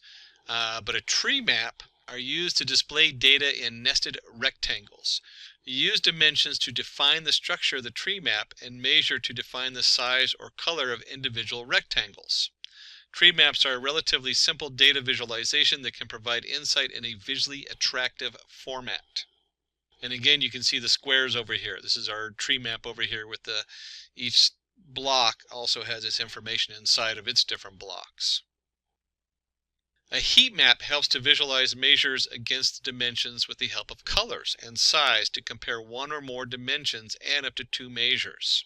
The layout is similar to a text table with variations in values encoded as colors. In heat map, you can quickly see a wide array of information.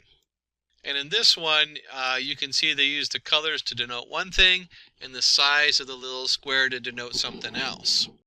A lot of times you can even graph this into a 3-dimensional graph with other data so it pops out. But again, a heat map is the color and the size. Using the sample superstored dataset, display the top 5 and bottom 5 customers based on their profit. So you start by dragging the customer name field onto rows and profit on columns.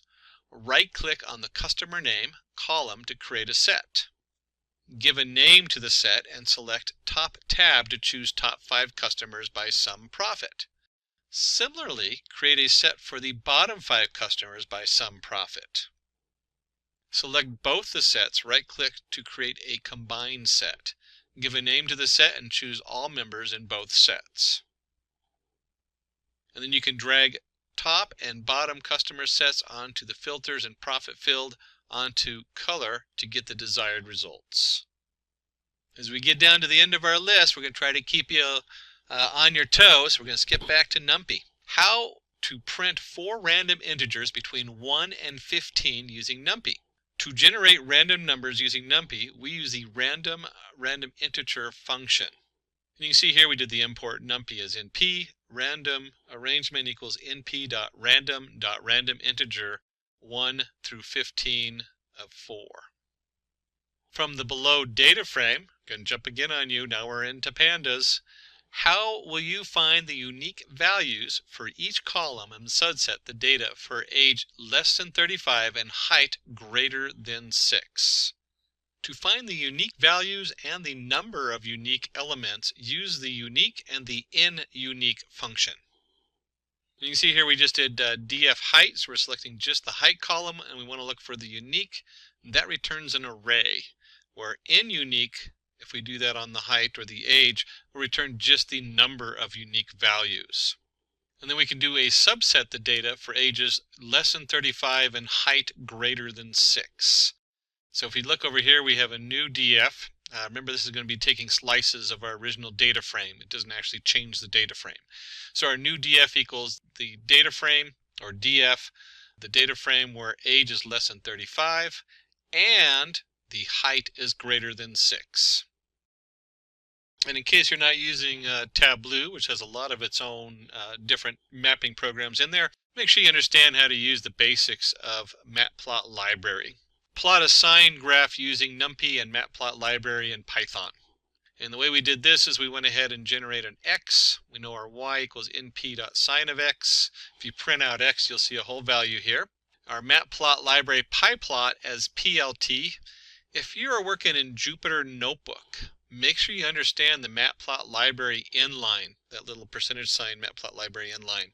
That prints it on the page in the Jupyter Notebook. The newer version of Jupyter Notebook or Jupyter Labs automatically does that for you, but I usually put it in there just in case I end up on an older version. If you print y, you can see here we have our different y values and our different x values. You simply put in plt.plot xy and do a plot show. And before we go, let's get one more in. We're going to do a pandas using the below pandas data frame. Find the company with the highest average sales, derive the summary statistics for this sales column, and transpose these statistics. That's a mouthful, and just like any of these computer problems, break it apart. So first of all, we're looking for the highest average sales. So group the company column and use the mean function to find the average sales. And you can see here by company equals df.groupBy company. Once we've done that, using the describe function, we can now go ahead and look at the summary of statistics on here. Use the describe function to find the summary. So by company, there's our groups. We're just going to describe them. And you could actually bundle those together if you wanted and just do them all in one line. So here we go, by company.describe. You can see we have a nice breakout. Always good to remember. Whether you're using any of the packages, whether it's Tableau or Pandas in Python, or even R or some other package, being able to quick look and describe your data is very important. And then we can go ahead and just do a basic apply a transpose function over the describe method to transpose the statistics. All we've done here is flip the index with the column names, but if you're following the numbers, a lot of times it's easier to follow across one line, or maybe you want to average out the count, or it's all kinds of different reasons to do that. If you are new to Excel or looking to improve your skills, learning these functions can really help. Excel isn't just making spreadsheets, it's a powerful tool for analyzing data and managing projects. In this guide, we will cover some basic but important Excel functions like sum, average, if, count, and SUMIF. You'll see how these functions do and learn, and how to use them with practical examples. This knowledge will help you with daily tasks and make you more confident in using Excel. So let's explore these functions together and see how they can make handling data easier and more efficient. Let's get going and make the most of your data with Excel. Why learn basic Excel functions and formulas? Functions and formulas are crucial for mastering Excel. By learning even a few essential ones, you can outpace many around you. They are fundamental for daily Excel tasks. To deepen your knowledge or explore advanced functions, consider exploring a comprehensive database of all existing Excel functions. Microsoft consistently updates Excel, introducing new functions like XLOOKUP in Microsoft 365, enhancing your data management capabilities. So now let's move on to the demo part. Okay, so first we will understand the sum function in Excel. As we know, the sum function in Excel is used to add up the numbers. It provides a quick way to calculate the total of several values, whether they are typed into a function directly included within a range of cells. So these are the cells. So you just have to type the numbers in this cell and give the function over here, and it will give you the desired result. Let's check how. So first we will understand the sum function. I'll just write it over here. So the first step is like open your Excel file in your computer and select any column or row. So like here I'm selecting the column. For instance, you might just put them in cells A1 till A5. So in the A1 part I've mentioned sum for your understanding. So we'll start with A2. We'll type all the values over here. So just type any values like I'm typing 40, then we have 78, then 35, and then we have 67. From A2 till A5, we have typed the values, and using the formula in the formula bar, it will add all the numbers from cell A2 till A5, and it will display in this particular cell. So just select the cell where you want your answer to be shown and just insert the formula over here. The formula for sum function is equal to sum A1 till A5. So we just go back to this bar and just select this particular cell, and here in this bar just type the formula A1 till A5, but then here we have A2, so we're just gonna change it to A2 till A5. All right, and just press enter. So here you get the value 220, which is the sum of all the values which we have mentioned over here. So it was pretty simple, right? Now let us understand the if function in Excel. Okay. So the if function in Excel is used to perform logical tests and return values based on the results of these tests. This function checks whether a condition is true or false and then returns one value for a true result and another for a false result. It is extremely useful for decision-making process within your dataset. Let us now understand what are the steps to use this if function. So just input your data and put any numeric values in the cells from B2 till B5, okay? So 56, 90, 36, 23, and here I want my result to be shown. So I'll just insert the formula here in the function bar. So, okay, just check out the formula for if function, which is equal to if A1 if greater than 800, above 300, 300 or below. So let's see how it works. We're just gonna enter the formula. Okay, so this will tell Excel to check if the value of B2 is greater than 300. If true, it will display above 300, and if false, it will display 300 or below. Let's check it out. Okay, so there's a mistake. I'm gonna paste the formula here again. So in place of A1, we will mention B2. We'll just type B2 over here. If greater than 300, above 300 or 300 below. Just press enter. So we'll just enter the formula over here, and in place of A1, we will provide B2, all right? So we just type here B2. That's it. And we just press enter. So you can see the result has come to 300 or below because the value is less than 300. And you can also drag and fill handle from B1 down to B5 and apply the same logic in other columns as well, and it will give you the same result. Let us now understand the next function, which is the average function in Excel. The average function. And okay, so what is this average function used for? Basically, the average function in Excel, it will calculate the mean or average of numbers provided to it. This function is particularly useful for quickly finding the central values in a set of data, which can be helpful in various statistical analysis. Let us now understand the steps to use the average function. So the first step is like you just click on the cell wherever you want your value to appear. All right, so just provide any values. Suppose let's provide some bigger values, like bigger numbers, like 430. Here we type 278. Then we have 98. Then we have 79.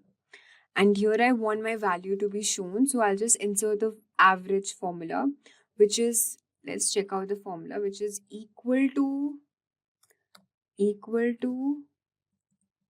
average. What is the column we have chosen? From C2.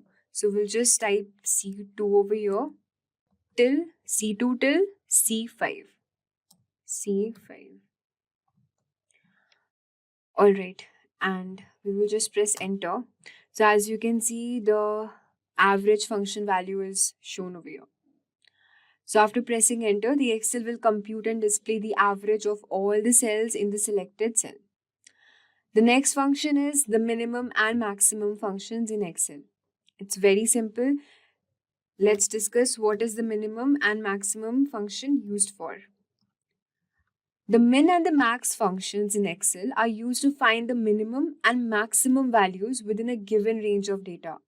These functions are useful for quickly identifying the smallest and largest numbers in a data set, helping you to analyze different ranges efficiently. So let us now understand what are the steps to use this formula. It's very simple. Just type any values over here, 500. Next we have 389. Then we have 200, 190, 198. And here I want my value to be shown, the minimum value. So in the function bar, I'll just type the function, which is equal to min. And in the bracket, you just mention the column, which is starting from D2, right? So D2 till D5. So just type the formula over here. And after pressing enter, you can see the minimum value shown over here is 198.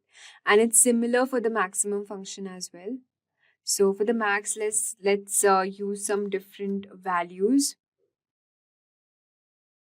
And I want my function to be shown here. So same, you have to use the same formula. Just type in place of max, in place of minimum, we are using the max function. So just type max and then the column name, which is from, I think, yeah, E. So just type, so in place of, we will just write E. Okay, sorry. We just type E2 till, I think it's still E5, right? E5. That's it. And just press enter. So you can see the maximum value shown over here. That is 800. So it's very simple. The Excel will display the largest and the minimum value using min and max functions. The next is to understand the trim function in Excel. Let us now understand the trim function in Excel. So basically, this trim function in Excel is used to remove all the extra spaces from text except for a single space between words. This function is specially used for cleaning up the data that comes from other sources of data that has been entered inconsistently. Let us now understand the steps to use this trim functions. It is same as we have seen for all these functions. The only difference is that this trim function will exclude the spaces. So assume your text data with some extra spaces in cells. Suppose over here I type any sentence, any text, okay, like hello, and then I provide some extra space, everyone. And suppose I want my value to be inserted over here to remove all the extra space, or if you want some bigger text, you can do that. But let us now check how this trim functions work for this text. Just click on the cell where you want your clean text to appear, that is F6. And using the function over here, just write equal to trim, and then in place of, you just have to mention over here, which is F2, which is F2. Just press enter. Now you can see that I've provided some extra spaces over here, but here using the trim function, it will remove all the extra space and just make it in a clean manner. So you can also drag the fill handle from B1, like from this F2 down to G2 and all of that, and then you can use the trim function in other column as well to clean up the text. The second function is the concatenate function. So let's discuss the concatenate function over here. Okay. So this concatenate function in Excel is used to join two or more text strings into one string. It helps in combining data from different cells, which can be useful for creating full names from first and last names, combining addresses, or any situation where text needs to be merged. So let us now look the steps how to use this concatenate function. So just assume that you have written your name. Suppose I've written Andrew in this column H2, and here I have written Garfield. Now what if I want to combine Andrew Garfield together? So just by using this concatenate function, I can make it happen. Alright, so if I want my result to be shown in this particular cell, I'll just click on this, and then in the function bar, I'll just enter the formula, which is equal to concatenate, and then I have to mention the cell name, which is H. This is H2, right? H2 till, and this one is I2. So I'll just mention the, yeah, and here after mentioning, okay, I have to provide some space over here. So I'll just put comma and then some space, then comma, and then here I'll just I2. Alright, and here I'll just press enter. So you can see in this particular row, Andrew Garfield, both name has been combined, concatenated together into a single name. So this is how we use the concatenate function. And the next function we have is the count function in Excel. Let us now understand how to use this count function. Okay, the count function in Excel is used to specifically count the number of cells that contain numbers in a range. It's a crucial function for quickly assessing the numbers density in a dataset, especially when dealing with mixed data types. We'll just assume that you have added transaction counts in column J, starting from column J2 till J5. So the transaction counts are as follows: 7, 89, 90, 100 till J5. And then click on the cell where you want your count to appear, say J6. And then you just go to the formula bar and just enter the formula over there, which is equal to count bracket. This should be J2 till J5.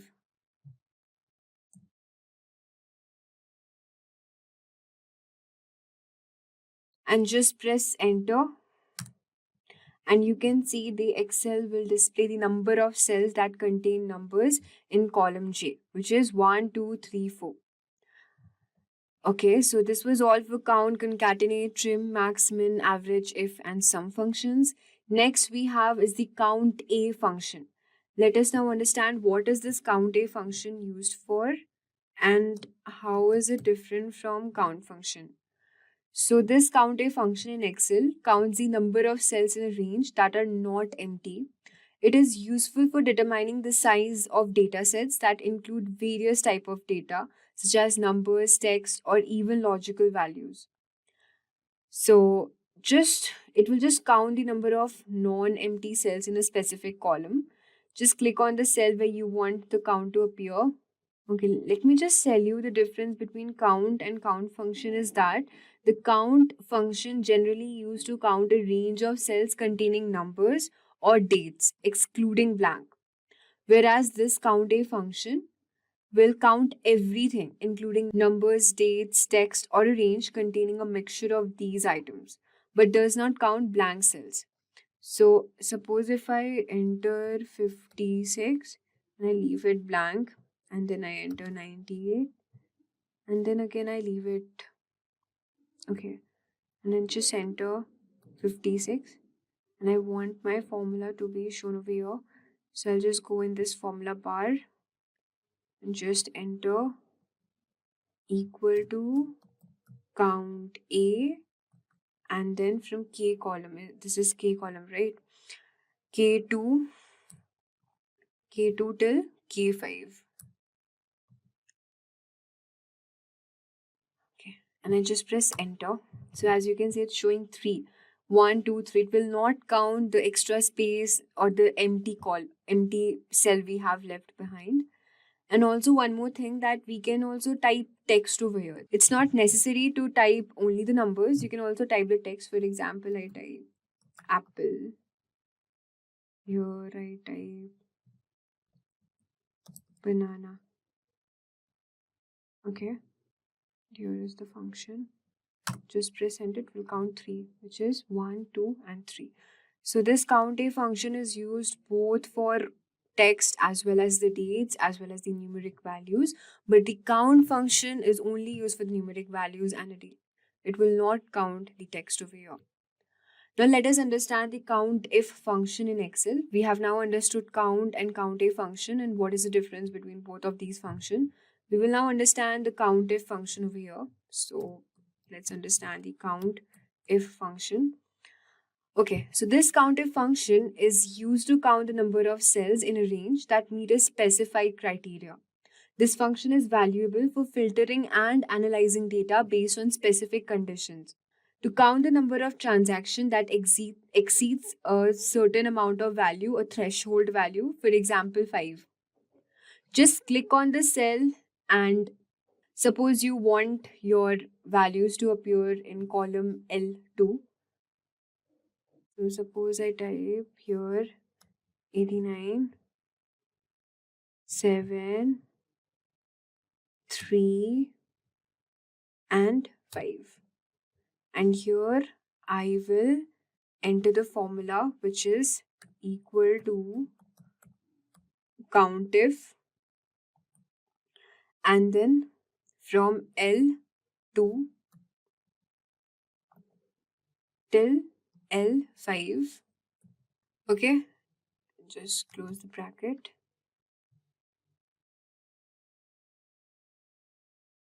And here you just also have to input the threshold value. Suppose I take the threshold value as let's say 3 or let's say 5. Okay, let's take it 5. So this is my threshold value greater than 5. So it will display only the numbers which are greater than 5. And I just press enter. So you can see it's showing 2, okay? Because 7 and 89 are the only two values which are greater than 5. So you can see that using any threshold function, even if I could have written over here, let's say 3, So it will show 3 because the numbers greater than 3 are 5, 7, and 89. So this is how countif function works. We will now understand the last function, which is the SUMIF function in Excel. So what is the SUMIF function used for? Basically, the SUMIF function in Excel allows you to add up values in a range based on specified criteria. This function is extremely useful for performing conditional sums, where you can want to show the sum numbers that meet certain condition. So to calculate the sum of transactions where the number is greater than 5, click on the cell where you want your total number to appear. Let's say over here I select which is M6, and you just have to enter the formula. Before that, just write any number values like 7, 5, 3, and 10. And over here, just mention the formula, which is equal to sum if, and the column name is starting from M2 till M5. Value should be greater than 5, comma, this is M2, right? M2 till M5. That's it. And we'll just press enter. So it's showing 17. So based on this formula bar, the formula will check the values from M2 till M5, and if the number is greater than 5 and sum only those number.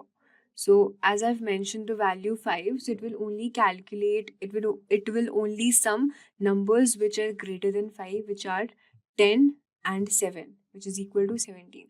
So this is how the SUMIF function is used.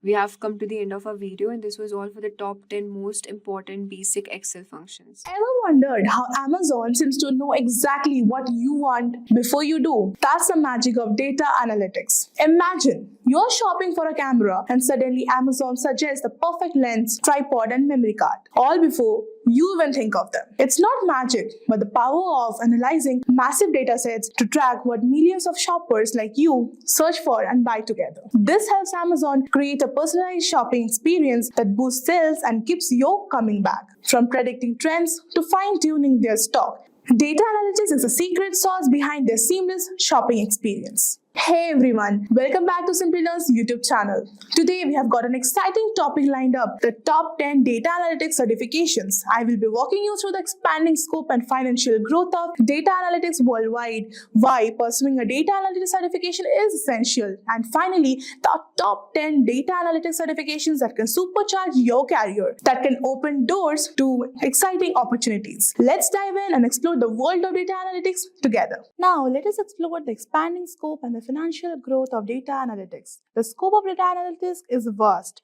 promising financial growth and rising salaries for data analytics scientists and engineers. As industries digitalize, demand surges in finance for fraud detection, healthcare for predictive diagnosis, retail for personalized marketing, and manufacturing for predictive maintenance. Innovations like augmented analytics and real-time processing enhance its importance. Companies like Google, Amazon, Microsoft, and IBM consistently hire analytics experts. In India, entry-level salaries range from 4 to 6 lakhs with per annum, with experienced professionals earning 10 to 20 lakhs per annum. In US, entry-level salaries are $60,000 to $80,000, with experienced roles at $100,000 to $150,000 plus. The future promises greater advancements, making data analytics a lucrative field with vast potential.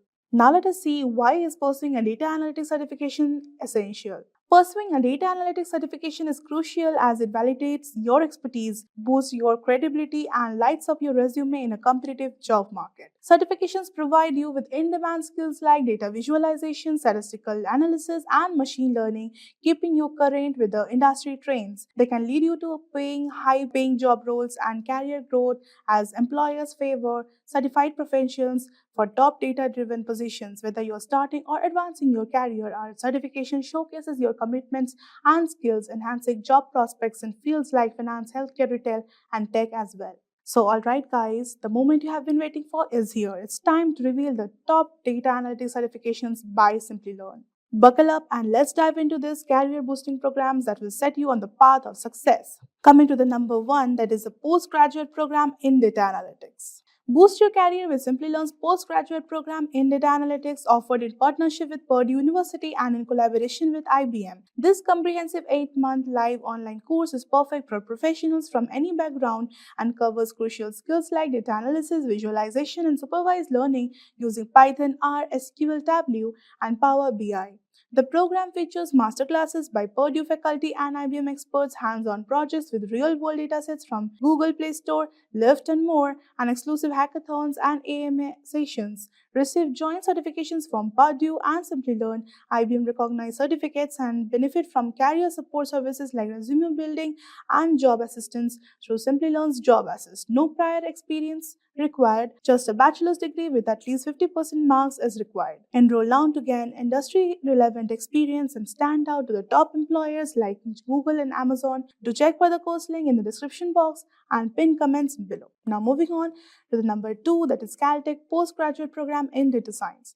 Advance your career with Simplilearn's postgraduate program in data science in collaboration with Caltech, CTME, and IBM. This comprehensive 11-month live online course covers essential skills and tools including Python, machine learning, data visualization, generative AI, prompt engineering, ChatGPT, and more. With masterclasses by Caltech instructors and IBM experts, you will gain hands-on experience to 25 plus industry-relevant projects, capstone projects across 3 domains, and seamless access to integrated labs. Earn a prestigious program completion certificate and up to 14 counting education units from Caltech CTME along with industry-recognized IBM certificates. Enhance your career with job assistance masterclasses and exclusive hackathons with no prior work experience required. This program is suitable for professionals from any background who hold a bachelor's degree. Enroll now to become a data science expert and stand out to top employers. To check for the course link in the description box below and pinned comments. Now moving on to the number 3, that is Professional Certificate Program in Data Analytics and Generative AI. Advance your career with Professional Certificate Program in Data Analytics and Generative AI by Simplilearn in collaboration with E and ICT Academy and IIT Guwahati and IBM. This comprehensive 11-month live online program is designed to equip you with cutting-edge skills in data analytics and generative AI, covering essential tools like SQL, Excel, Python, Tableau, Power BI, and more. Learn from distinguished IIT Guwahati faculty and IBM experts through interactive masterclasses, hands-on projects, and capstone experiences. Gain practical expertise with exposure to GenAI tools such as ChatGPT and Gemini, and earn industry-recognized certifications from IBM along with the executive alumni status from IIT Guwahati. Enhance your professional profile with Simplilearn's Job Assist, resume building, and job placement support to get noticed by the top hiring companies. Enroll now to elevate your career and join a network of industry leaders. Do check for the course link in the description box below and pinned comments. Moving on to the number 4, that is Professional Certificate Course in Data Science. Master Data Science with the Professional Certificate Course in Data Science by Simplilearn in collaboration with E and ICT Academy IIT Kanpur. This comprehensive 11-month live online program equips with essential skills and tools such as Python, Power BI, Tableau, ChatGPT, and more. Benefit from the masterclasses delivered by distinguished IIT Kanpur faculty,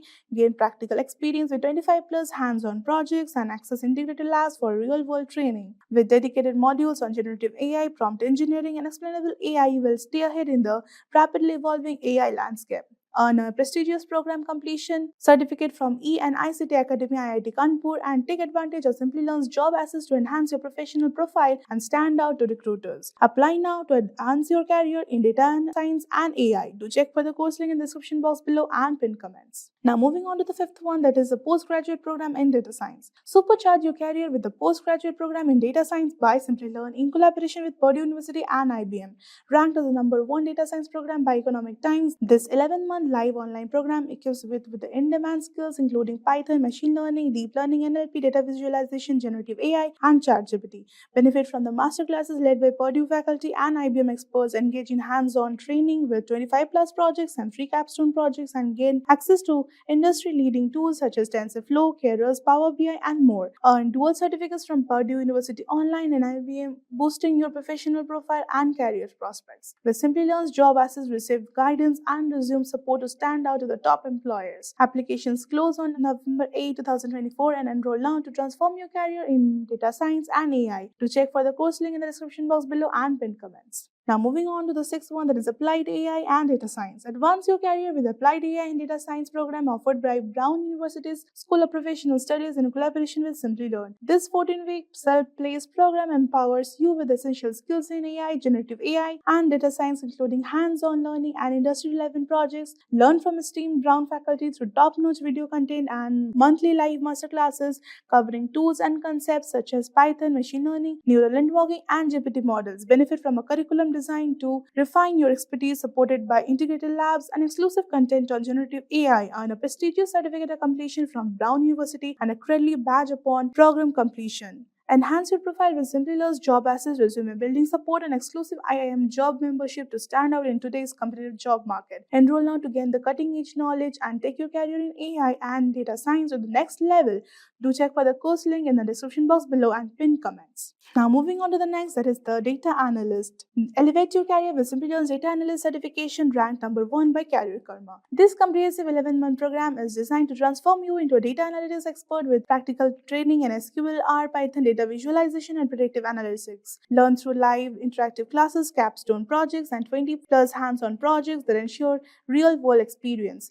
Gain industry-recognized certifications from Simplilearn and IBM Access, exclusive masterclasses and AMA sessions by IBM experts, and receive dedicated job assistance to help you stand out to the top employers like Amazon, Microsoft, and Google. Start your journey to becoming a data analytics professional today with Simplilearn's trusted and robust training program. To check for the course link in the description box below and pin comments. Now moving on to the next one, that is Data Scientist. Advance your career with Simplilearn's industry-leading Data Scientist certification program, ranked number 1 by Career Karma. This 11-month course in collaboration with IBM equips you with the essential data science skills including Python, SQL, machine learning, generative AI, and Tableau. Gain practical real-world experience to 25+ hands-on projects and a capstone project. Benefit from masterclasses by IBM experts, interactive live sessions led by industry professionals, and lifetime access to the self-paced learning content. Simplilearn's Job Assist program further boosts your career prospects, helping you stand out to the top employers like Amazon, Microsoft, and Google. To check for the course link in the description box below and pinned comments. Now moving on to the second last one, that is the Professional Certificate Program in Data Engineering. Launch your data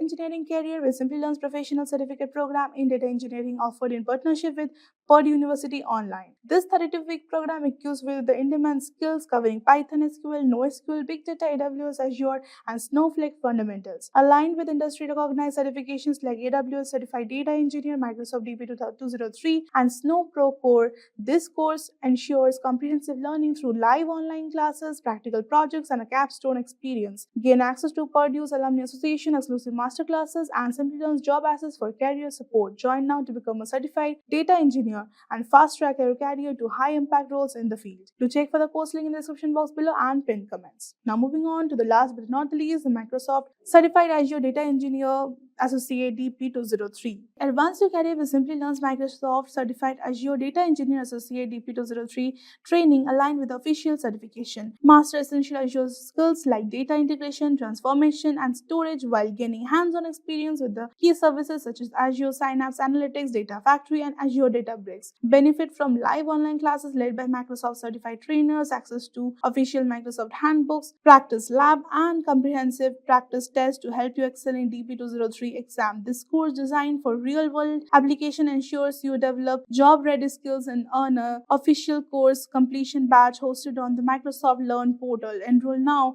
to elevate your data engineering expertise. Do check for the course link in the description box below and pinned comments. So getting a data analytics certification can be a game changer for your growth. However, choosing the right certification is crucial. It's like finding the perfect key to unlock your potential. Select the one that best aligns with your career goals and skill set to maximize your journey in data analytics. So that's a wrap. That's a wrap up on a full course. If you have any doubts or questions, you can ask them in the comment section below. Our team of experts will reply you as soon as possible. Thank you and keep learning with Simplilearn. Staying ahead in your career requires continuous learning and upskilling. Whether you're a student aiming to learn today's top skills or a working professional looking to advance your career, we've got you covered. Explore our impressive catalog of certification programs in cutting-edge domains, including data science, cloud computing, cybersecurity, AI, machine learning, or digital marketing. Designed in collaboration with leading universities and top corporations, and delivered by industry experts. Choose any of our programs and set yourself on the path to career success. Click the link in the description to know more.